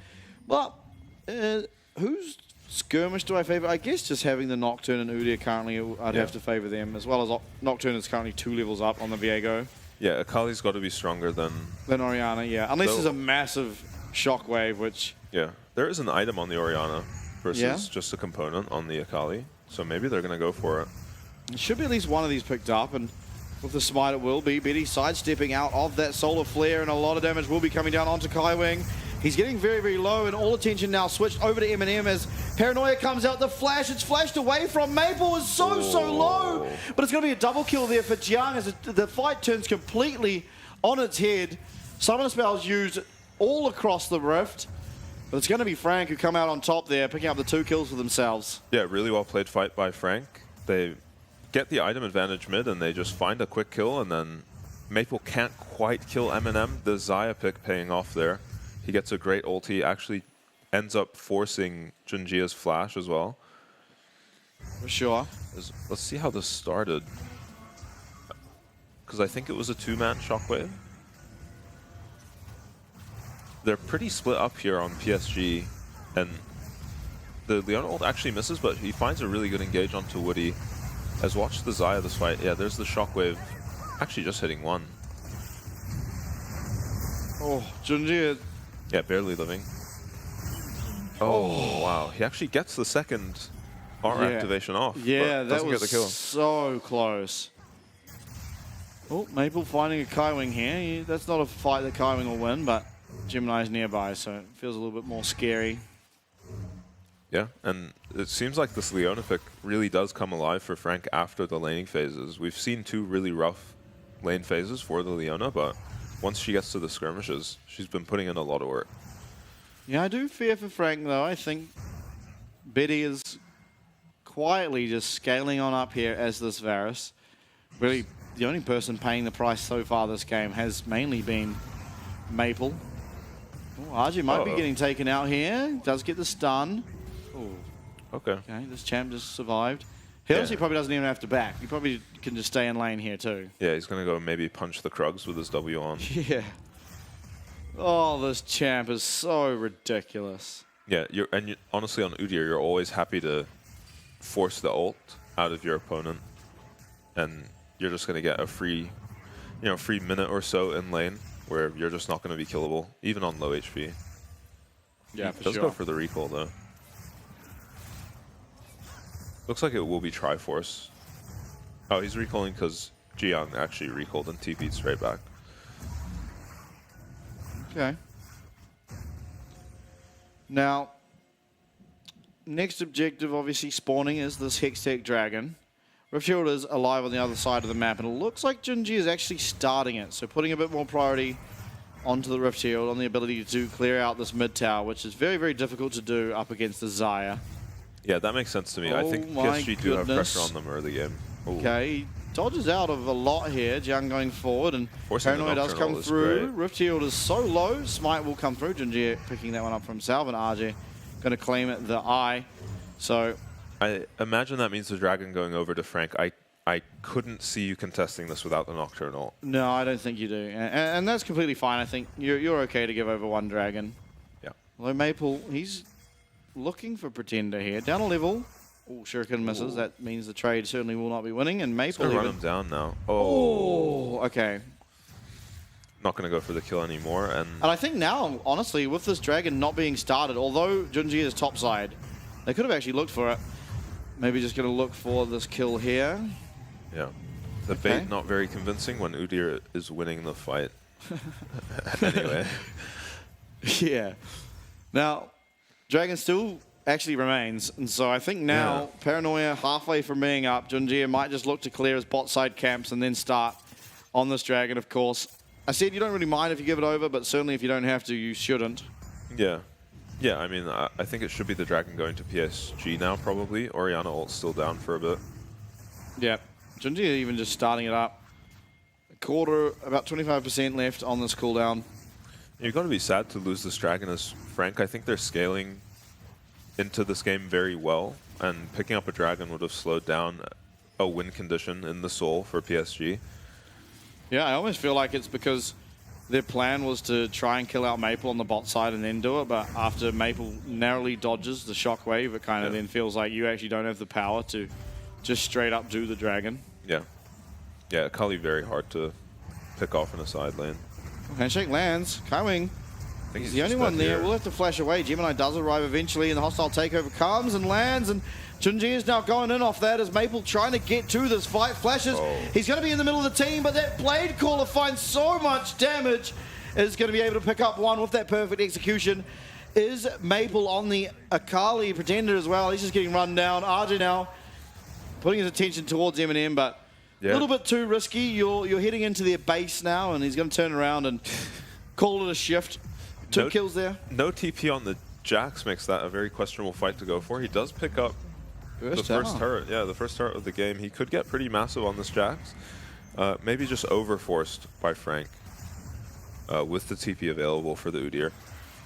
Does this take the tower? Oh, just not. Oh, Minion got it. Nice. That's huge. That is actually very big, of course. Mid tower is the tower that opens up the map. Oh, classic. Just getting baited by the pink ward. Flashes out. Gemini goes in. And it looks like it's going okay. It looks like Junji is overcommitted, but he knows his Udyr is coming, and here goes Maple, just wreaking havoc in this fight. Gets out just before the Oriole, which would have killed him. Junji actually fails his flash. And then just stands still. Yeah, and then no hope of escaping the Udyr here. No one's gonna kill him either. Oh dear. Oh dear. Importantly, he does have to build MR at some stage of this game. Yep. So he can't just go for the unkillable 3 armor items into a full AD comp. Jax does offer a reasonable amount of magic damage, as well as, of course, Orianna, who offers pretty much only magic damage. It's going to be Triforce into Titanic for the Jax. I think we've usually seen Triforce, Titanic, Frozen Heart. Yeah, there was one game where we saw AP. I can't remember what he built. Oh. It was in week 1, but yeah, the Jax went Triforce, Titanic, and then a bunch of magic damage. I think it might have even been Storm Surge. I don't remember now, but... Zhonya's has always been a very good item on Jax. Yeah. Wouldn't be surprised to see that. It is harder to build now, though. The components cost a lot more. You can't just get yourself a $750 or gold, get out of jail card. I think with the Ghost, he might just not be going for that playstyle anyway with the Zhonya's. He's just going to look to get very tanky and be a menace. Get very tanky and be a menace. He's a bit late. RG's already achieved this. Yeah. Yeah, he kind of achieved it at level 1 on the Udyr. Now, Junji's gone for the same build as last game. Experimental Hexblade into that Frozen Heart immediately. Guinsoo's picked up now as well from Betty, so power spiking. Yeah, very strong compared to the Xayah right now. Xayah does match well into these champions from PSG. You know, for the most part, they're all going forward into the Xayah feathers. Even Varus, short range, means that, you know, he's going to be taking a lot of damage from the Xayah. Yeah, now everything's of course scary for the side of Frank, no matter what. They have to be fairly grouped up because there's a constant lurking fear of a paranoia coming through from this Nocturne. Yeah. And which pet? Oh, I like this pet. Yeah, I love this pet. I think this is my favorite pet. Yeah. It feels so good to just hit the Baron. Oh no. Okay, in comes Junjia. There is, oh my god, it's a 4-man hostile takeover. Oh. Don't mind, and a 4-man shockwave. There's 4-man everywhere as Oz is going to get taken out. So does Junjia. So does Wako. And what started off with an amazing ult out of Woody gets turned on its head as Pretender lands it on everyone. Yeah, Pretender just solo winning that fight. It was looking pretty rough to start with, but yeah, 4-man shockwave just turns it around. Oh no way, Maple's right? in. Maple, he's not gonna be outdone here. He is also a mid laner, and he wants to show that he's worth his weight in gold. He's not going to be able to, though. What a flash from Eminem. Yeah, Eminem's going to be able to flash out of that perfect execution. Now, Betty, all that remains between the side of Frank picking up their dragon and not. It is going to be claimed. Importantly, though, Death Time is now coming down. It might be dragon traded, but massive. Watch the shockwave. Watch the hostile takeover, too. Doesn't quite clip the Xayah. It does. It got cleansed, I think. But It's look at that. Man. Wow, and then the Jax is just on top of your whole team. Wow. Yeah. Jax looking already pretty unstoppable in these fights now.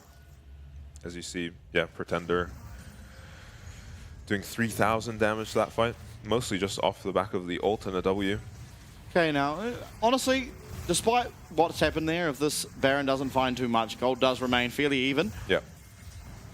And dragons are in favor of PSG. Junjia, you have to be very careful. He's just walking on in. He's going to get stunned up. Going to have to flash. Solar Flare will miss.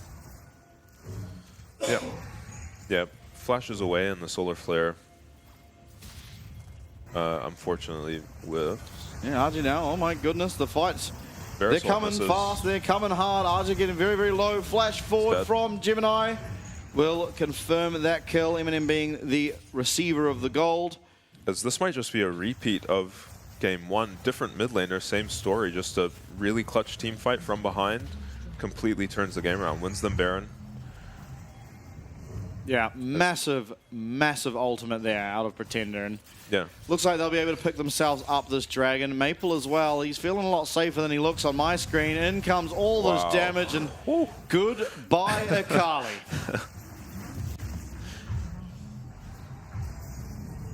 Do those items build anything on Pretender?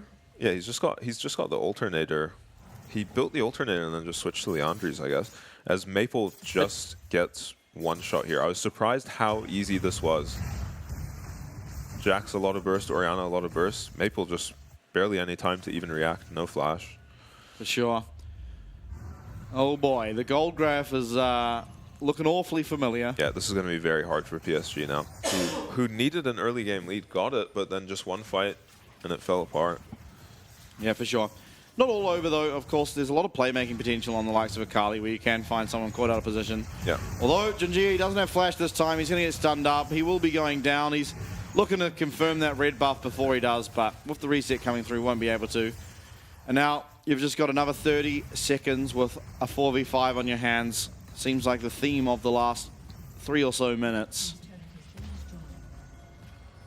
Baron will be going down, though, and Varus, even though it's not the lethality, will be able to start clearing out these minion waves. So ultimately, base won't be broken. Yeah, but a 5k gold swing is massive. I'm impressed how much value they've as an ult goes on to Varus.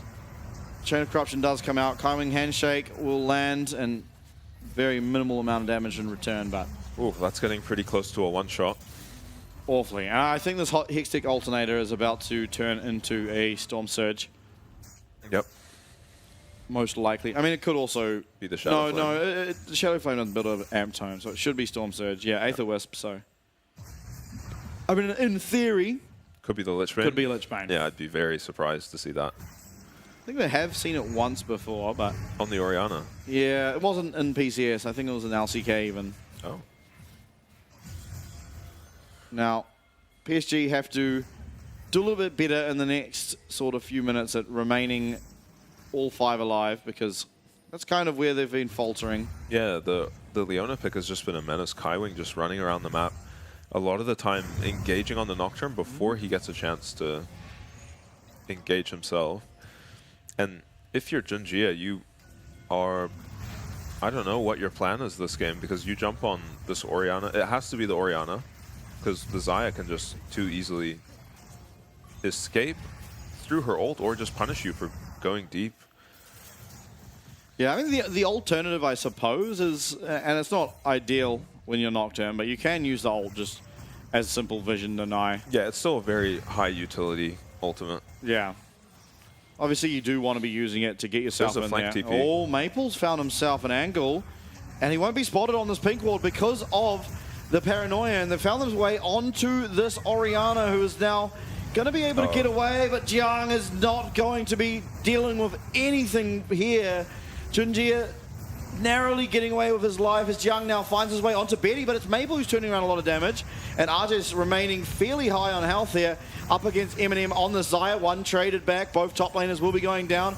Featherstorm and the Blade Caller, both very, very good. Piercing Arrow as well. Finds his mark there onto Eminem, who will survive just barely, and PSG making it work. Betty Miracle is team very, fight. very strong. Yeah, he got 850 gold off the Jax shutdown too. He's going to be happy with that. Maybe he can win them this game. It looked disastrous for PSG with both their carries out of position and the Jax coming in, but they actually just managed to kill him. They kite out the Jax and take him out. For sure. And now, maybe with that shutdown, Terminus can be purchased. We'll see. Maple comes in, and this is part of the mayhem that the Nocturne ult causes. You don't see the Akali for a long time. Gemini zoning him out. Xayah actually maybe too early with the ult there. Jax gets onto 3, but he's not on the carries, who are, to me, looked way out of position, but no Jaxi means Varus is going to shred him down really quickly here. Maple had a great fight. Yeah. Oh, Betty sidestepping the Orianna ult there as well. Yeah, Betty's crazy. Oh. Well, I think we might be turning into one of those games where it gets to full items and we get to see the AD carries really show just how good they are. Yeah. Now, neither of them are slouches. I've seen both of these guys get to the 60-minute game and absolutely take over. Yeah. So, Yeah, Betty definitely has the harder job this game, I would say. unsafer, but definitely more damage when Yeah. it comes to those late game isolated sort of one-person damage. Yeah, if he ever gets onto this Jax, as you saw that last fight, without the Jax counter-strike up, Yeah. he just shreds him. 3 items as well, by the way. He does complete his Terminus now, so the more auto attacks he's able to get off in these team fights, the more tanky as well as the more armor and magic pen he gets. Obviously, Varus being one of the few champions that benefit off both of those stats. Yeah, PSG not interested in contesting the dragon. I believe it was only the second dragon for Frank. Yeah. So just take advantageous fights around your base. For sure. Now, Betty, he's trying to get to his next few items. This Baron will get aggroed as Kaiwing's actually taken a fairly substantial chunk of damage. Jax goes for... Mechanic? I can never remember. The Canic Raccoon. Yeah, it gives you like the Galio passive shield. Yeah. Pretty Right, Storm interesting. Surge. Makes sense though, because the Varus is doing a lot of magic damage too, on top of the Akali and the Udyr. For sure. Storm Surge on the Orianna, not surprised. And LDR as well. Big item spikes really across the board. Yeah, I wonder if he'll go for maybe a Zonya's or just a straight up Death Cap. I know what Shock would want him to build, That's right. but could be a lot of value in the Zonya's because he is Nocturne's only target this game. Yeah, okay. Handshake lands, but without Varus there, you're never really going to be shredding through this Leona. Eminem steals a Raptor. Steals the big Raptor, I think. Oh. Always feels good. Yeah. Now, Frank, I think, feel like they're in the driving seat and driver's seat either, and I feel like they are as well, but we saw last fight, it's not so clear. Betty has both summoners now. Really, every summoner except for Pretender's Flash is up and available. Yeah. So there is a slight timing here, really, if Junjia finds the angle to pull the trigger where this Orianna will be a bit more vulnerable than really anyone else, but Yeah. that's quickly closing. In fact, I think there's only about 5 to 10 seconds left on it. And now Frank are going to start to hit this Baron, so... It is dying so quickly. Yeah, Xayah absolutely shreds it with the 3 items, of course. Woody going to be arriving here, going to be able to get that ward down. Teleport will be coming through here. RG on the top side. Maple as well as Junjia. Junjia just strolls on in and claims it, and he said, yeah, that's mine, Pretender. fellas. The fight is actually going to go off despite the fact that they were able to just pick that up. In comes Jiang, though, and he's found the 2 carries. Betty's got to try and get a respawn. He's not going to be able to. And it's chaos. It's chaos absolutely everywhere. Maple, he's going to find 1 kill back here onto Pretender as Arj's running for his life. Maybe he has the movement speed to get out of there. It looks like he will. Maple now is trying to take this 1v1 up against Viego, but Jiang's going to make it not so much of a 1v1. Yeah, Maple definitely going down here, I think. Yeah, it definitely does. What a good fight from Jiang. He Yeah, finds but the backline. Why did One-shots the PSG Varus. fight that? Yeah, I'm not sure. They got the steal. Well, you'll see when the replay comes up, Pretender is in a horrible spot that fight.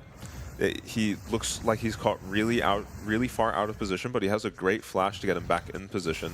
As you see, Junjia just strolls on it. He's like, yoink. Just walks in and smite it. No Q, no nothing. That was at 1700, by the way. So the Xayah feathers at the same time. Yeah, you don't really see it there, but Pretender was way out of position, making them feel like they could go on him, but yeah. Jiang just says, Betty, you are not carrying a thing. Gets on top of him, and no Renata ult, no handshake up to deal with the Jax at all. Arjay just auto attacks. Yeah. Kaiwing down and Yeah, you're seeing at the same difference. time. You're seeing the difference when you can get a scaling pick into the Udyr and actually survive the lane. There's no comparison in terms of impact. For sure. Claiming the last one there, of course, but it was important. Obviously, PSG picked up that Baron. Did all go down afterwards. Yep. Did noticeably, though, end up 1,000 gold in the benefit, so Yeah. not all the worst. Betty also kept his flash. He's actually the only person in the game with flash right now. Yeah. Yeah, he's going to probably be needing it against Leona Jax. Maybe an Orianna ult. I mean, that's one of the cool things about that pit as well, by the way. The Jax just strolled on through the bottom open crevasse to stun them stuck in that Baron pit. Yeah, it feels nice with Renata too, because they're going to be generally funneled up to the top side. Redemption now completed on the Renata, speaking of. So that can be something to help Betty survive, help out in these team fights, of course. They do tend to go on for quite some time. Yeah. And I think that is a fairly good pickup. Looks like Knight's Vow is the choice for Kai Wing. Not sure how I feel about the Knight's Vow. I mean, it can't be that bad, of course, but Yeah. I think I like the Redemption a little bit better, perhaps. Yeah. Yeah, it's not really a, you know, it's not really Xayah taking over this game. So Redemption would help the Jax out quite a lot. Absolutely. Now, third Dragon alive. It'll be third for either team. PSG do have the first move, and they're not gonna. Yeah, they're no, not I gonna don't fight this at all. think. They're taking it. I don't think they care. I think they're just going to go claim themselves 2 inhibs. At least one recall's coming through. Arde's already basically back there. This is definitely 1 inhib, if not 2, that is going to be going down. Should be 2. Maple honestly. is going up to the top side there. Is he able to clear out the wave? He's actually just going to get jumped on. Oh, Nice Zhonya's. fantastic Zhonya's. Chain of Corruption will land. It's onto Kai Wing, not the ideal target. Betty flashing away from that counter-striking Jax, who does get hostile takeovered. RZ now trying to run on forward. It's very low health bars. They are able to keep at least 1 inhibitor alive. Yeah. But 1 definitely does go down. It is, importantly though, soul point now for PSG, but Frank certainly feeling very confident about their chances here in this game. Yeah, great Zhonya's from Maple. Avoids disaster there, but this Jax is looking very unkillable. He got caught by the Renata ulti and a handshake there with his E down, and I thought he might be in trouble, but as you can see, he's feeling okay. He's not too roughed up. For sure. Crypt Bloom now picked up as well for this Akali, so a little bit more power, but honestly, I think the time for Akali to shine is kind of come and gone. Zhonya's obviously used, well, not the Zhonya's, but the Safeguard active, and looking to pick up that Zhonya's because we saw how critical it was. If that shockwave lands, I think PSG just get wiped. Yeah, the game might be over off of that. Betty as well lost Flash in that fight, so went from being the only person with Flash in the game to the only person without it very quickly. And that's kind of one problem about not using your Flash in a fight. Even if you're going to die, sometimes it's just better to have synced flashes. Yeah, because... Not always, of course, because there are moments where you having your Flash can win you the game. Yeah, right? sometimes when you're the only guy with Flash up, your team just doesn't want to fight anyway. Yeah. Yeah, for sure. So it's going to be probably a Zhonya's last item on the Jax. And he is just unkillable. There is no help coming for this Varus killing the Jax. Yeah, it is pretty much all up to him. Betty has his work cut out for him. Has picked himself up at Wit's End. So a little bit of magic resist against this Zhonya's that's being built, as well as, of course, the Orianna. Yeah. But, yeah, Orianna not having any pen and not getting it anytime soon means that it's going to be a lot of value off of the Wit's End. Varus also going for the Zhonya's, picking himself up the Seeker's Arm Guard. Yeah, I like it. I wonder if he'll fully upgrade the Zhonya's or just wants the Seekers. Varus uses AP reasonably well. Yeah, he'll upgrade it. It's just the Seekers is the current old stopwatch, and in goes Jinjia. Zhonya's will come out here off Pretender. Maple sitting in the back line, though, does have ult. Lands the Shuriken. It's a 1-for-1. Viego going down, Jinjia going down, and PSG on the run. Perfect execution will get Maple far away from this Jax, who's actually getting burnt to a crisp by this Varus. Feather Blade Caller will come through as Eminem now. He's on the front foot. Jiang, so many low health bars, and Kai Wing will land the Zenith Blade onto Betty, who does go golden, but it's all coming up Eminem. Maple is the last alive. He's got so much to do and no way to do it. It's going to be Frank against all odds, who pick up game number 3 and take the series 2-1. Yeah, and you said it was going to be the ADC show. Eminem really showing up in that last fight. As you can see by his damage, he went crazy that fight. He landed a giant ulti on the entire team of PSG, actually flashed to make sure the feathers finished off Jinjia. Yeah. Pretty good. And I think Jiang actually got a little bit lippy in that last fight, but you saw that Betty was actually able to chunk him out, but he lived on 1 HP and ran circles around Maple. They didn't actually land an Orianna ult in that last fight either.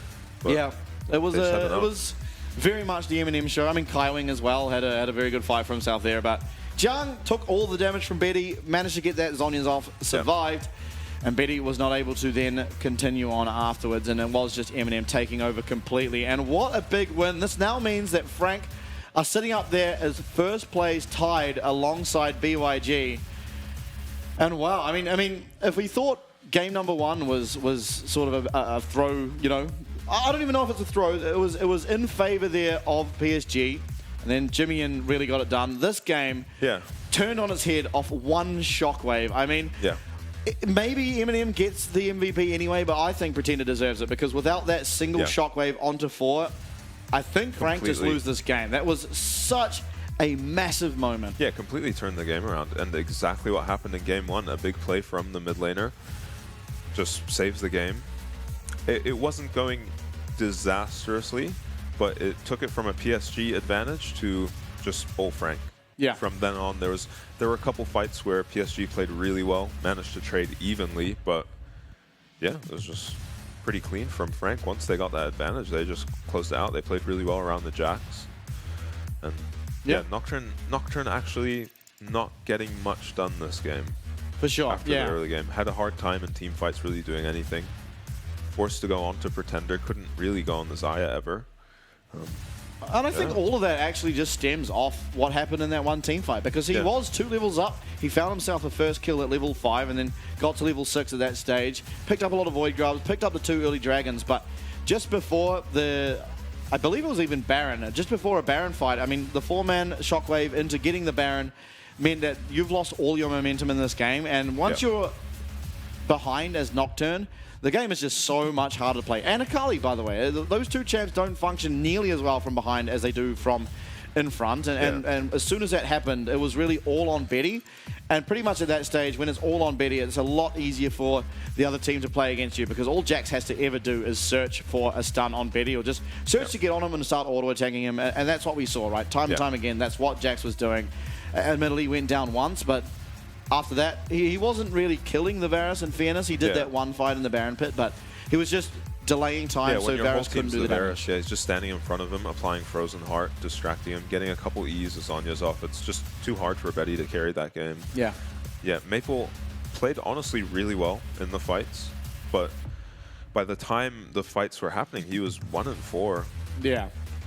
He had that unfortunate one where his ult only just left 2 people on like 1 HP, which was a crying shame if you're a PSG fan, but very good if you're a Frank fan. Yeah, you got to be happy with that. Yeah. Eminem, I think, played very well too. I mean, admittedly, you are one of the safest AD carries in the game, but it's never that easy to play against Nocturne, play against Akali, and the Udyr just sprinting at you. Yeah, and he played well against the Akali. A couple flashes on the Akali ult and that fight we were talking about. Oh, this is going to be it. This is the big one. This is this is where the game truly turned on its head. Yeah, it looks really good for PSG here. Yeah, Woody, massive engage, but this is just insanity. Yep, 4-man, and then Jax shows up to clean up, and by the time Maple's TP's finished, the fight's over. Yeah. He just has to walk away. Yeah, for sure. Absolute insanity. I mean, they get Baron off of this too. They do, and they then get the 2 dragons, and it starts looking a lot better for them. I mean, PSG, you can see signs of life even when they're behind, but uncharacteristic of them today. 2 games that they lost, they were actually ahead in the early games. Even the mid games, they were still even if not ahead. And so to see them going down like this, it is worrying. Do I think they'll bounce back? Absolutely. I don't think this is much of a sign of things to come. And I expect after this, maybe we'll see some different drafts. I think obviously the Udyr is working. I don't think there's any arguments about that. It really was just that one team fight. Jax benefited off so much and then took over the game completely from there. Yeah, I mean, if the Udyr is going to get you a pre-6 kill on Nocturne every game, as it has been doing, then yeah, you keep picking it. Yeah. Yeah, it does. It did fall off in the late game, but that only happened because of the disastrous team fights. Otherwise, it would have been just same old story, an unkillable Udyr walking around. Yeah, once he was sort of at 9.5 behind Pretender, behind Eminem, it becomes a lot harder to serve your purpose there as the Udyr. And he actually did 30.3%. He did the most damage on his team that game. Udyr did? Yeah, Udyr did the most damage on his team. Eminem, Jiang. Yeah. Not particularly surprised. Jiang obviously was the biggest benefactor off of that massive team fight where there were shutdowns, got the triple kill on a lot of them, and that really was the turning point. 87% KP for RZ. I think they only had 8 kills, so it's not as impressive as maybe it sounds, but still. Yeah, still doing very, very well for himself. And you know, I think PSG have pretty much perma-banned the Orianna up until this point. Yeah. And they leave it up, and they really do suffer for it. Yeah, well, they picked it, so maybe they were hoping they'd get it again, but just got taken away from them. But yeah, they have absolutely been leaving it up, banning it, sorry. And yeah, that was, I mean, player of the game does go to Jiang, but I don't think anything he wouldn't have had anywhere near as much impact if not for Pretender. He was the benefactor of a very strong 4-man Orianna ult after a really good laning phase from Pretender too, to put him in a spot where that ult is going to have massive impact. Yeah, I mean, my player of the game is Pretender. Yeah. Yeah. I mean, mine is Eminem. What? Oh yeah, maybe. That guy Pretender did put them in the game. He's just right-clicking people. No, but that last fight. Oh, this was. We'll have to see that last fight. This was a one dig, I believe they say. Yeah, Jiang and Pretender pairing up really well here. They get on top of Maple. He has no time to react to this and just gets one shot. Yeah, actually just disappears. Yeah, and you'd think with like a 3 tank item Jax, you're not just getting one shot like that, but hey, lock in the season 14, baby. Yeah. One shots everywhere. And to be fair, that was also the Orianna ult, which was not building much tank at all. Yeah, I don't know, big performance. I'm very surprised Frank won it, but I'm very impressed that they won it. And I think, honestly, when you think about sort of the league and going into playoffs, and obviously someone's going to go to MSI, they're also going to have to take on the LJL and the LCO. Yep. I think it's really important that the top of our ladder are all very strong and competitive teams. We saw that in summer of last split. And so it's very good to see very much the same happening now. Now, I do believe we are going to be going to an interview with Patty and Jiang, so please do enjoy, and we'll be right back afterwards.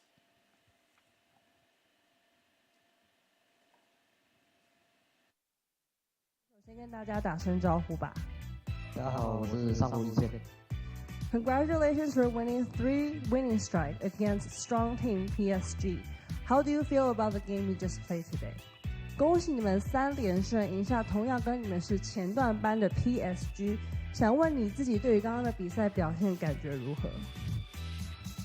我觉得我第2场玩的有点不太好，因为我第2场一开始就出现了2个失误，导致我的线有一点就是玩不了，但我的拉也没办法帮我，所以我觉得最大问题应该是第2场。I think the second game I played I didn't perform that well because I made 2 small mistakes in the early game. Because of that, my jungle cannot do well. So I think in the second game I really didn't do that well. But overall, I think I did okay. You guys won the first game after gaining advantage with a few team fights. What do you think is your winning key in the first game? 你们第1局在几波会战后打出了自己的优势，想知道你认为第1局的制胜关键是什么？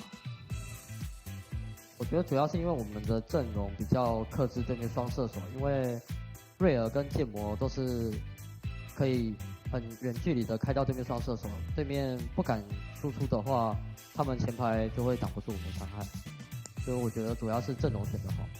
I think it's because we have a good composition against our opponent. So Aatrox and Rel are really good against Tristana and Aphelios. So when we have those 2 picks, it's easy for us to fight our opponent's champions. So I think overall it's because of our composition selection. It's really well. This is your first season playing in PCS. You play steadily and well so far. How do you rate your own performance? 这是你的第1个 PCS 赛季。目前为止，你的发挥十分的稳定出色，你怎么评价自己的表现？我觉得目前自己最不足的地方应该是在转线，还有跟队友沟通要去哪边支援的时候，我觉得目前自己最大问题是这个。I think my biggest issue right now that I need to fix is changing lanes and also how to communicate well with my teammates when they need me. So I think that's my biggest problem right now that I need to fix.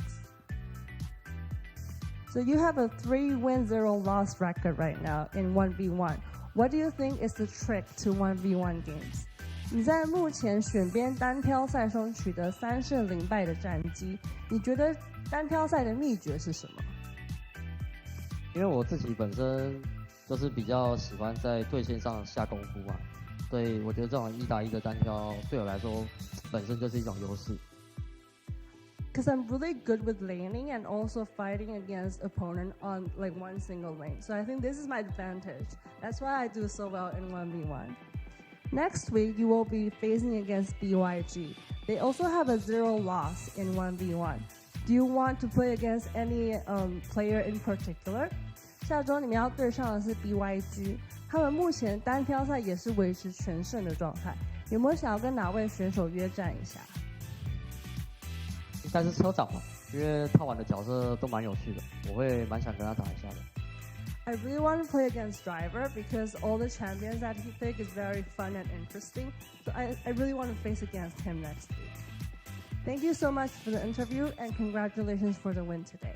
再次恭喜你们赢得今天的比赛，也感谢一键选手来到今天的赛后采访环节。我们先进广告，再回来是 JT 与 HPS 的精彩对决。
much to lose, way too much on the line. I'm focused, let my enemies fall behind. Paying no mind, it's about that time. Saturday night, yeah, shit in my eyes. Way too much to lose, way too much on the line. I'm focused, let my enemies fall behind. Paying no mind, it's about that time. Saturday night, yeah, yeah.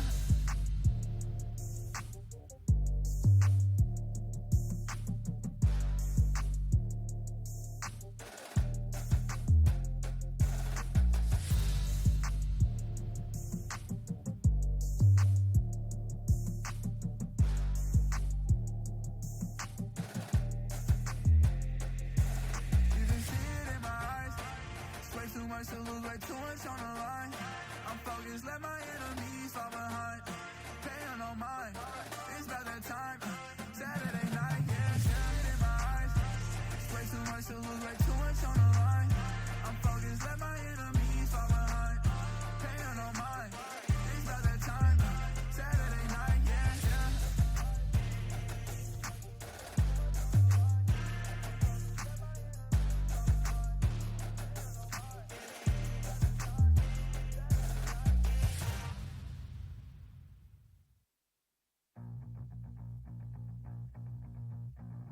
What I believe in, I just do. You say you love me, but is it true? You keep lying, cheating, I'm not buying all your lies again. Makes me feel good, walking away from you. Makes me feel good, having a version of you. Oh, it just feels so good.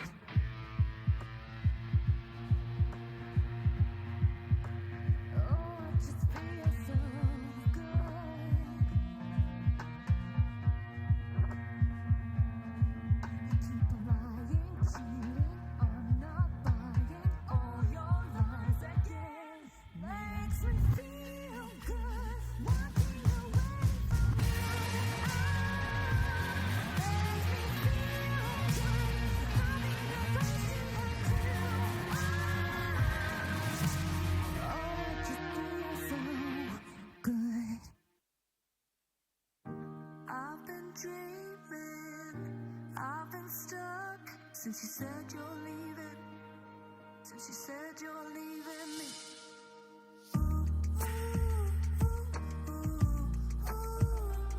Since you said you're leaving. Since you said you're leaving me.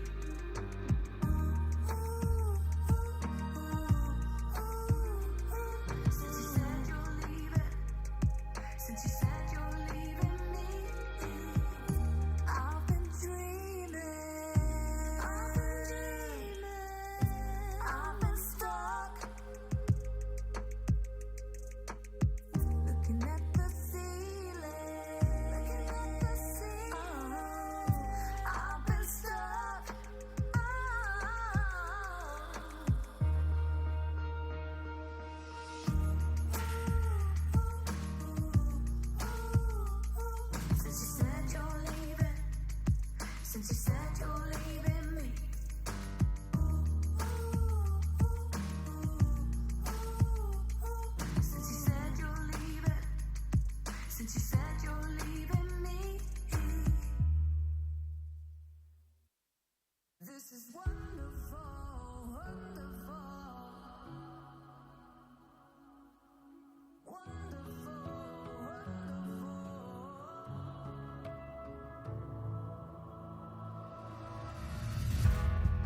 Welcome back, everybody, ahead of series number 2 of the night. And if you're only just joining us, you missed an absolute banger of a series where Frank, against all odds, managed to take down PSG in a 2-1.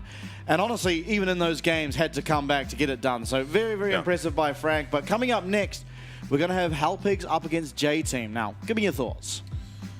I think going in, J-Team are probably the favorites, though both teams have had a really rough start, both getting just 0-2'd, not really looking close. On J-Team only really Wako, maybe Minji showing up in some games, but just Wako kind of on his own on the map. And kind of a similar story for Hellpigs with just God JJ. When they do show signs of life, God JJ occasionally ICU in the top lane.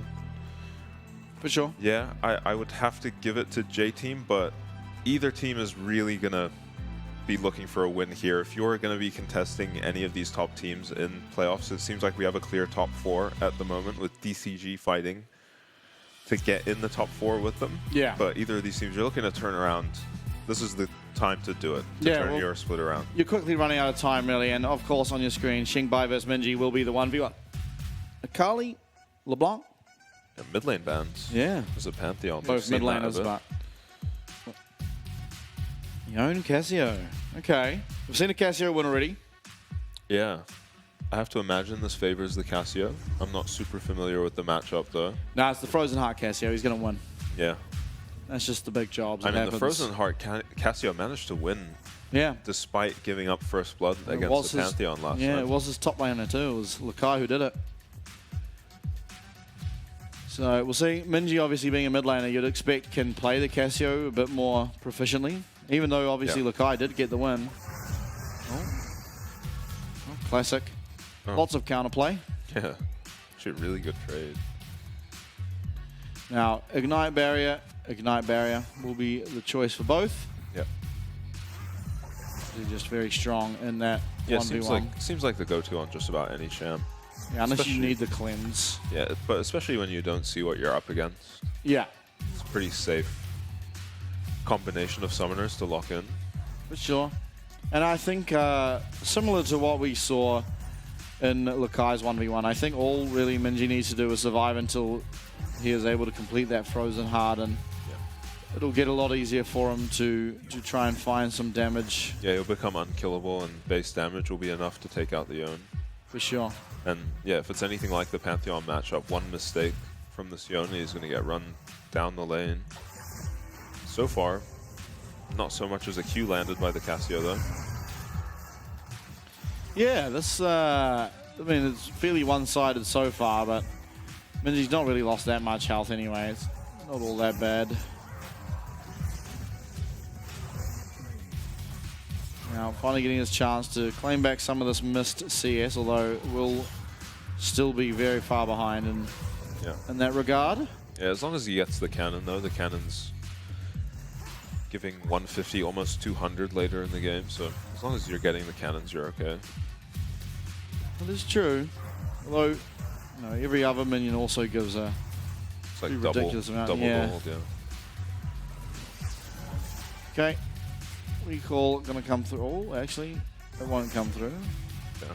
With Xingbai walking up, we'll be able to stop it. Nice dodge. Yeah, very good dodge. Is trying to trade back. Actually trading back fairly decently. Oh, yeah, that wasn't a nice dodge. Ground comes out, though. 6 for Cassio, though. Yeah, Cassio does hit 6, but runs out of mana. Barrier pop. Both barrier pop. Yeah, there's all sorts of keyboard buttons being pressed. You just go for the back here if you're Minji. Oh, he's going to stay. I guess the Yone might be too low to dive him, but he doesn't really have mana to ulti if he does get dived. Definitely a concern, but last hitting with those Twin Fangs doesn't cost any mana so long as you do last hit it. I wonder what he went for in his secondary runes. Because he doesn't have biscuits. Biscuits. It'll be the Resolve tree, yeah. Resolve tree is just better for 1v1s pretty much always. Yeah. Actually, a lost chapter on Minji. Doesn't go for the full Frozen Heart. Happy with the Glacial Shroud. Yeah, interesting. It's actually a 1k gold lead on the Yone. Yeah. Very rarely we see the farm actually deciding these, though. Yeah, for sure. It's not like you ever really get to a gold amount that breaks open the game. Now, Wits End looks like is Yeah, it makes sense. what Xingbai is going to go for. I wonder if he'll just sit on the lost chapter on Minji, or if he'll actually turn it into anything. I don't see too much value in making an Archangels. Okay, Minji doing well in that trade. See, very long cooldown. This for Yone. It is all very close. Xingbai, I think, will only ever go forward if he has the E available. Yeah, otherwise he's just getting Casio ulted. There we go. He's going to have it available now. There is barrier back up, though, so... Oh, dodged Nice out of the dodge. ult, and the... Oh, what a reaction from Shenbai, and he kills him. Yeah. Wow. That was a really nice reaction to the Casio ult. Just reactivates the E. Frozen Heart. It is being purchased. Yeah. Warden's Mail very close to completion. Yeah, thought about building some damage, but... Now Not realizes the era in his ways. Tank items reign supreme. Maybe got baited into the lost chapter because he was on that previous recall. Yeah, perhaps. What's in now will be completed. So, sizable advantage for Xingbai. Yeah. I almost wonder if the Blade of the Ruined King's just better anyway. Yeah, maybe. I mean... The lifesteal's nice. The magic resist is fairly negligible. Yeah, the on-hit damage scales with level, so it's not going to be as good. Yeah. Okay. Another good trade. It seems like Yone truly is getting the best of this matchup. Yeah. A Warden's Mail will mean these auto attacks do less damage. And maybe, I think the ring's going to be coming in soon, so both of these players getting in their last recalls. Minji does manage to get his Frozen Oh, Heart there it is. completed. He's going to be happy with that. Oh, doesn't heal to full. Oh, the Elixir of Wrath is really smart. Knowing that this next fight is just going to decide the game. Very gold efficient, the Elixirs.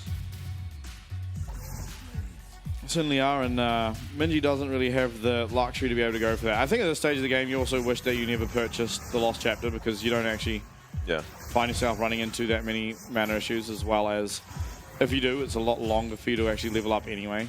Yeah. Oh, Minji's just taking the fight. Oh, he tried to predict it. Is he still going to be able to pick up the win? It doesn't look like it. Xingbai just going to stand there, throw out some Qs, throw out some autos, and picks himself the win. So it is going to be Xingbai and Halpix who get side selection there after what was an impressive showing on the Yone into Cassiopeia. They pick the blue side. I'm glad to see it. We've seen them pick a couple red side a couple times. But it does seem like blue side is the clear winner at the moment. Yeah, it does feel that way. Although red side does get picked a lot. It does feel like more often than not it's the blue side coming out on top. But honestly, I feel like it shouldn't really matter this game. I do think that J team should just be the stronger team. And just, you know, nameplates on. Wako obviously won 2 splits last year. And he's up against God JJ, who has had a couple of good games and a couple of bad ones. Same with ICU in the top lane. I don't think God JJ's even close to comparable to what we've seen from Wako. Yeah. Honestly, he's just been playing the Varus and not dying, and that's kind of all he's been doing a lot of the time. And I mean, most Varuses we see are able to at least achieve that, but it's kind of doing more is where they seem to struggle. Yeah, and we've seen some strong Varuses now as well. Finally, at long last. Yeah, so it's not a champion problem. For sure. Yeah. Oh, God JJ praying. Yeah. Helpix looking in good spirits. Yeah. It's always good to see smiles on their faces. Of course, it is 4 rookies and God JJ who last played in Season 5. So, you know, for all intents and purposes, kind of a rookie when you go back that long and you've come back. Yeah. Or you could say veteran, but being out of the scene for that long is pretty insane amount of time. Now, on your screen, J-Team, I think you look back to last split, of course, Kongyue playing on the same team as Lakai on Beyond was the jungler for him. Minji having one of the best regular season splits I think I recall. And it did kind of fall apart in playoffs, and then Wako, of course, won it all twice. Yeah, Minji off to a bit of a slower start. Yeah. Only 2 games in, and against very strong opponents in PSG and Frank, 2 teams we've got as the top 2 teams. Yeah. And then, of course, Yurisan in the bot lane. Now, he has to be an absolute beast because he entered the Oceanic Hyperbolic Chamber. Yeah, just come back from Mammoth. Yeah. Yeah. One of our prized orgs over here. Now, yeah, I like the stats comparison. Minji's stats don't look all that good. Xingbai's actually look okay, but... Yeah. Both players with pretty rough KDAs. Decent damage share, and Minji actually struggling in lane. That's right. And Xingbai never receives a gank. Yeah. Despite Minji struggling in lane with high jungle proximity is not a good look. No. In fairness, he has been up against Maple, and Yeah. it was their first game. I think their first game was Frank, right? Yeah. Yeah, so... I think he got one of each Pretender and yeah, Jimmy. yeah. Pretender, Jimmy, and Maple have been the mid laners Yeah. he's had to go up against. So Yeah, that's a murderer's row. I'm of mid I'm laners. allowing some slack to be cut here. Yeah. Well, actually, same teams up against Helpigs. Yeah. Yeah, this is true. A Felios band. Okay. Interesting. Yeah, they're very interesting. Wako is a very, very good Aphelios player. Then think- Rengar permaband against Helpigs. Yep, Kazma's never going to get that champ. Or maybe it's ICU. I actually don't know which of the two, but Yeah, I'm not it's sure one of either. them. One of them plays Rengar. It's probably top lane, I suppose. It's more likely to be top lane. Seems to be more of a variety of Rengar builds. Yeah. Now, what are we looking for next? Udyr eliminated. Ash open so far. Was Lakai right? It was Lakai that there was Lakai and Kongyue who thought they could take down RJ level 4 and got double killed. Oh, yeah. So Udyr will never be allowed in a J Team's game ever again. Yeah, and understandable, honestly. It seems manageable, but still very difficult, even when you manage Yeah, it. managing it doesn't seem all that easy. Yeah, Ash is open, so Ash is expecting that open. from Helpigs. Will we get the first game of no Ash? I would be surprised. Might just go for Orianna as well, but Or Varus. okay, I think you have to take Ash now. There's no way you want to play anything into Varus Ash. Yeah, Varus Ash is a very strong lane, especially if they can. Oh. Ante first. but- Okay, Wako, very good Varus player. I swear you just take the Varus Ash here. Just slam it. Yeah, Varus Ash and then Helpigs. Stop getting greedy with your top laner here, Lakai. You can pick it third. I mean, you can. I mean, if you're picking a top There laner, we it's are. probably Jax. There's the Varus. No. If you're picking anything, it's Varus and then Ash, surely. Yeah. Yeah, I can't imagine why you wouldn't. And I'm not sure what Helpigs have planned. Right, one tick. Yeah, they have to have something cooking. Oh no. I mean, strong jungle champ. Yeah. It doesn't seem like Kazma really prioritizes the tank zone. Yeah, and we'll see if we maybe get like an Azir or an Orianna here from Helpigs. Or an Ash. Yeah. Yeah, Ash would make a lot of sense. It's a very strong champ. Actually, 100% present. That's right. Only one pick. It was Woody. Maokai. Ash, perhaps? No, Trist. Okay, so maybe it's bot lane because you currently don't have much of a damage profile in terms of magic damage. Although, perhaps you could be looking for something like the Seraphine and Senna. Yeah. Are we going to see it? No way, man. Just lock in the Ash. That lane is so absurd. What can you could do it into 2 bands as well. All right. Yeah. Orianna into 2 bands isn't so bad either. Banning out the Azir, banning out the Nico would make a lot of sense. Not sure if Xingbai plays it. You also might just think this is Tristana mid. Yeah. Yeah, I'm not sure what you'll ban. It feels weird to ban Ash if you're J-Team when it pairs so well with the Varus. Yeah. LB. Yeah, they do think this is a flex Tristana. Yeah, I swear you still can just play Ash. Like, Tristana's window to go in is, you know, there's a long time between her windows. It's like a 20-second cooldown on the Q. Yeah. And really, not that much trading goes on without it. Yeah. Na's going to be banned against Lakai here. Yeah. I would expect a Jax ban to come out from Helpigs as well. Yeah, I think so. Lakai playing a lot of Jax last spurt. Alistair going to be the second ban. Obviously, P as well, something that can engage for the Tristana. Yeah. But, I mean, there's just still so many more open, right? Yeah. Don't think it's really that detrimental. Nautilus, Blitzcrank. Yeah, you're going to be Leona. able to get an engaged support into the Ashe if they do go for it. There's just so many. Rakan even. You're a ban. Banning that for the Cassante, of course. Does have a good matchup into it. Maybe not as effective in a team fight as Cassante can be, but at least not as disruptive, that's for sure. Now, Ashe not banned as of yet. Maybe we just in a game where neither support plays it. Yeah. Not the hardest champ to pilot. Yeah. Just spam W. As you expect the Jax pick here. It's not too late to just pick something like an Ashe Caitlyn. You will be... An Ashe anything? Yeah, I mean, yeah. Okay, Ziggs, this would sort out the damage profile. Yeah. Of course. But generally, if you play with the Ziggs, you really... Leona tends to be the best Ziggs matchup. Lots of lockdown. Yeah. Very, very easy for you then to land those Qs, land satchel charges, and all the rest of it. So Yeah. we'll be locked in. I do expect to see a tank support here of some description. Now, admittedly, a good support into the likes of the Ziggs and an engaged support is something a bit unheard of. It's called Ashe. Yeah. No, it isn't actually as good now, I suppose, because... Got the Leona. And Ziggs ultimately is going to feel pretty safe regardless. Regardless of your range and pressure, Ziggs can farm from pretty far away. Yeah, and later into the game, he's going to be almost one-shotting this Ashe, but I mean, I guess we just have to give up on the Ashe. Should have given up on it a long time ago. I don't think we were going to see it. Oh, yeah, I still think it probably just Varus Ashe early would have been fine. Yeah, Like, yeah. you could even ban out the Ziggs, honestly. Like, what else do they play? There could be a Senna. I guess Senna Seraphine is kind of your next thing, but honestly, I mean, looking at the drafts and more seriousness, I do prefer the draft here that we're seeing from J Team. Yeah, me too. Obviously, a lot of it comes down to how they play it. We've seen the Varus Orianna not do so well in the past, as well as this Cassante versus Jax matchup.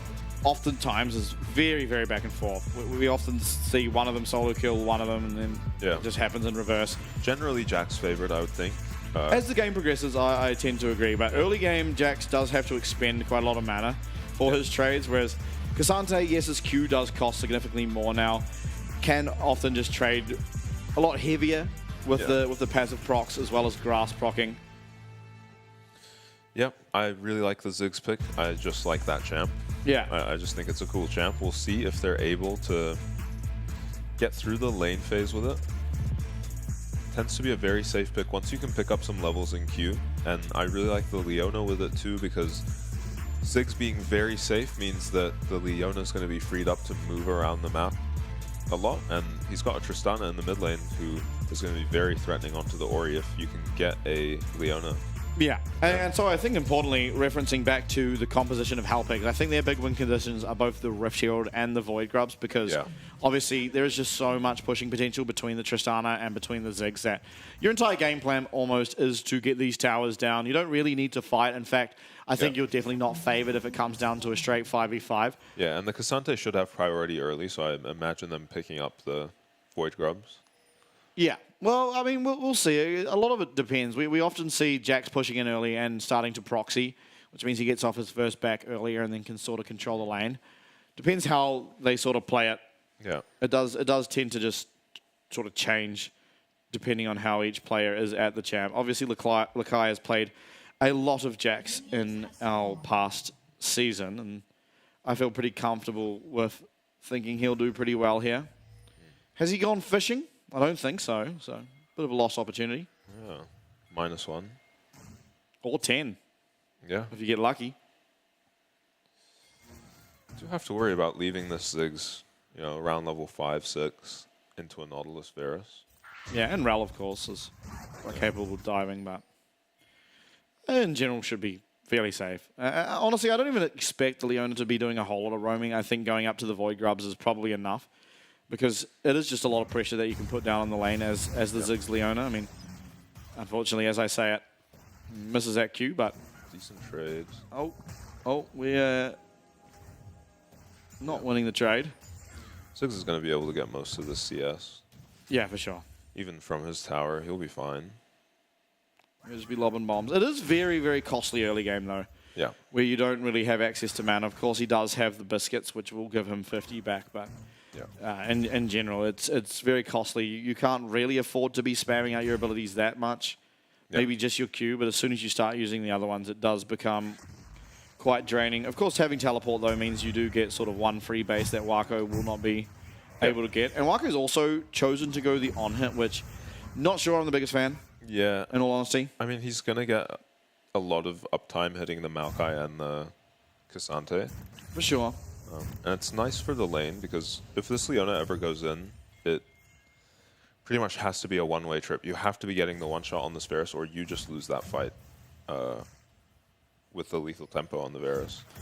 Yeah, for sure. And there is a lot of follow-up in fairness. Cassante can get to the Varus, Maokai lockdowns the Varus, and then Xingbai as well should be jumping around.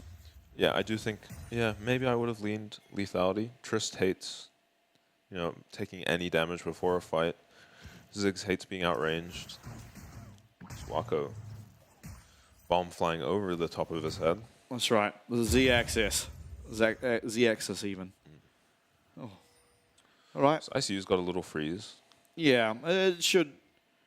With Maokai on his side stay of the here, map. yeah. It's going to be hard for Lakai to break this, and he actually has to be pretty careful. Did put down a fairly deep ward there, though, that offers him enough time, I'd say, to be able to get out. Maybe when his minion wave isn't coming in, though, might not. We'll see if Cosmo goes the whole way around. He's pinged on his way to enemy Tri-Brush. Yeah, he's going to go around. He's going to avoid this ward for the most part. Okay. Uh-oh. Here comes Rel. It's going to get spotted, and the minion wave's coming in, so Jax will have access to that leap strike. On the other side of the map, though, there is also a dive we're seeing. Lakai getting low. Should be first blood going over. ICU definitely wants to be the one to pick that up. Ooh. Nice. Really well played. Yeah, back on the other side, though. Kongwei tanking up. Wako going to claim himself first blood, and nobody going down. Are they going to look for a redive? Wako keeping some of these blight stacks on. It's going to be at least tanked up for the start by Kongwei, but he's going to go down. And in comes the teleport for God JJ. Of course, they trade one kill back. That was probably a pretty hard dive to pull off. I'd like to see it again. Oh. Massive trade. Very good trade. Yeah. So we're going to get to see the bot dive now. Ziggs pretty low on mana. Still looks like a very hard kill. Does the Rel just flash Q him? No flash, just walk up auto. He flashes the Rel Q and W, and he still goes down here. Wako just taking him out. Yeah. Varus very much a stat stick of an 80k. Yeah. And they go here, importantly, while the lethal tempo is still up. Oh. I wonder how much health he died by. Yeah, it would be close. And yeah, on the other side of the map, Lakai, weak side, escaping a very scary gank. That's right, weak side escapee. Now, Dragon will be picked up here by Halpix, but again, as I said before, now obviously it's never bad to get a Dragon, but I think they may have wanted to get the Void Grubs more. Yeah. They don't often matter all that much, but I think when you just have this much pushing potential, it becomes a little bit more... Yeah, you leave the Orianna, you leave the Ziggs or the Tristana on a tower. Yeah. With the Void Grubs especially, they're just going to take it. But honestly, these two champs might just be taking the tower anyway. Yeah, that's true. So it's not the end of the world. But they also have the Maokai. Press R and get you away from my tower button. Yeah. Now, Marco feeling very good down here in the bot lane. Has already got his boots. Of course, you don't always have to go boots on Varus. There are some 80 carries where you like boots first. Jhin, Callista comes to mind there, but... Yeah, boots against the Ziggs. Yeah, boots against Ziggs at Leona makes a whole lot of sense because obviously you want to be dodging out of Zenith Blades because that's a lot of setup for the Ziggs. You want to be constantly dodging those bombs because they just have very high base damages. Yeah. And this Jax is having a great time in the top lane. Yeah, he's a bit of a weak side bandit. Against the Cassante first pick. And I wonder if they can kill him here. He has no flash. Yeah, no goes quite yet for ICU as Kazma certainly is... If they can catch him under tower here, he's for sure dead. Oh, he just walks up, claims himself a... Uh-oh. Probably warding over this wall. Uh-oh. Oh, he's dead. Lakai, my good friend. Counter-strike, Xingbai. It's not as simple. It's going to be... Oh! Oh my god. That was okay. awfully close. Yeah, and because it's so close, Maokai feels like he can't just give the kill over to Triss, has to take the kill. Yeah, so kind of a win in some regard. Minji Obviously, taking Cryo and roaming bot though. We're going to get the TP out of ICU. Should shut down that play. yeah, and this should be fine as well for ICU. Obviously, you don't really want to be using your teleport, but Yeah. he's already pushed in his wave, so it's kind of perfect timing for him to be able to come down, recall, and get back to lane before it's crashed in by Lakai on the Jax. Yeah, and it does wonders for Shenbai that play bot doesn't work. He gets to run mid, shove a wave in, and get a really good reset. Otherwise, he was maybe losing a plate. Sure. Now, it is the recurve bow as well as Vamp Scepter here for Wako, so obviously Blade of the Ruined King. We already did expect that to be the case, but certainly does feel very far ahead of the Ziggs, who is working towards the Ceres with that Tear and Lost Chapter. Yep. And I wonder what the Ziggs build is going to look like. Will it just be the Leandries after? Makes sense. You'd think so, right? Yeah, there are more pen-based one-shot Ziggs builds where you can go for like maybe a Shadow Flame. Okay. The classic Storm Surge. Yeah, that was more common maybe with the old Ludens. Storm Surge wasn't out of the old Ludens when he came No, out. I just mean the pen build. Yeah. Oh, But right, yeah, right, maybe right. like a Storm Surge and go for a one-shot. Yeah. One-shot build. You know what Storm Surge reminds me of? Especially in solo queue, is Thunderlords when those runes came out, because it's blue, and for like the first week and a half, 2 weeks of solo queue, every single game was like 3 Storm Surges on each team. Yeah.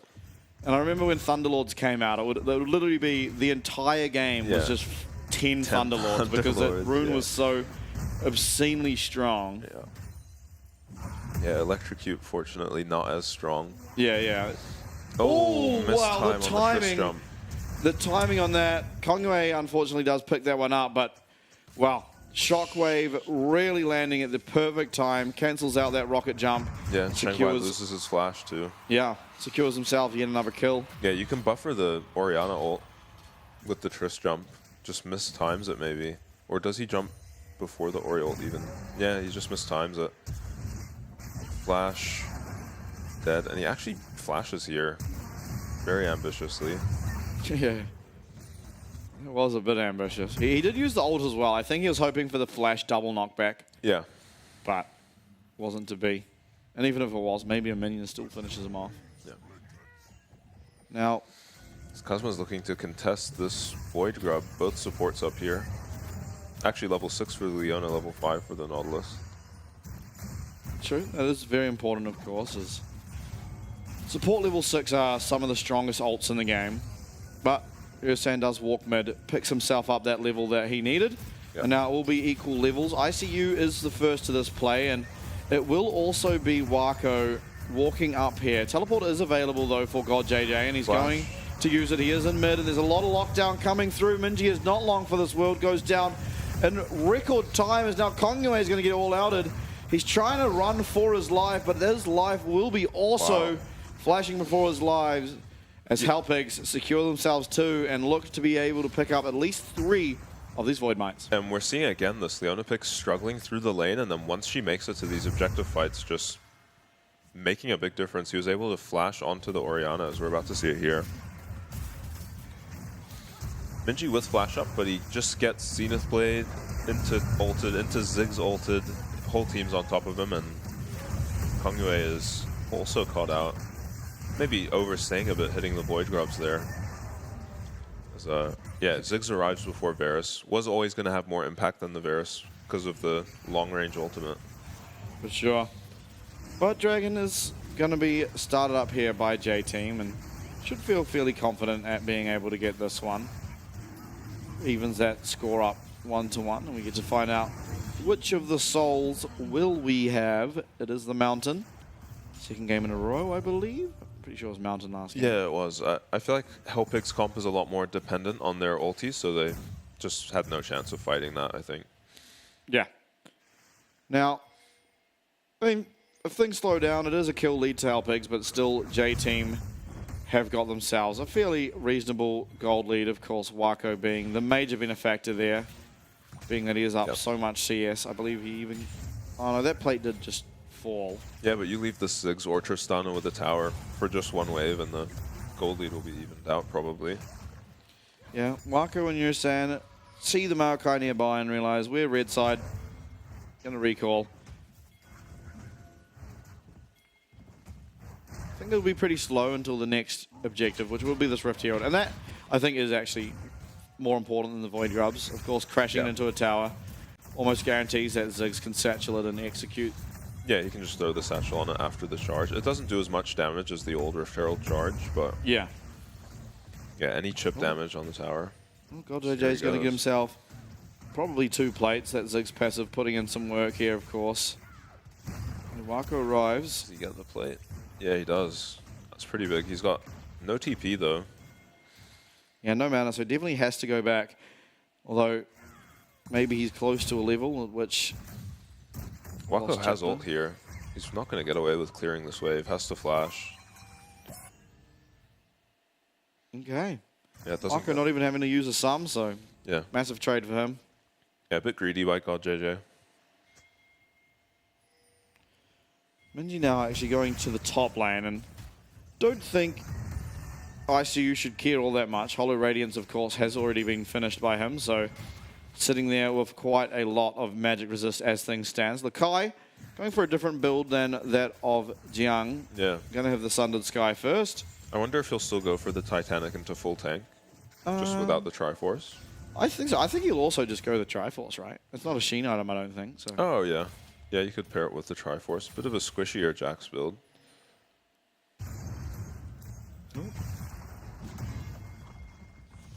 Value out of the Demolish. For sure.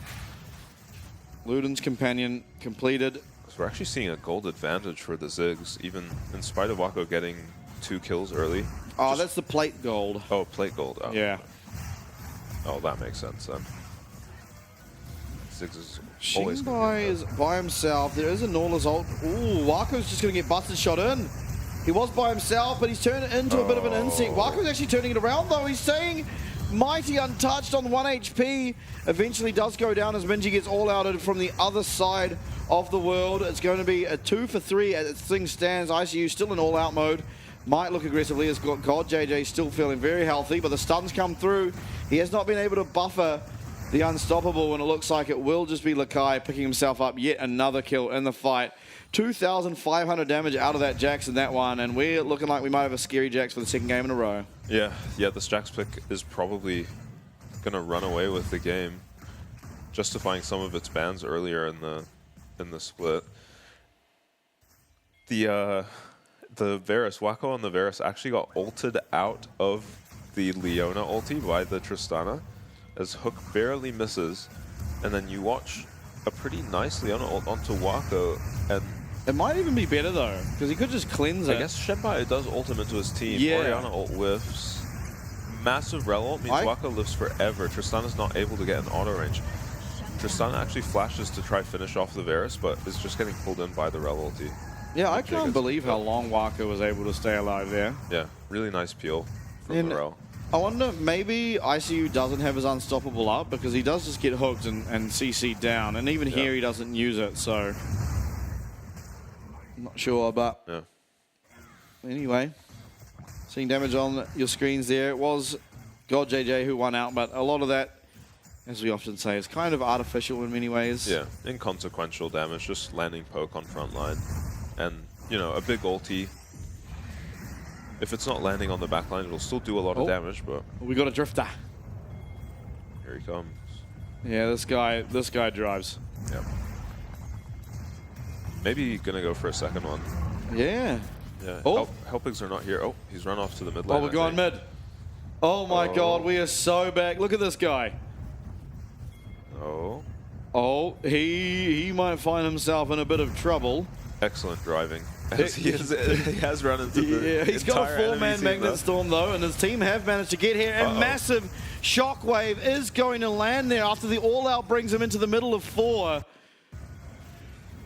ICU all-outs what is it, Rel into his team, and at that exact moment, Minji presses Shockwave, and we see our second 4-man Orianna ult of the night. Yep. And J-Team are just going to pick up the dragon off of that. Everyone chunked out on Hell Pigs. What did I just witness? I love this new Rift Hero. That's so much more fun than the old one. Yep. Where it just waddles down to a second tower before getting killed in one auto attack to its eye. All right, massive.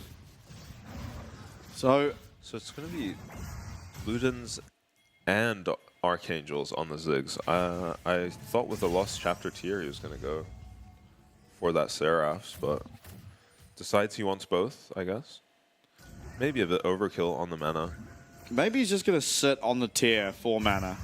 Yeah, maybe. And like upgrade later. But Do for they now, actually have the damage to kill Minji they have here? the CC. Oh, Ziggs comes in. Yeah. Nice. Ziggs will confirm it. Arding, unfortunately, being the one to pick up that gold. But yeah, definitely do get themselves a nice pick there onto Minji. He's having a bit of a rough one in game number 1. Yeah. Nice start initially with the gank coming in from the Rel. They were able to pick up a kill on Shengbai, but yeah, has found himself on the receiving end of a Leona in most of these skirmishes.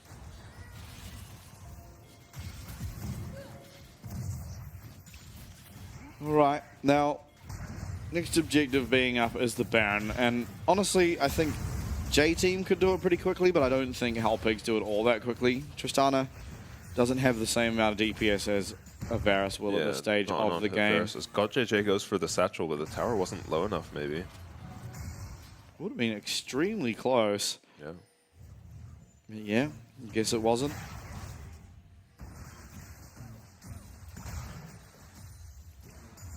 No, Wako, yeah. Maybe if the Leandries is coming, I assume the Leandries is coming on the Ziggs. That'll help the Baron quite a bit. Yep, for sure. And to be fair, you just want your Navori to be finished before contesting anything big. Yeah. It's a massive power spike for a Tristana, and certainly want to play towards that. Honestly, ideally, you aren't really looking for a group on this Tristana. You've got Trist in the side lane, Cassante in the side lane, and then Maokai Leona trying to pick off the Jax or the Orianna. With Ziggs just holding down mid, it's really hard to get through this Ziggs to have any pressure on the mid lane. And he can follow up the side lane plays with his ulti too. Yeah, and I expect now in the side lane, Lakai really going to start to make headway. Yeah. Has himself the 2 items, as we said. Obviously, the Titanic Hydra adding a lot of push. Oh, we got the cool one again. Yeah.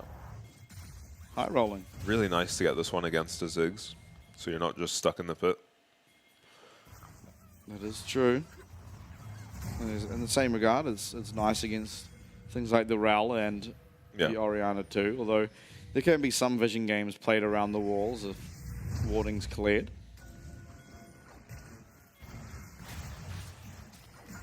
We're playing ping pong now. Yeah, we're just going to be bouncing waves back and forwards mid and seeing who can make a play on the side lane. Looks like J-Team are going to go for this blue.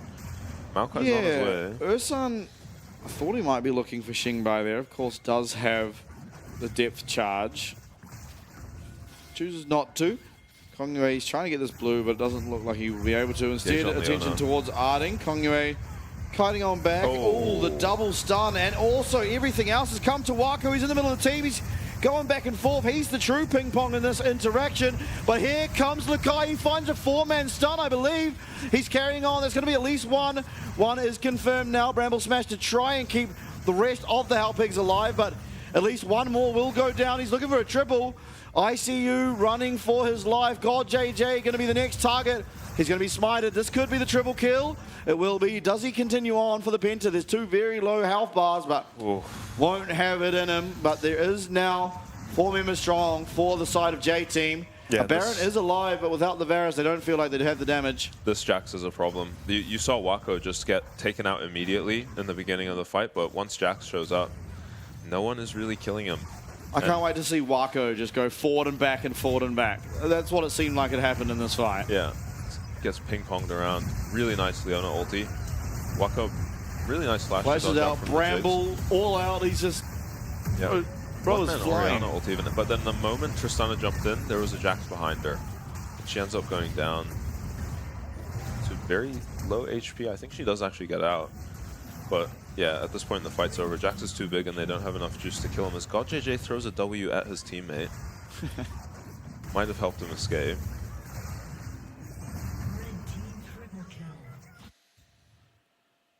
No, Okay. poor God JJ. And Wow. Look at that Jax damage. Yeah. Yeah, if you're not punishing this Jackson lane, it seems to just take over games.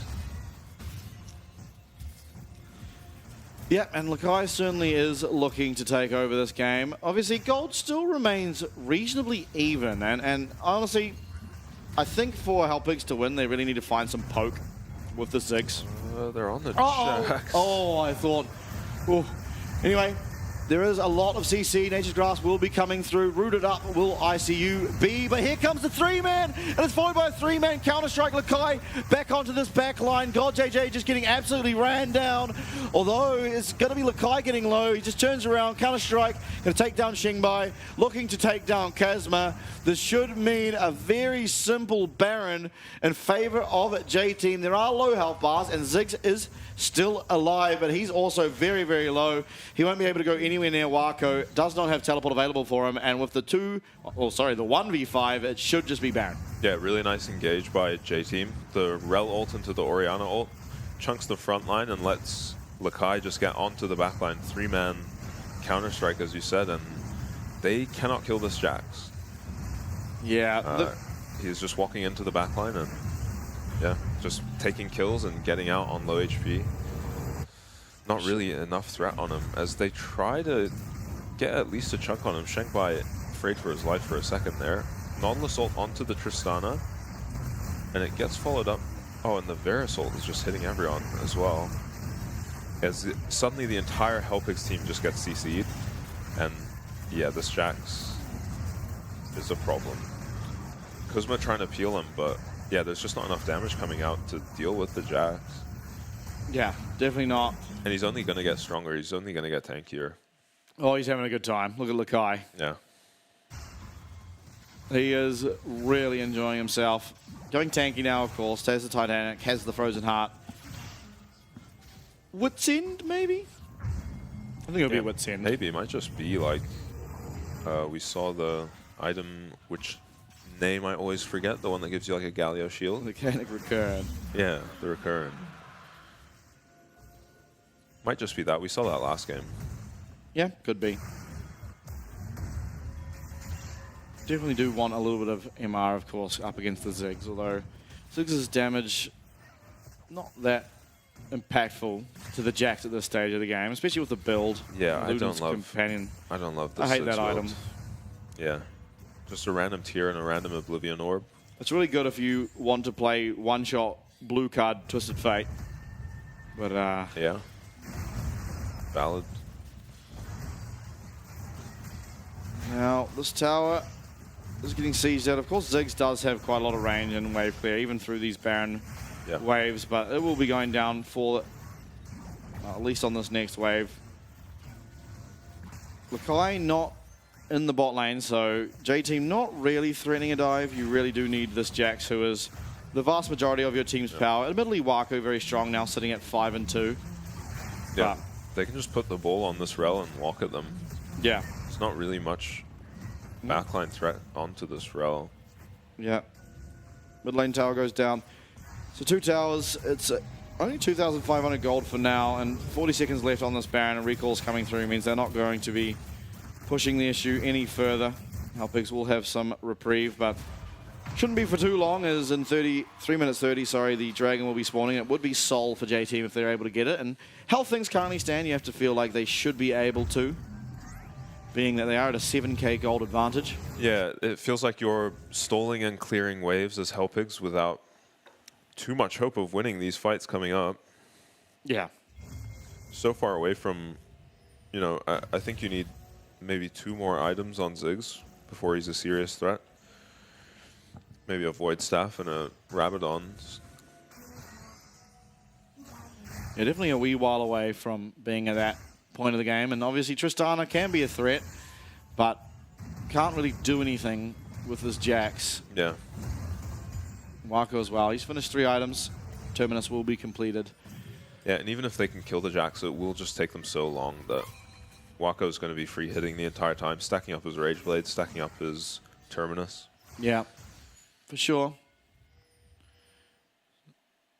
Should be a little bit of a lull in the action, although everyone is grouping around this top side. Maybe they're going to be able to get this tower down. Of course, Ziggs' wave clear a lot better now. Also does have his ultimate available for him if he really needs it. Decides to not ult the wave.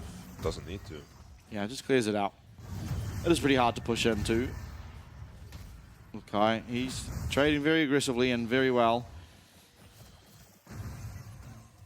Are they just going to dive? I mean, Kongwei is definitely angling like he's going to. Yeah. Maybe looking for a flash as Leona ult comes out. Yeah, but there goes the Ziggs ult as well, and Wako doesn't take any damage of it as the cleanse does allow him to move out of range. ICU's never going to be winning this 1v1. Yeah. He's just trying to not lose his tower, I guess.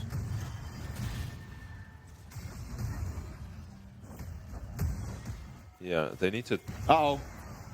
Lakai's got... Oh, this is a Varus ulti. Yeah, Varus ult comes down. Chain of Corruption will land. The stun from the Counter-Strike also will land there onto Kazuma. Or jump away so Lakai won't take too much damage. And Too scary to fight a Ziggs in that corridor, I think. They can't commit on that. Yeah, for sure. And they don't need to, right? There's a minute now until Dragon Soul comes up, which will make pushing into the Ziggs a lot safer. Just means a lot more padding from his poke. Yep. The bouncing bomb.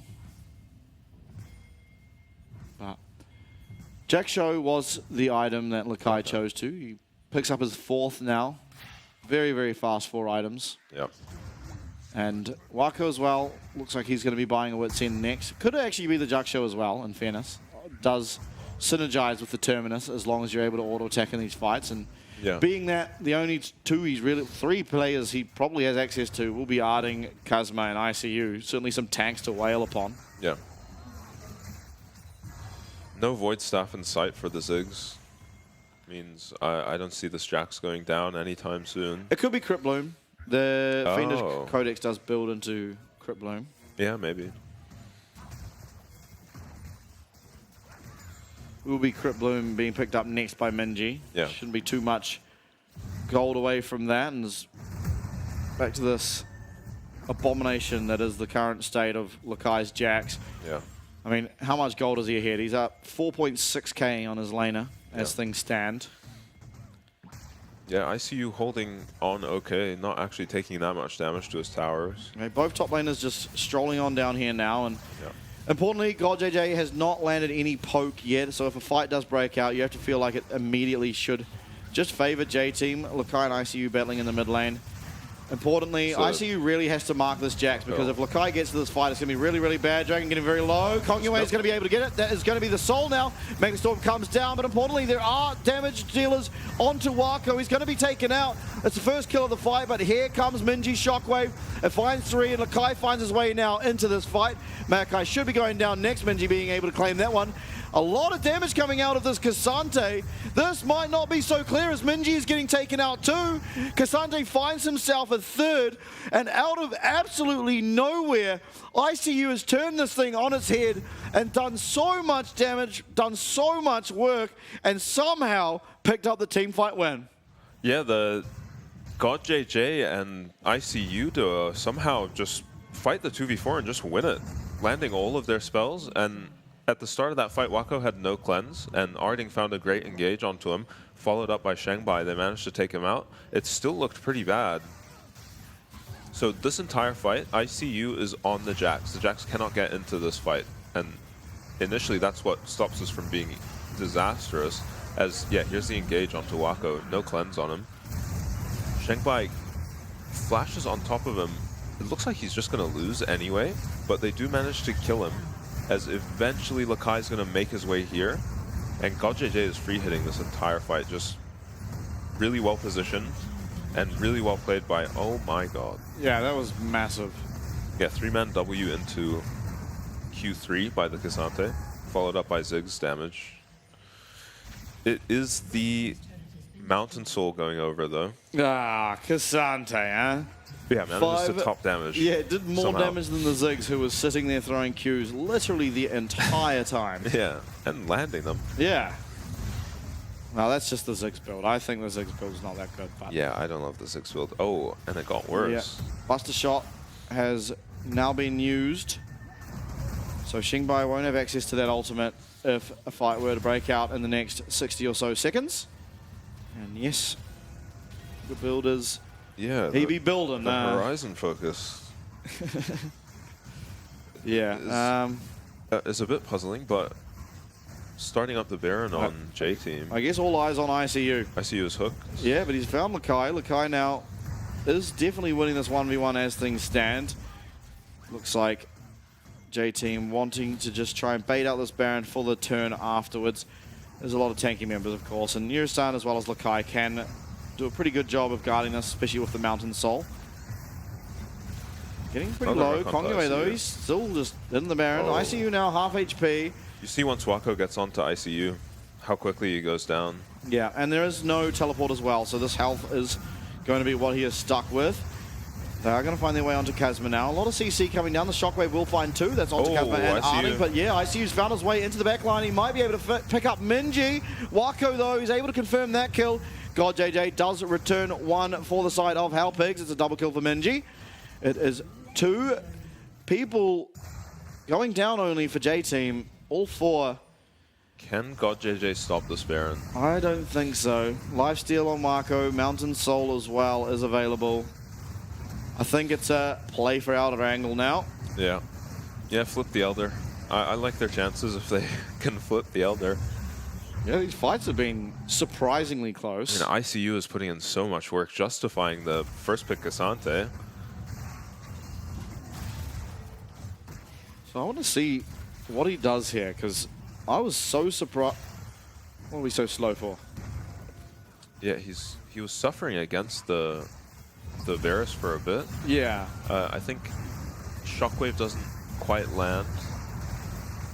And then I think he just takes the Nautilus. Yeah, just and then gets he's on top of the back straight line. to the back line, yeah. Yeah. Crypt Bloom as well. Shengbai is getting jaxed. And honestly, if that Crypt Bloom doesn't come through, Wako might die to ICU. Yeah. And then that could be a whole different fight at that stage.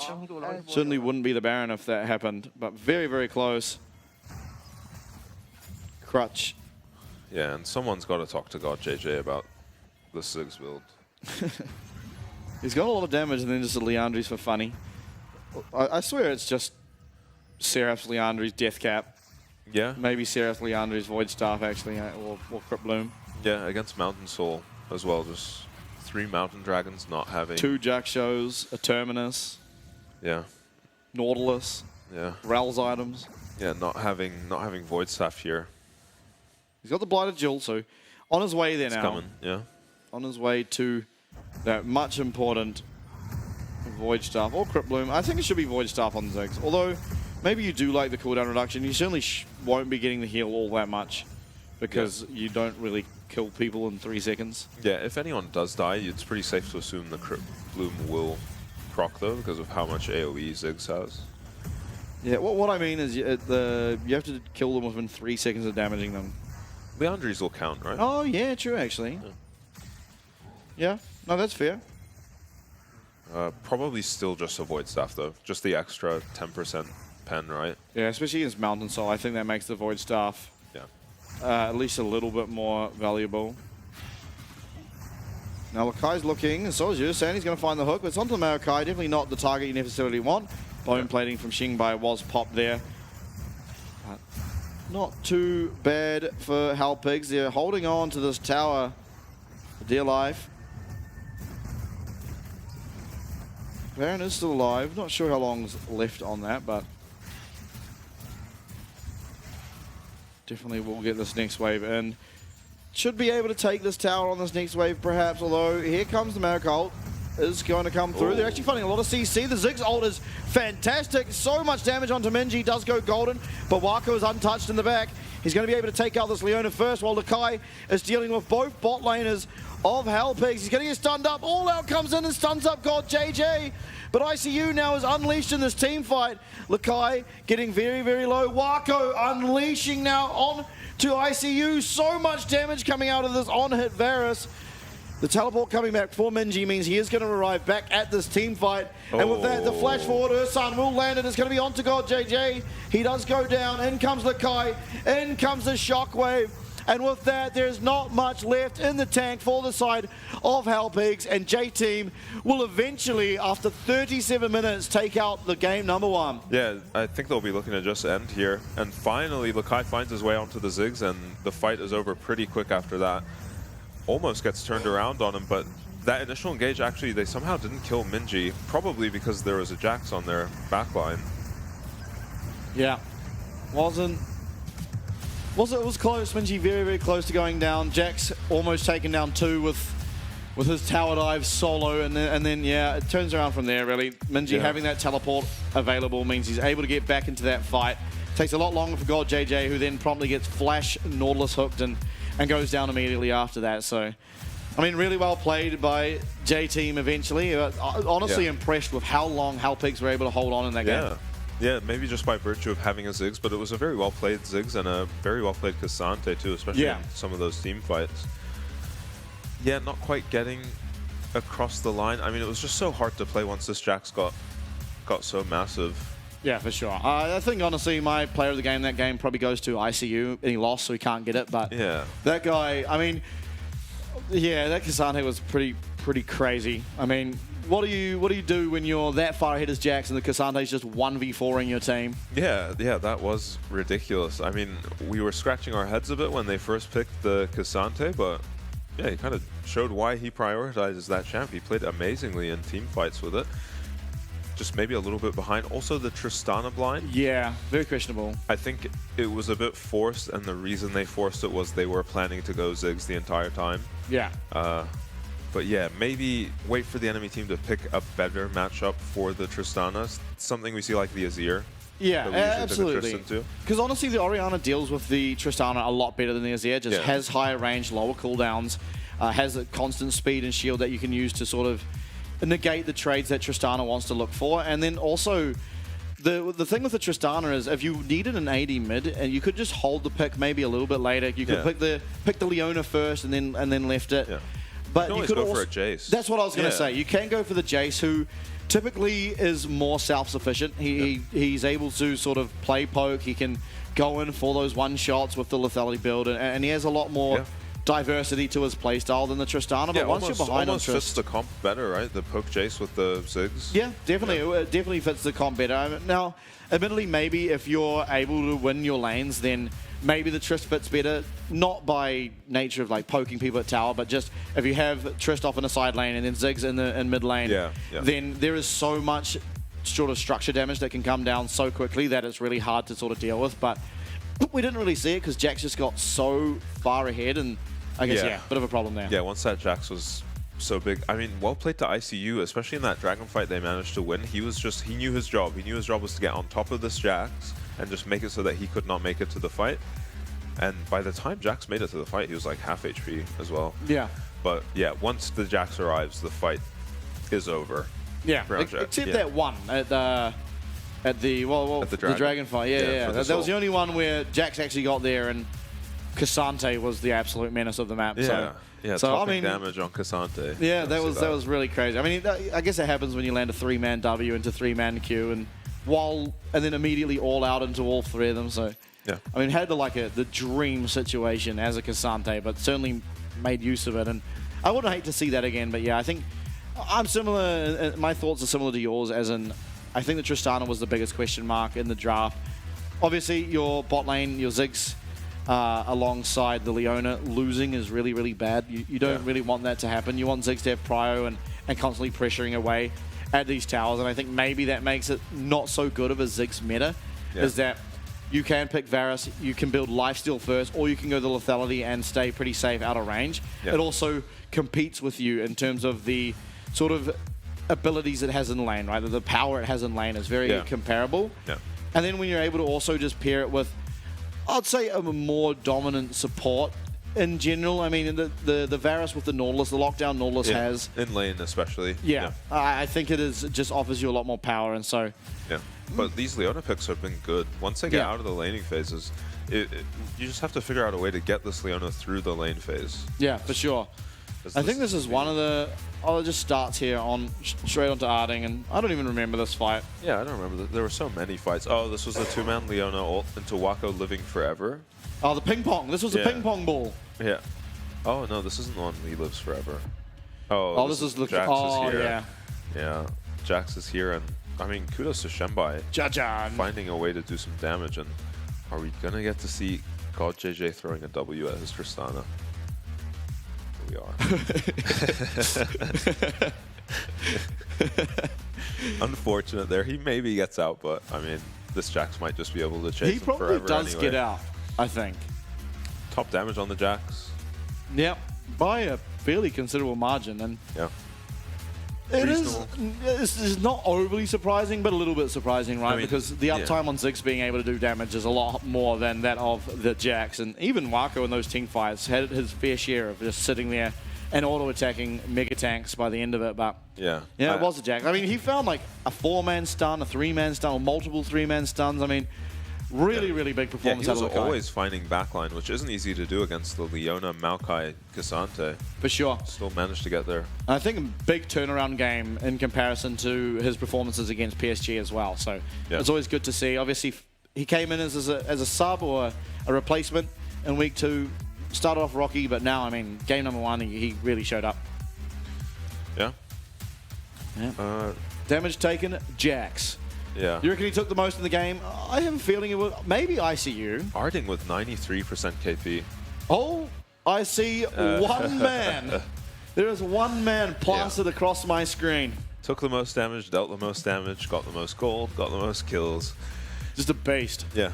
It actually was a really big performance. And as I said, big turnaround. And obviously, JT, they're a bit down in the dumps. This is their first win. Obviously not a series win. Yeah. But just their first game win at all this split. Yeah, got to be happy with it. Pretty decisive. I mean, Hellpig's made it difficult for them to end, but it always takes a long time against the Ziggs. Yeah, it is kind of the get to the next level comp, right?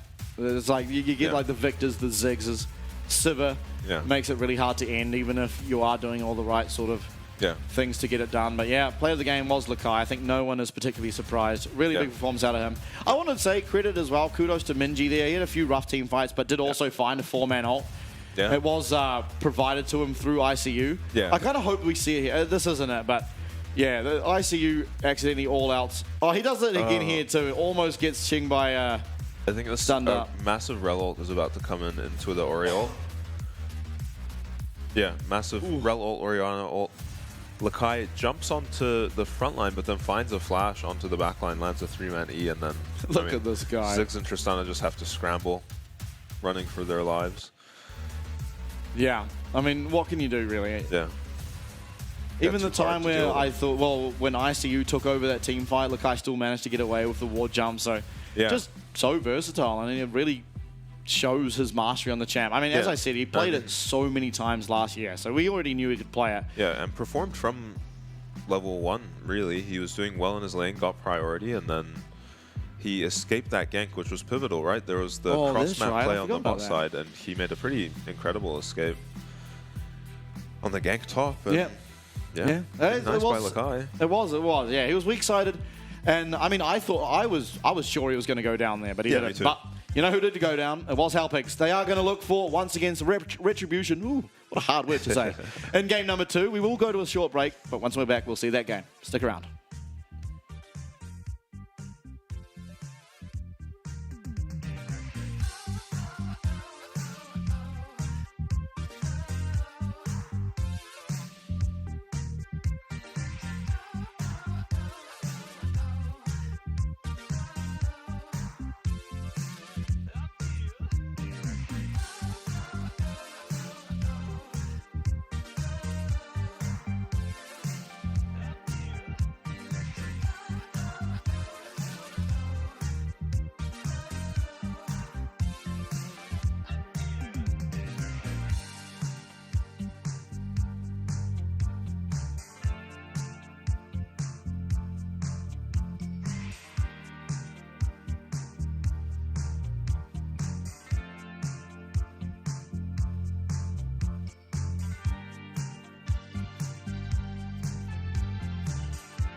We're playing dangerous games.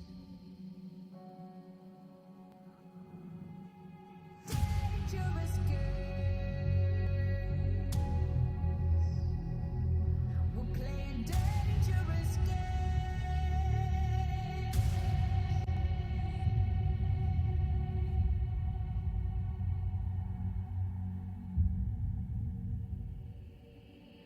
Behind these walls, the truth you'll find. These rooms where secrets lie. Amidst the dark, we'll find some light. But we're running out of time. We're talking dangerous games. Dangerous games. Dangerous games. Dangerous games.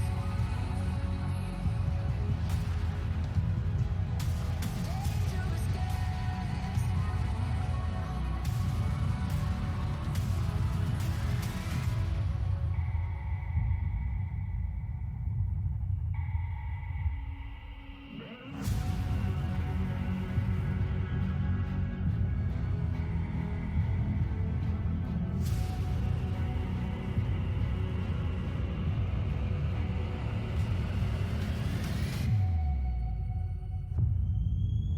Dangerous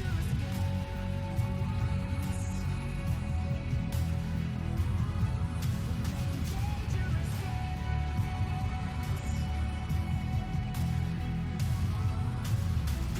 Dangerous games.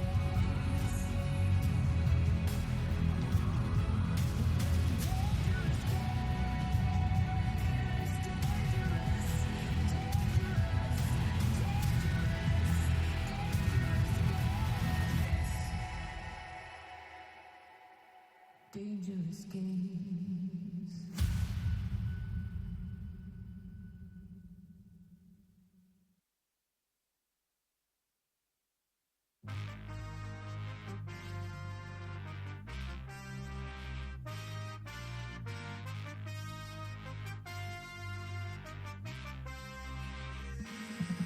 It's personal, Saturdays, prime time, baby. Grinding, you don't see me on the sideline, baby. The man, know you see me, yeah.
You got me off the ground,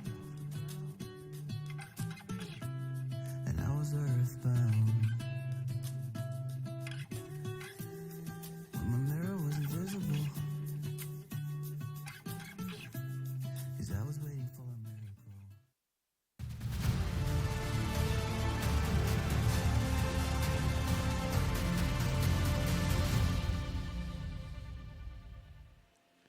And we are now back for what could be the last game of the night. Of course, it is between J-Team and Hellpigs. And I mean, game number one, it was kind of, at least in my opinion, a bit of a stomp. It just went for 37 minutes by nature of Ziggs being in the game.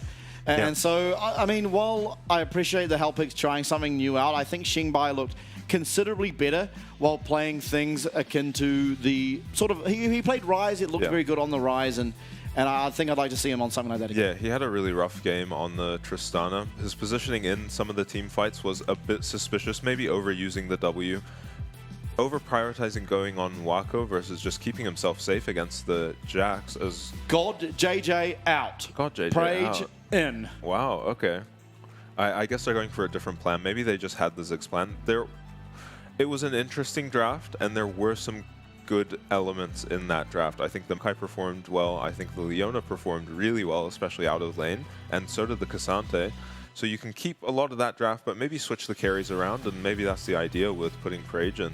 Yeah, perhaps. I mean, I'm excited to see what this guy can do. Obviously, they haven't been able to pick up a win yet, so may as well try something new, and I mean, what better than to sub in your substitute? Yeah. Yeah, give God JJ a little rest and see what Prage can do. I wonder what his champion pool is like. I'm not too familiar with him. He just plays the traditional 80Ks. He played a few games in the summer split of last season, so yeah, just expect him to be playing what you'd expect from an 80K, really. All right, Hellpigs with the blue side again. Take out the Callista, so they're not looking to first pick that. Certainly not. Will Ashe make it through yet another draft? I mean, seems like it will. Yeah, maybe not. Goodbye, Rengar. Maybe not with... They had a very specific plan in the Game 1 draft, and I think they just weren't willing to deviate from it at all. So they just let the Ashe go by. Maybe this time they're playing a little more reactively in the draft and willing to pick up the Ashe if it's left open. Lucian also could be picked up if it's left open. Yeah, Wako very, very good at the Lucian. Yeah. I would hope you wouldn't... Yeah, they banned it. Well, Wako's being a bit targeted here, but Varus does remain open. Of course, he did play that game on one. I think Prage probably will take the Varus here and pick... Yeah, I would expect the Varus. Rumble is open, though. Oh, yeah. Nocturne banned away, yeah. Rumble open. Ashe, Rumble, Azir.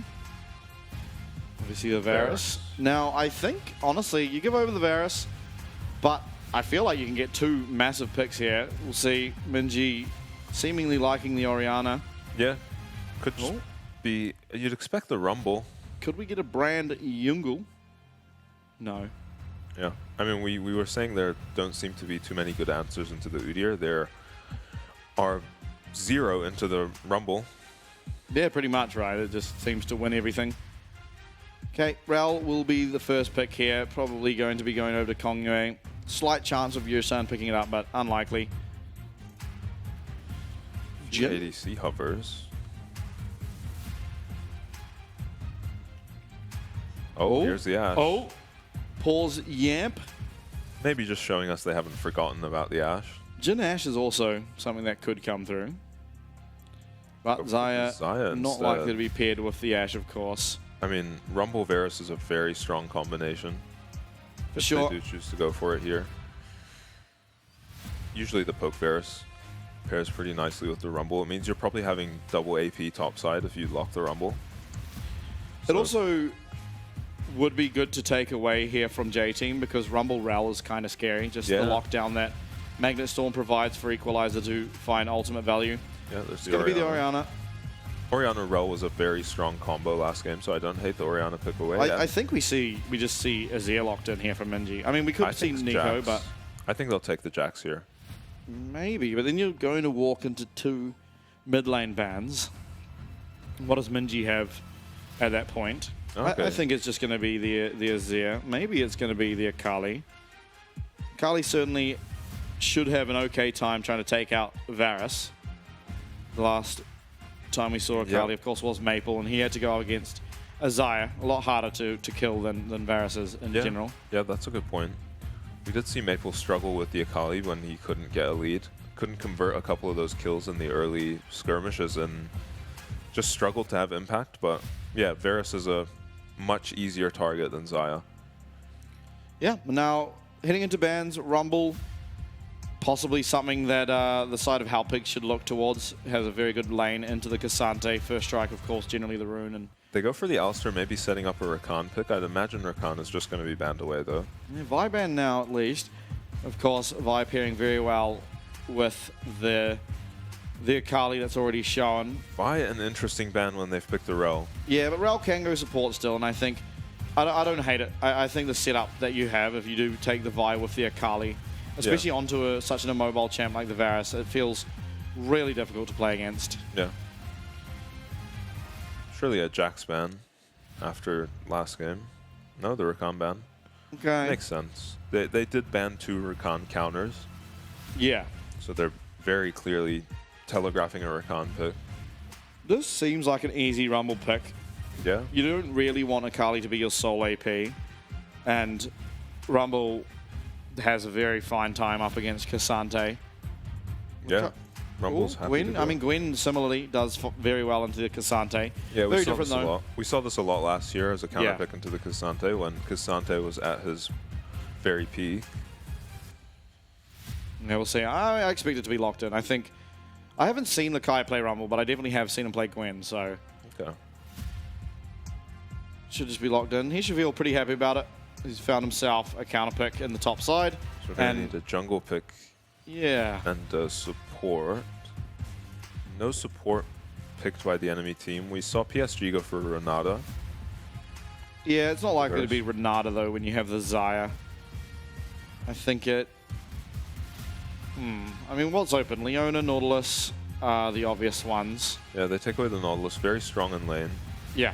And, I mean, that, again, it kind of often means the melee supports tend to be Poke Varus doing better, but we've seen so many Poke Varus Orianna combos just do extremely poorly. Lisa in the current hover, we've seen Kazma play it before. He played against PSG, and he honestly looked pretty good at it, but didn't unfortunately find the win. He will pick it up again. It's nice into the Akali. So is the Nautilus. Yeah. Nautilus ulti might have trouble getting value out of the Nautilus ulti this game against a Xayah and a Gwen. Oh. So how much the support pool's been pinched, they are hinting at Rel going down there. And honestly, Rel is still a perfectly fine support. Will be. Okay. We get Kongyue's Viego.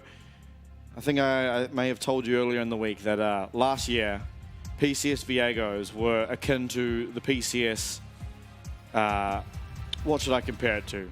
The LeBlanc or the Varus, where it was just like, man, I'm sick of seeing this champ and it would keep getting locked in. Yeah. Except Kongyue. Oh, That guy was really, really good at the Viego. Okay. Constantly carrying games, pulling off all these flashy maneuvers. Yeah, and it seems like, honestly, both teams just prioritizing comfort over strict power rankings of champions in the meta right now. Yeah, I tend to agree. And Wako definitely very, very good at the Xayah. So it's always exciting to see him on the Xayah once again. See if he can get his team across the line for the second game here of the series. Of course, picking up game number 1, picking up game number 2 would greatly enhance their chances of making a fight for the top 4, which is oh so important. Yeah, it would be nice to get the 2-0 as well, get a bonus point. Yeah, for sure.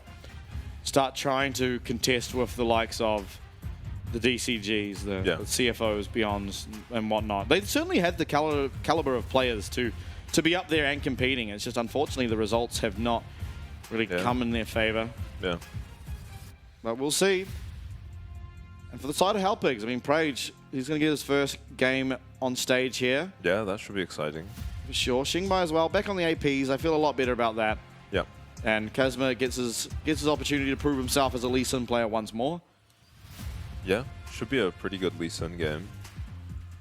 Yep, definitely. It can be hard-ish to play Lee Sin into Xayah.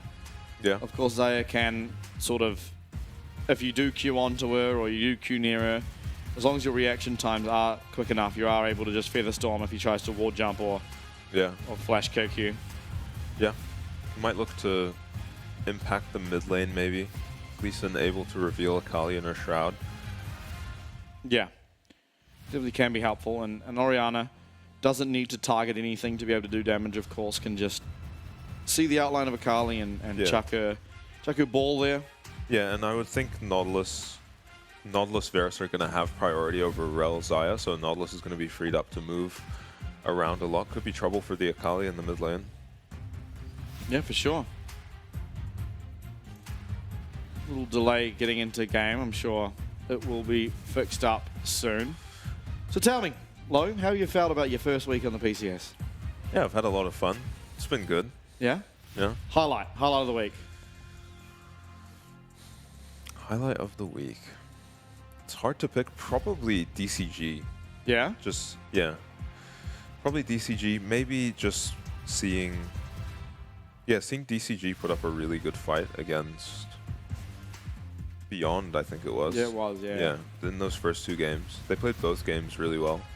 And it was cool to see that, we might have another contender, because there were the obvious 4 teams that were looking very strong, but DCG with really creative drafts as well. That was super exciting for me. They set up kind of a trap draft on the Kalista and made it really painful to play the Kalista to the point that Beyond just gave up on the Kalista pick. Yeah, for sure. As we have got another on-hit Varus. Sure do. Not too surprising. Airy again on the Orianna seems to have... Comet seems to have gone out of flavor along with the phase rush. Sure. I guess it has been a lot of melee matchups where you're going to get a lot of autos, so maybe the area is just a little bit better. Yeah, and I think elsewhere across the map, everything seems fairly standard, of course. Yeah. We do see the triple tonic on Lakai, the new rune, the new addition. Yeah. Nice to get an extra skill point. Gwen uses all of those skill points. Yeah, extremely well. And the extra damage is also pretty nice. Comes in nice and early, of course. Yeah, we'll see if he can punish this Cassante pick again. I think the Jax was available this game. It was, yeah. Yeah, decides to just not go for it. Yeah, and I think a large reason for that is because you have a little bit less sort of team fight damage in terms of AP from Minji on the Akali, so it feels a bit nicer to get something else that can offer that type of damage. Yeah. A couple question marks for the J-Team draft are going to be, how's this Rel going to do and how's this Gwen going to do? 2 kind of uncommon picks. Okay. Taking the worst end of a trade here. You expect Nautilus to win these early trades, though. Very strong in lane. Yeah. Rel, I would argue, might be stronger at level 2, as well as, of course, Xayah finally has the ability to use her root, but truly as a champion that comes online at level 3. Yeah. I mean, you love being lethal tempo Varus into these tank versus tank matchups, though. Yeah.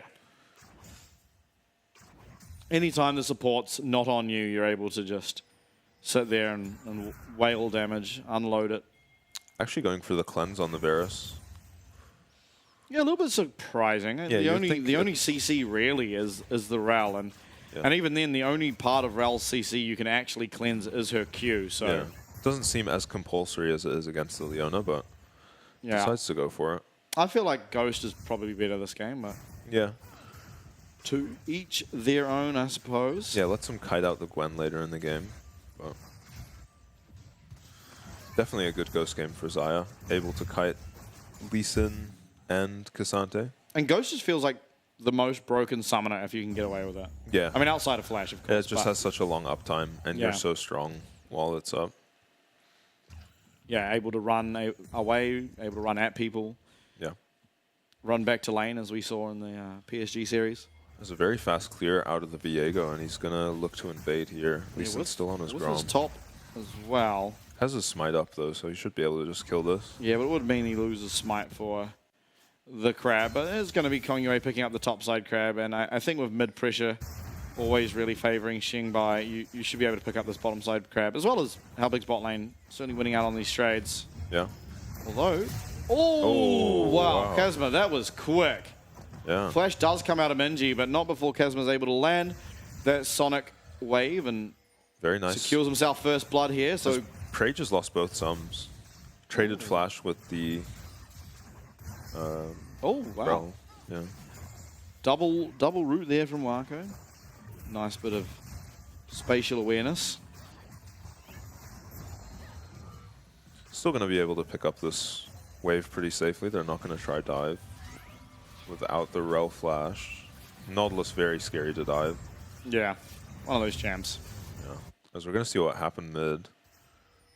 It's actually Shengbai who's very far up, and They even saw Lee Sin. it's because Viego is here that Minji feels like he can maybe walk up and look for something, but yeah, good play by Cosmo to be there, and Minji loses his flash and goes down. Should be pretty hard, pretty similar to the previous series where we saw Maple go down early. For sure. And last game, notably, it was Halpix who picked up first blood. So definitely a start that they want, but still have to prove they can convert it. Hex Flash from Yusan, not going to be able to connect there with any follow-up, but showing some presence while Wako's sitting down bot, comfortably farming by himself. Yeah, just got tempo off of a reset. Thought he'd run mid and hang out a bit, as they might be looking to hit the dragon here. Yeah, perhaps. Should be able Leeson, to. certainly the strongest champion on the Rift right now. Yeah. Don't think that is much of a question. Kali does hit 6 now, but they're going to just trade it for the Void Grubs. Yeah, it makes a lot of sense. I don't think it's worth trying to contest. You are behind, of course. It is the tunneler completed for Kazuma, whereas Kongyue sitting with a Doran's Blade and a longsword. Yeah. First Blood helping him out here. He's Yeah. going to just be able to solo the dragon pretty quick. Kongyue should be pretty happy about picking these up. Yeah. Of course, it means later on, even if you are slightly behind, there's no opportunity for the other team to pick up those Void Mites, and in Yeah. fact, for you, you can look to do so.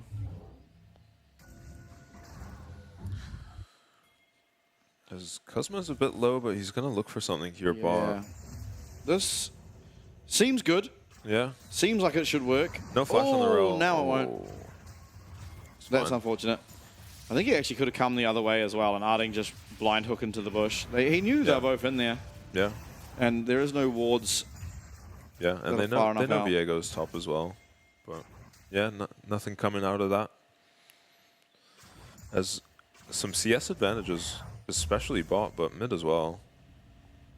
Bot is looking a little bit rough for J-Team. Yeah, I think that's just the nature of the Varus versus the Zaire, of course, but Yeah. I still believe in Wako's ability to sort of bring this back for himself. Yeah. Although so far, at least, it does seem like Prage in the lane phase has a little bit more sort of dominance than God JJ. Yeah, very strong lane phase out of him. Yeah. In spite of losing his flash early, they might have a chance to punish the flash. Yeah, okay, this is going to be... Wow, what a Nice. hook. Yeah. What a hook. There's still going to be a lot of lockdown, and Kongyue actually flashing forward will get the reset off, and just It's like a that, disaster. all goes pear-shaped. Just Arding greeting his flash. Interrupts the Rel knock-up, but just needed to maybe throw out an immediate flash once he interrupted the Rel. Yeah. Yeah, for sure. And Viego gets the reset and gets the Nautilus auto-attack to snare. yeah, it was a very nice lockdown there. Obviously, first coming through was those feathers from Marco, landing the root, followed by Kongyue's root, and then just 2 quick and easy kills. Yusan picking up one of them, so not the worst thing in the world, of course. You don't really want them if you're the Rel, but... Yeah, so it's a Hex Flash as he goes for the cannon. Interrupts. Yeah, he gets rooted by the Zaya Feathers. Yeah. Maybe just not recognizing how many were actually behind him. It was hard to tell. Flash auto. Immediately cleansed, but just too much damage coming down. Yeah. And that was all she wrote for that gank. Yeah, and they get that gank off with seconds on the Prage flash on the Varus. It's back up now, but yeah.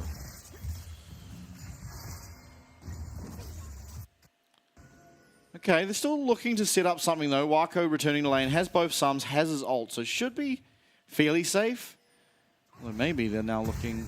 Oh, big trade in the top yeah, lane. ult's traded. It is Ghost used by Gwen, whereas ICU held on to his. yeah, for sure. So advantage there, it seems, going the way of ICU, at least in the early stages of this lane. And I think that's pretty normal. Once Gwen does get Riftmaker, it starts to feel a little bit better, having that Omnivamp, having that extra damage as you spend time in those fights. Yeah, Gwen, one of the best scaling champs in the game. Yeah, just lots of true damage. Yeah. What can you do against it? I guess at least for Gwens, you can build health. Yeah. Doesn't work as well against Vayne. As still a 20 CS lead in the bot lane despite the disaster. Yep. So yeah, Prage definitely starting this early lane off very well, finding the CS he needs, and unfortunately it was just that one gank there that sort of costed them. And again, could have been avoided if Nautilus had a flash earlier. Prage also would never die there. Yeah. Reset not being able to come through, but wasn't to be. So yeah. They're not suffering too much for it. If anything, it's Kuzma who's suffering against a very strong Viego now. Yeah. But this is what I say about Congo's Viego. Oh, talk about not suffering. This is quite far from it as Prage looks for the solo kill there. Chain of Corruption was used. Oh my. Wako is playing with fire. Wow, I think he might have been able to pick it up with a flash auto after the Elans. Maybe Featherstorm is up, so. Oh, yeah. Oh, wow. He held that for so long. Yeah, Nerves of Steel. Pretty slow game, especially compared to game number 1. Although I think with some more objective spawning, it's likely to get a little bit more chaotic. Dragon obviously being spawned in 15 seconds. Kongwei picking up all 6 of these Void Grubs. Yeah, that'll be nice, especially for the Gwen later. Yeah. It gets to the point where Gwen can just, in your face, start auto-attacking towers. Yeah. Just too much Omnivamp and so much damage to towers the more AP you get. Yep.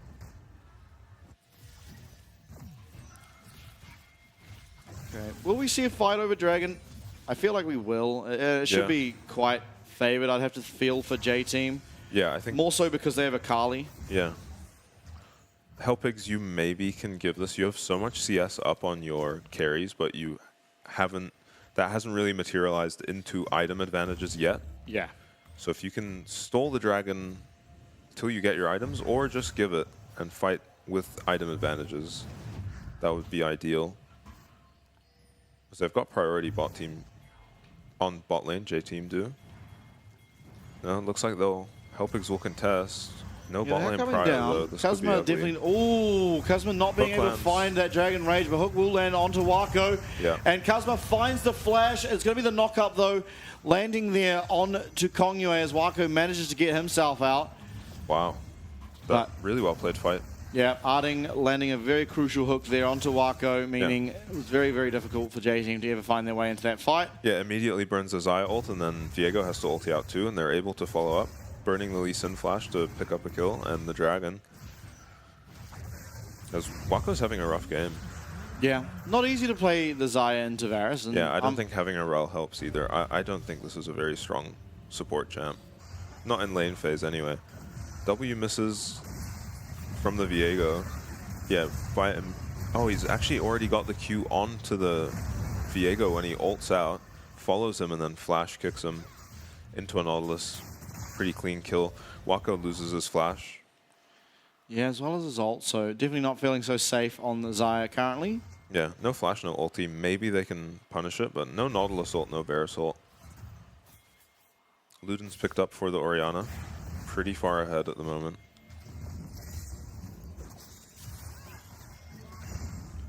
Certainly is.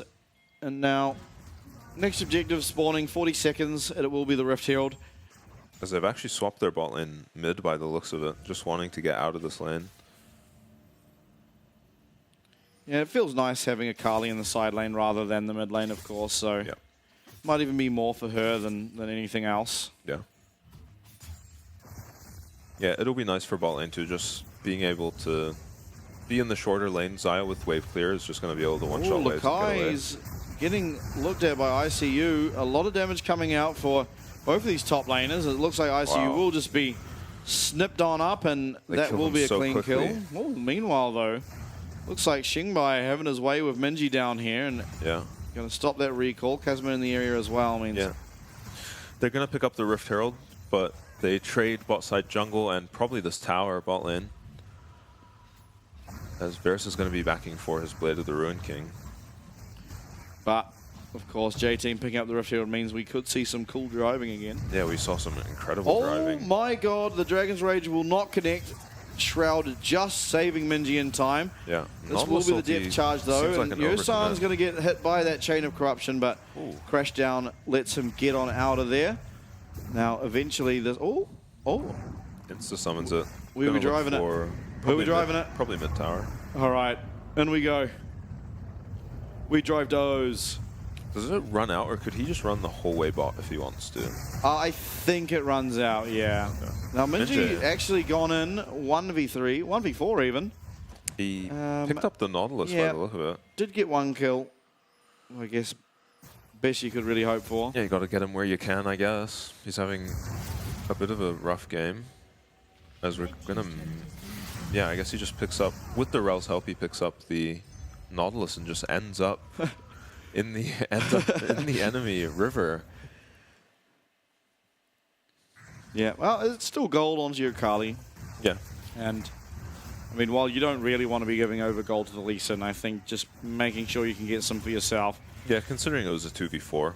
Yeah, and it means the gold obviously means you remain a relevant threat onto this Varus for slightly longer. Yeah. Here we go. We're gonna see the replay. Arden going for a greedy recall, loses his flash and dies. Uh-oh. Oh yeah. Oh, so that was he a ults really the nice. Varus. Yeah, that was a really nice kick by Kazma. Yeah. Page was actually late on the flash, but perfect execution didn't land anyway. So Okay.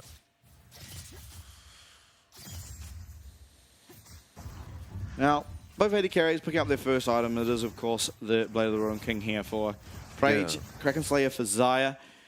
I mean, at this item spike, it certainly is Varus that feels better. Blade of the Ruin King just a standalone item, much stronger, but Yeah, just a bit better base stats at this point in the game for the For sure. Varus too. A lot of spell damage. But on the other hand, Lakai is certainly feeling good about his items. Minji's looking. Minji is looking. That is the shockwave going to be used. It's going to force out that flash from Xingbai. Any time now in the side lanes that Minji connects with a single shuriken. Yeah, he can look even that close to the tower. I'm surprised he can get the flash out of the Orianna. But yeah, you see the Sakali counterpick coming alive a bit. More of a mid-game counter in the side lane. Yeah, for sure. It doesn't do very much in the isolated 1v1 early, but that's just the nature of oftentimes the range versus melee matchups. Yeah. Zakai's looking to have another very scary game. Yeah, is by far the most CS on... I guess Oriana's quite close, but certainly doing well in CS for himself. He's got his Rift Maker, and I think he'll go for the... What's that? What is it called? Now, the cooldown movement speed item. What's that? Cosmic Drive. That's it, Cosmic Drive. I think that'll be Does what he this- looks for. This stuff builds Oh. into Nashers too, right? He might go for Nashers. No. Nash's builds out of the Fiendish, but then it's an Aether Wisp as the... Ah, okay. Yeah. No, I'm not sure what he's building now, to be fair. Cosmic Drive very good on Gwen. Yeah. Yeah, it should be the Cosmic, I think. Helpix might be getting their third drag here very early in the game. Yeah, Cloud Dragon. You don't want to give it over if you don't have to, but... Yeah, J-Team looking to fight it. Okay, Ursan's Rel. found himself in the pit, but will not connect there on that Q. And Minji off on the side. He's not really going to be able to find himself an angle, it doesn't seem.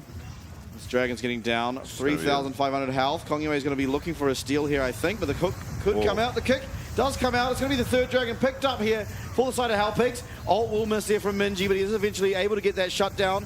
It is also going to be just Lakai running through these dudes as Gwen. He is just chopping them all up, finding so much damage. Resets will come through here for Kongyue. And all things said and done, it is going to be 4 going down for Halpigs. They pick up their Dragon Soul, but big win if you're the side of J-Team.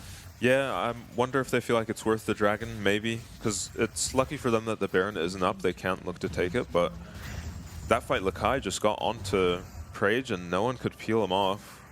ICU tried, but I think he ended up ulting the Gwen onto his Varus. And we've seen that a couple times this series, actually. As very nice smite from Kuzma. Minji picks up the Lee Sin here and gets out of the fight as Lakai is, just killing the Varus with no one really able to stop him.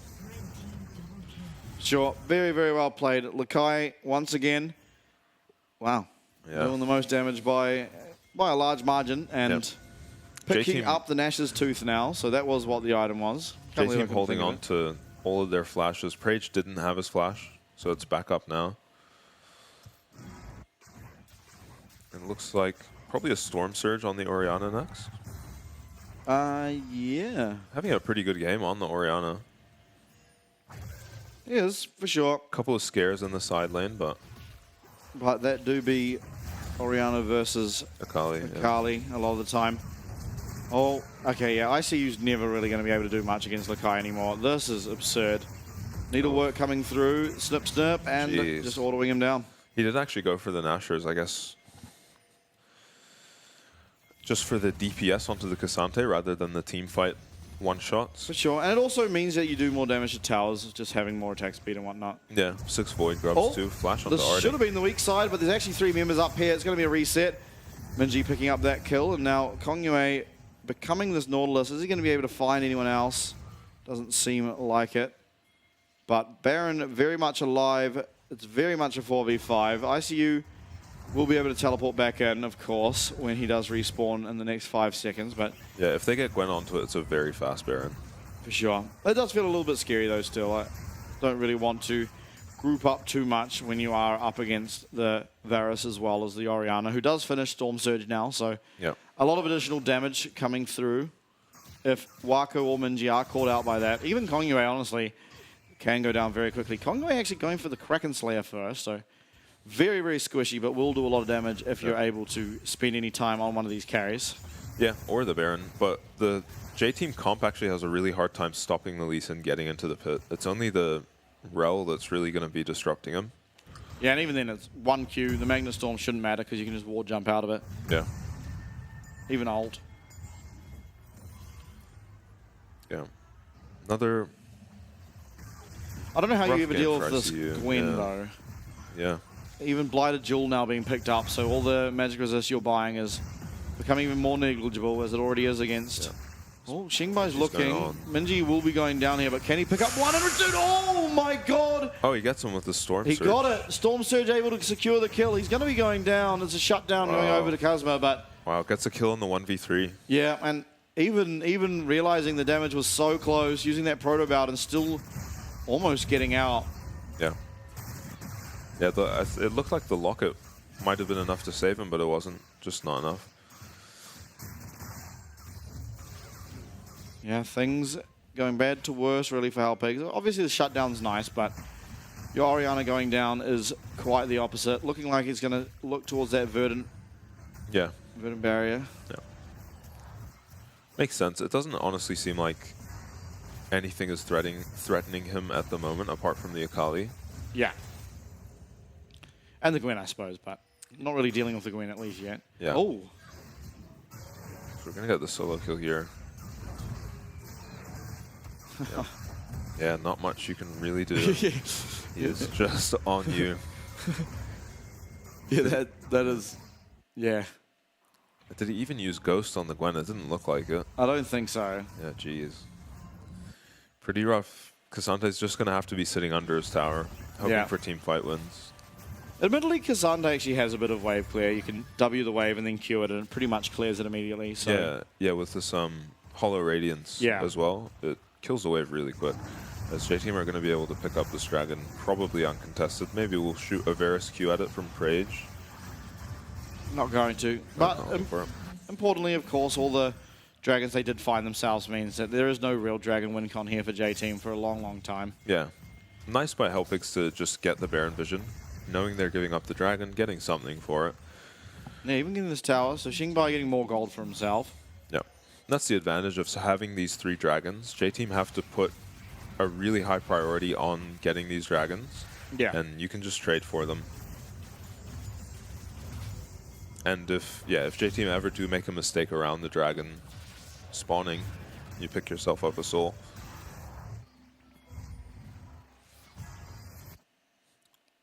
What do you really look for here at this stage, though, if you're Halpix? You're obviously not out of it. 3K gold is nothing that is insurmountable, but it is going to be hard. I think, obviously, one big 4-man Orianna ult, we've seen it already. Well, that'll turn the game entirely, but I think, though we have seen 2 today, I don't think it's all that common. Yeah, I'm not sure how I feel about the scaling for either team, really. I'm assuming just the team with the Gwen probably wins the scaling, but Orianna's no slouch in the late game either. Yeah, Varus and Xayah are fairly evenly matched, although Xayah has a lot more safety, so you could probably argue that she's actually better. As well as the Ghost. The Ghost just tends to scale extremely hard. Yeah, and just a lot less threats this game onto Wako versus what Prage will be dealing with. He's going to be dealing with full damage Viego so far, and Akali and a Gwen. Yeah, and a Gwen. That Gwen is extremely, extremely scary. Yeah.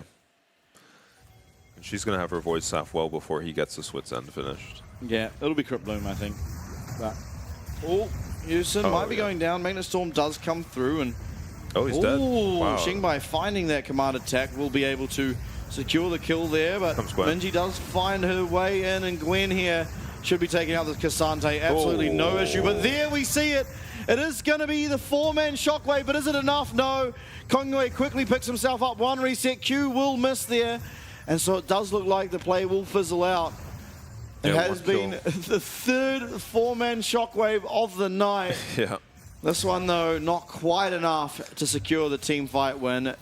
They do delay any chances for this Baron, and importantly, get 2 teleports out of the side of J-Team, so it's a little bit harder now for this Gwen to be playing that side lane. Yeah.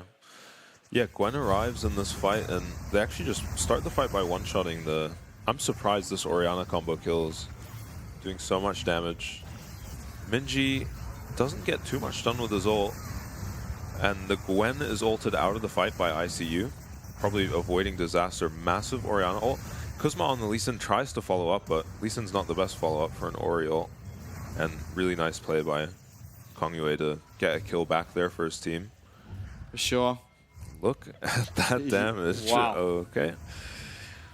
I guess Prage never really got a chance to hit that fight between Akali Shroud and Gwen W. He just could never auto. Yeah, it is very difficult for you to really weave in any auto attacks anywhere.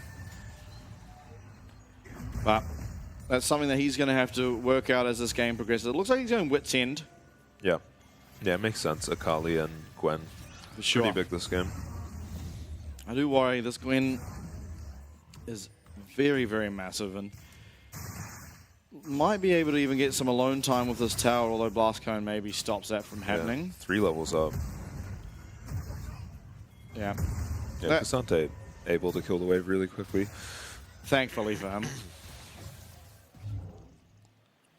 It is hard to dive a Cassante. There's just so much CC.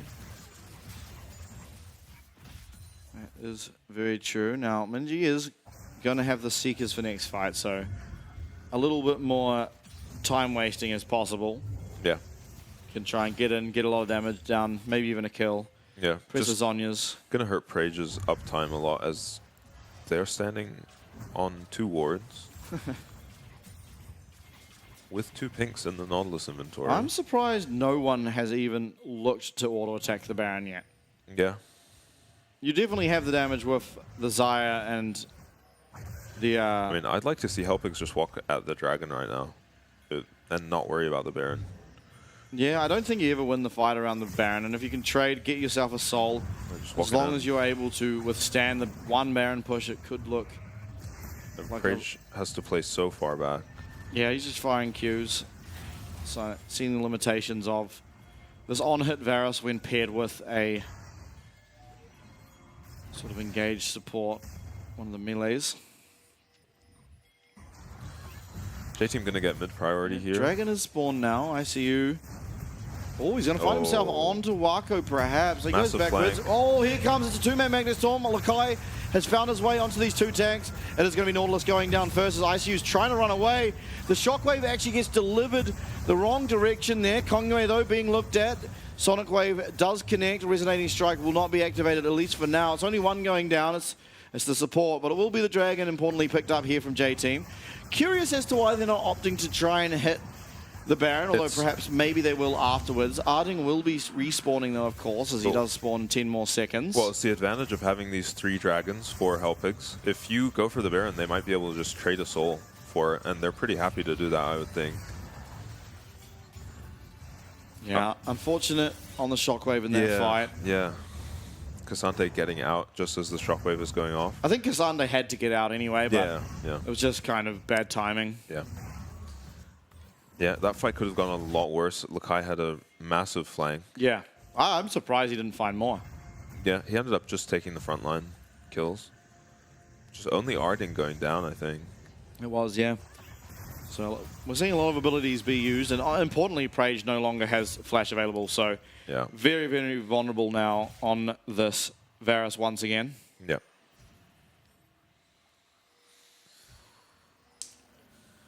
So Baron yet to be auto-attacked once more. 30 minutes into this game. I mean, yeah, Kuzma is in no man's land. Okay, we are looking here for Kongyue. He does go unstoppable, gets over the Baron wall, but Kuzma flashes over. Lakai is going to be there to defend as these Orianna combos are doing a lot of damage. Yeah, Verisol whiffs, unfortunately. Yeah, very, very close to Kongyue going down there. Does narrowly avoid death and even able to now pick himself up and the rest of his team, of course, the red buff. Minji could be looking for a flank here and might just have the angle. Oh, Lakai's got a flank too. This could get ugly. Yeah. No flash on Varus. Hellpigs are looking for Waka. He's going to get out of that Feather Storm, but everyone's turning onto Lakai. He's found so much damage, but he does go down. It's going to be Xingbai who picks that one up, and the fight is intense. Here goes Minji, able to find another one. ICU in that all-out state is running for his life. Going to get stunned up here by Kongyue as Kuzma remains to be the only man left on this map. Do they look to end? Do they look for the Baron? As heads turn, it will be the Baron called. And finally, after 30 minutes, the Baron will be started. Yeah. Auto-attack for the first time, I believe. A really nice flank. They actually came in on the flank on both sides. Didn't go amazingly at first, but they just caused so much disruption that Waka was able to free hit the entire fight and pick himself up a triple kill. Kuzma, is he going to have time to get here? The Baron's getting a bit too low. And yeah, despite Kongyue starting that fight with very low health, is able to work out for J-Team. I think he might have actually just based and come back. No, he did Wolves in red. Oh. Yeah. Yeah, and I think Hellpigs were just not expecting them to force onto them with the Viego chunked so hard. What So we're happened going to here? see Gwen teleporting. Oh, no. Oh, God. Doesn't break the Banshees before Wing the Gwen. Very unfortunate, but I mean, it didn't actually end up making a difference. The Gwen finds a flank anyway. They commit a lot to kill this Gwen, multiple ultis, and they still end up picking up the Varus. Minji on the backline picks up the Orianna. Nice hook. Arnie's Yeah, had that some was nice hooks. crazy. It's just Yeah. too little, too late at that point. Oh, you do have to wonder if that teleport gets cancelled, how different it looks. Because Cassante can just teleport in Glenn's face. Yeah. Yeah, it wasn't actually a teleport flank. in No, not fight. that time, but like he wouldn't have been at the original fight Yeah. where he jumps over the wall and Yeah, manages to save and Kongyue. saves his jungler. Yeah. Yeah. Impressive the observers caught that. All right, let's see here. Baron should mean that this tower goes down. There's not really the wave clear to deal with it, especially with the on-hit Varus. Yep. Orianna's going to have her Rabadon soon. She is very scary. Not a lot of magic resist picked up. Actually, none at all, apart from this one verdant barrier on the Gwen. Maybe a little bit from Locket. But yeah, not much magic resist at all. This Really Orianna. looking at that, eh? Hellpigs needing to just wait. Yeah. Make sure this death cap is completed before you do anything silly. Yeah. But this is the power of the Orianna pick, really, that, I mean, you still have a way into a game like this, just based on if you can ult 3 or 4 people. I've seen it. He's already landed one 4-man ult this game. Yeah. And another one the game before. No, that was Minji. Oh. Oh, okay. Okay, should be getting close. I mean, all you really have to do here as Hellpigs is sit and wait. It will be another dragon going down. It'll go to J-Team, and we'll make it 3 apiece, making the one contested dragon very important that Kazuma Yeah. was able to get that one. Yeah, Wako went from having a very rough start to this game to 4-0-7, 700 goal shutdown. Yeah, it feels Looks very hard to strong. deal with. Yeah. Praise though, he's been keeping up in CS, which is Yeah, he's not got always the the terminus. easiest. Oh, we're looking for Minji. Teleport coming through. No Shanghai. shroud. Yeah, no shroud. Oh, Minji is trying to get away. Does manage to use both Wow. casts of the ultimate, and Yeah, so hard to catch this Akali in a side lane. yeah, that was ridiculous. Fair enough. All right, Minji doesn't have ult though, so it is a bit of power away from the team regardless. Yeah. Importantly though, does burst, well burn rather, Shanghai's teleport, so not having access to that makes sort of these split maps a lot more difficult to deal with. He'll be okay, I think, just because they're going to just go sit in base now. It's low cost to Oh, make that Rabadon's play, I think. completed. Oh, here we go.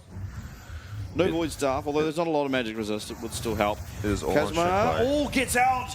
It's going to be now Should just be dead. Yusan going to go down. Prey's going to pick that one up as ICU trying to land that third Natofu strike, but won't quite be able to. And now, finally, maybe Hellpix can find some traction, find some ground, even maybe take an objective. It is only the support going down, but Yeah, not much to take. Maybe it just takes the pressure off them for a bit, lets them farm up for some more items. They're not really close to anything, though. for sure. And this is a 4-item now, Varus. So certainly has a way to be able to carry this game. Not very easy for him to play, but Yeah, it's so hard for him to build up the Terminus, the Rage Blade, the Lethal Tempo. He just doesn't have uptime on Gwen or Akali. for sure. Even Viego's got Invis for himself. But as the game progresses, obviously, the item disparity starts to mean less and less. Yeah. The gold in general is just going to matter less. Yeah. I think really want to see something out of Lakai. He's so strong. Yeah. 4 items, of course, and we see at least now Xingbai will have himself the Blighted Crystal, so a little bit of Magic Pen, but not all that much to speak of. Yeah. Actually, yeah. Just in time as Magic Resist is coming in for Gwen's finished her Banshees, Magic Resist item coming on Viego. I wonder what he will go for. Will he just continue his trend of building full damage and go for a Wit's End? Perhaps, yeah. We'll see. At least for now. I mean, keep in mind, guys, this is currently game number 2 of the series, and Hellpigs and J-Team, you can see it up the top there by the scoreboard, both yet to pick up a series win. Yeah. Hellpigs, this is by far their best showing. Xingbai especially, really keeping them in this game on multiple occasions. Yeah, really strong early game from Prage, too. Yeah. It's a different look for the team, maybe. Yeah, for sure. Maybe Prage just having slightly better sort of laning makes the game a lot easier for the entire team. Tends to be how League of Legends works oftentimes. Yeah, lane phase so important. Now, Baron is up. Oh, I've seen this one before. Lakai, they need to know he's there. They are going to find him. Kuzma does flash, and Prage is not going to have much safety, although he hasn't been found, and he's finding a lot of damage. Prage is going insane here. He finds one. Is he going to be able to find a second? It's going to be Konyue who's able to flash forward. He gets the reset. And oh my god, the amount of auto attacks that Prage got off, and it still wasn't enough while Wako and Lakai dealt with the front line even. 37 minutes, 38 minutes, and it's going to be the 2-0 in favor of J-Team, but by God did they have to work for it. Yeah, Prage, it was a miracle how long Prage managed to survive. I wasn't even watching the other side of the fight. I think just too much gold for J-Team. They just run away with the fight. Stat checking them. Everyone managed to get on Prage, and yet he managed to live for so long. It looked like every direction he went, there was a Gwen one way, there was a Viego the other way, there was an Akali flying onto the backline too. Yeah, that was kind of insane. I mean, I guess props to Lakai there. That final fight pretty much was one of him finding that fantastic flank there onto Prage, forcing the flash out, Akali getting onto him, and then everyone just being able to throw the kitchen sink. Yeah. And then, eventually do take him down. And in the meanwhile, obviously, Lakai, after getting flashed away from, just takes down the front line. That's never a question. He's just... Yeah. The Gwen is going to eliminate you no matter how tanky you are. Yeah, so much true damage. Very happy hitting anything. Yeah, on the Gwen. Yeah, it's akin to Fiora's, right? They're just like, oh, I don't care if you're tanky or squishy, we'll just one-shot you. Yeah. So yeah, very well played. I mean, J-Team, finally, they're going to get their first series win on the board. It was a 2-0, so Yeah. it is important because that gives them that extra point, of course. Yeah, gotta be And- happy with that. Yeah, and then unfortunately for Halpigs, they will now be joining West Point down on 0-3 in terms of the series, not picking up a win yet, but they were close, and I think it is promising signs. I think Prage added some sort of... Yeah, it was a different dynamic to the team where they had a hard winning bot lane. Yeah, for sure. A bit of oomph to the team, really. It was. Yeah. You had a Varus that was doing his best to do damage. I mean, you saw in that last fight, he was absolutely unloading. Fighting but for his life. yeah, I'm surprised that Kongwei actually got him in many ways. It was the reset that really allowed that to happen, but... Yeah, making the full damage build pay off as well by getting onto the backline, killing Varus very quickly, and really creative flanks all game from J-Team. They had to find flanks onto the Varus, and they did, and took him out. The flanks make it really hard to land that big 4-3-man shockwave that they were looking for to get back into the game. So really nice team fighting from J-Team. And as we complimented Prage, it really was Xingbai in that game who was keeping them in it for the most part. A lot of good Orianna ults, a lot of good finds of just being able to pick off kills here and there. But it was, again, J-Team who did pick up the win. And for them, I mean, credit to Kongwei. He had a pretty decent early game. Lakai, obviously, fighting teleports, finding amazing flanks to keep him in the game. Minji, honestly, started off a bit rough, obviously going down for first blood there. And he did start off a little bit rough, of course, but found his way back in. He certainly found value in those fights. Yeah, even he found in the solo lane as well. He found kills on the Orianna. And even though sometimes he wasn't picking up the kills in the fights or whatnot, he was just being such a nuisance. Prage wasn't able to auto attack, and it was it was also Lakai on one side, and then it was Minji on the other side coming just from behind them, and it makes the fights really, really difficult to play. Cassante will struggle with that. He wants to just be front to backing. He's in front of everyone. Yeah, same with Orianna. Yeah, exactly. And they didn't allow it, and that's pretty much how they found the win. Now, I want to say, while they did obviously 2-0 it, it wasn't that clean. I think game number 2, you should think that you're going to, you have such big names on this team. You really need to make sure you're winning, and you're winning concisely, like CFO has started to do now, and like we see beyond PSG and Frank do against weaker competition. Yeah. And so, I am a bit concerned about that, because obviously they're going to still have to go up against some of these big names. Yeah, as we're going to see this last fight, and from every direction. First it's Lakai, then it's Minji, then it's the Viego. Everyone gets onto Prage. Eventually, someone finds him. And it's impossible to connect the shockwave. He does so much damage. Yeah. Did so well in that fight, and it's impossible to find a shockwave in a fight like that. For sure. As Prage wasn't able to get much damage out that game at all.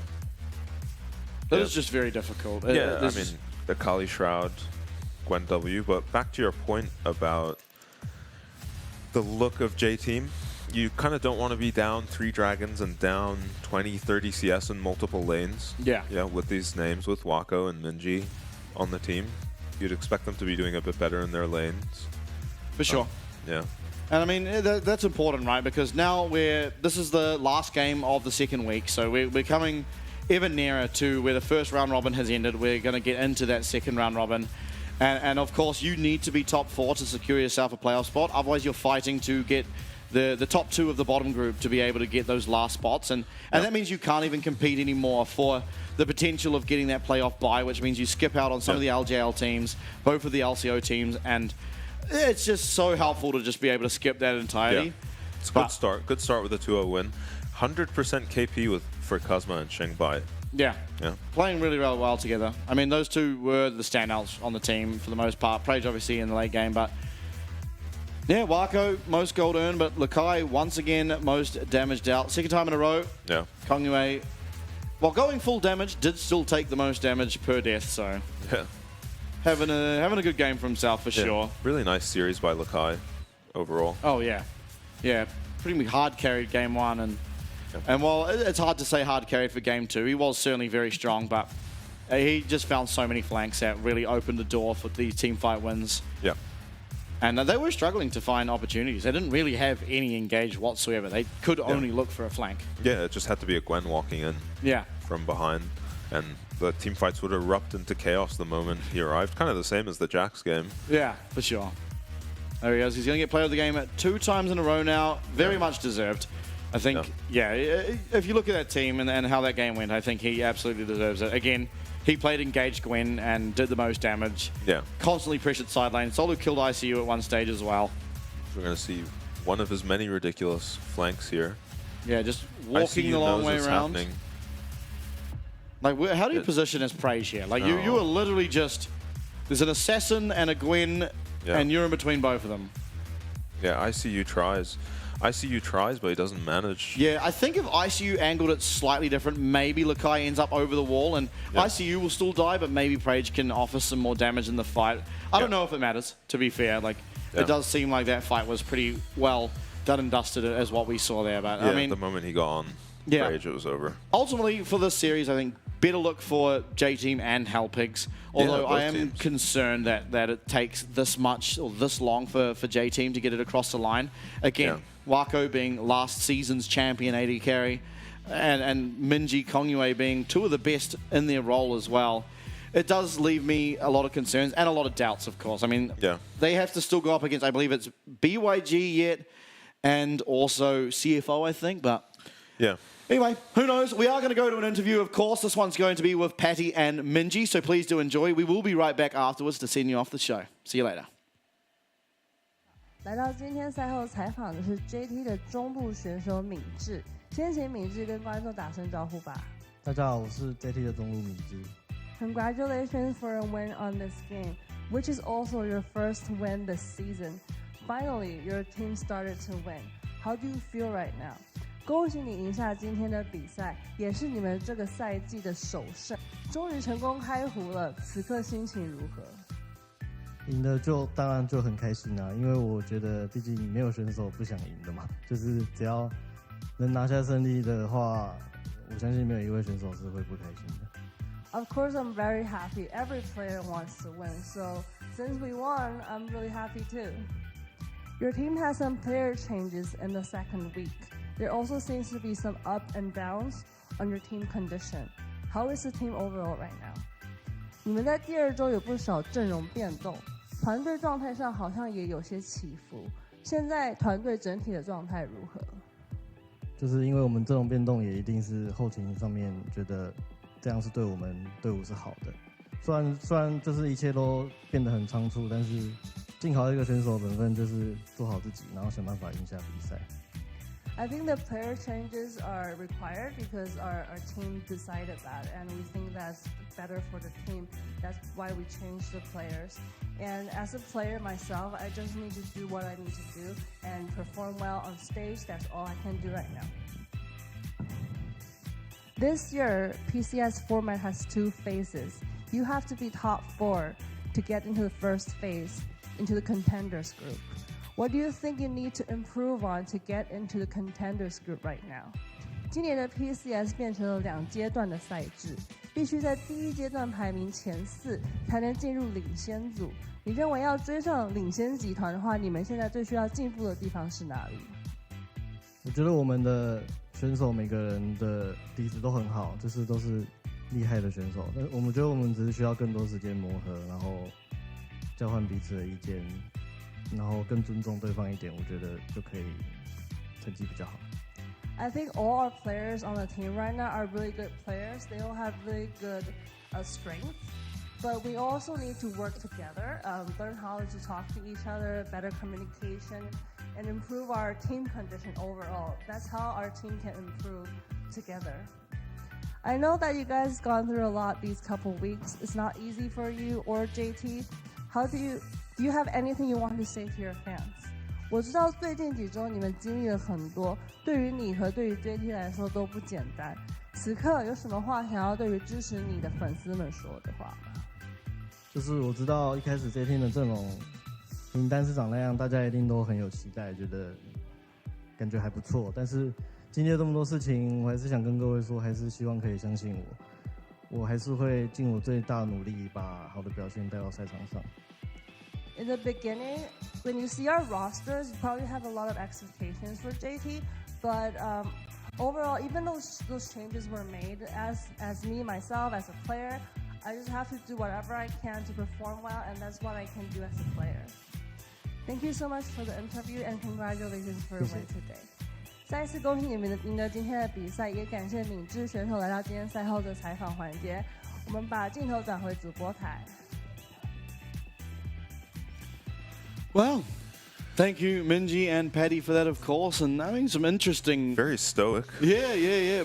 Bro had some ideas and he knew how to say it. Fair enough.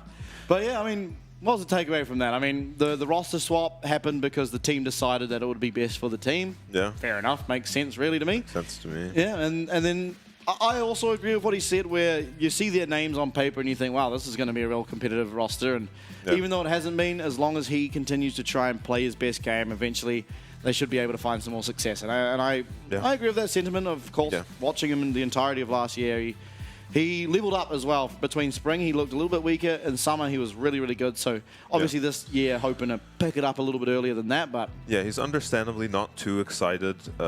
He knows that there's a long road ahead, and this is maybe the easy first step. Yeah. He's got a long way to go. Sometimes it's good to start off with the easy first step. And to be fair, Helpigs made it look not so easy. So credit to them. And I mean, one thing I am a little bit excited for now is West Point versus Helpigs, because I actually don't know who I think is better between the two. I think it's very, very difficult to tell. Yeah, I wonder if they'll keep Pragen.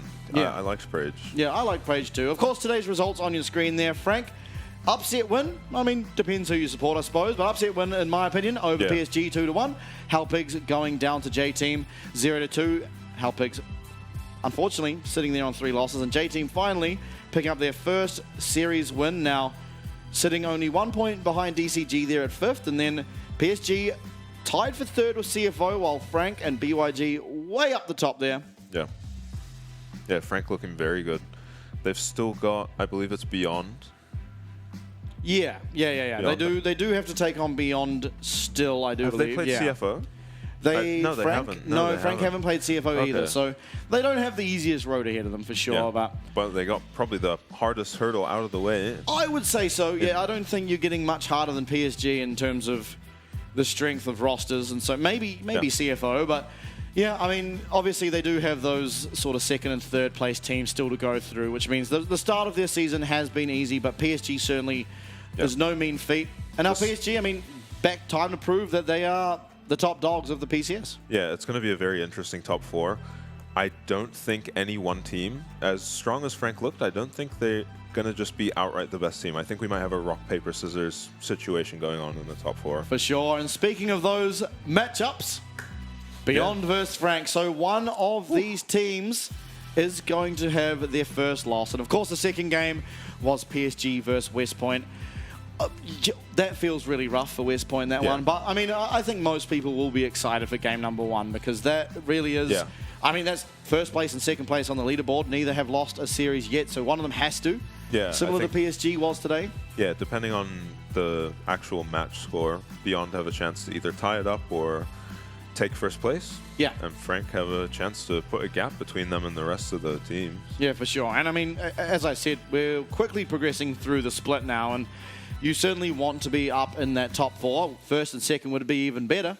And so, yeah, very important games, of course. And when you're going up against one of these big name teams, you really want to secure the dub, because that just means when you have the easier teams, you can count on yourself to get a win against. Generally will feel a lot better, because it's just not guaranteed points by any means, but it's easier points to come across than like the PSG they beat today. Yeah, we're seeing a big gap between the top teams, maybe the top 5 teams, and then Helpigs, J-Team, and West Point. Yeah, I'm still like...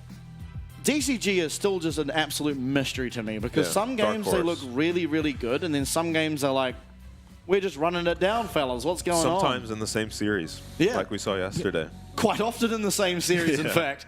But that will do us today and for this week of the PCS Spring Split. Please do join us again once again on Thursday next week. We will have 4 games over the 4 days over the course of the week, so bit of a super week. Do join us.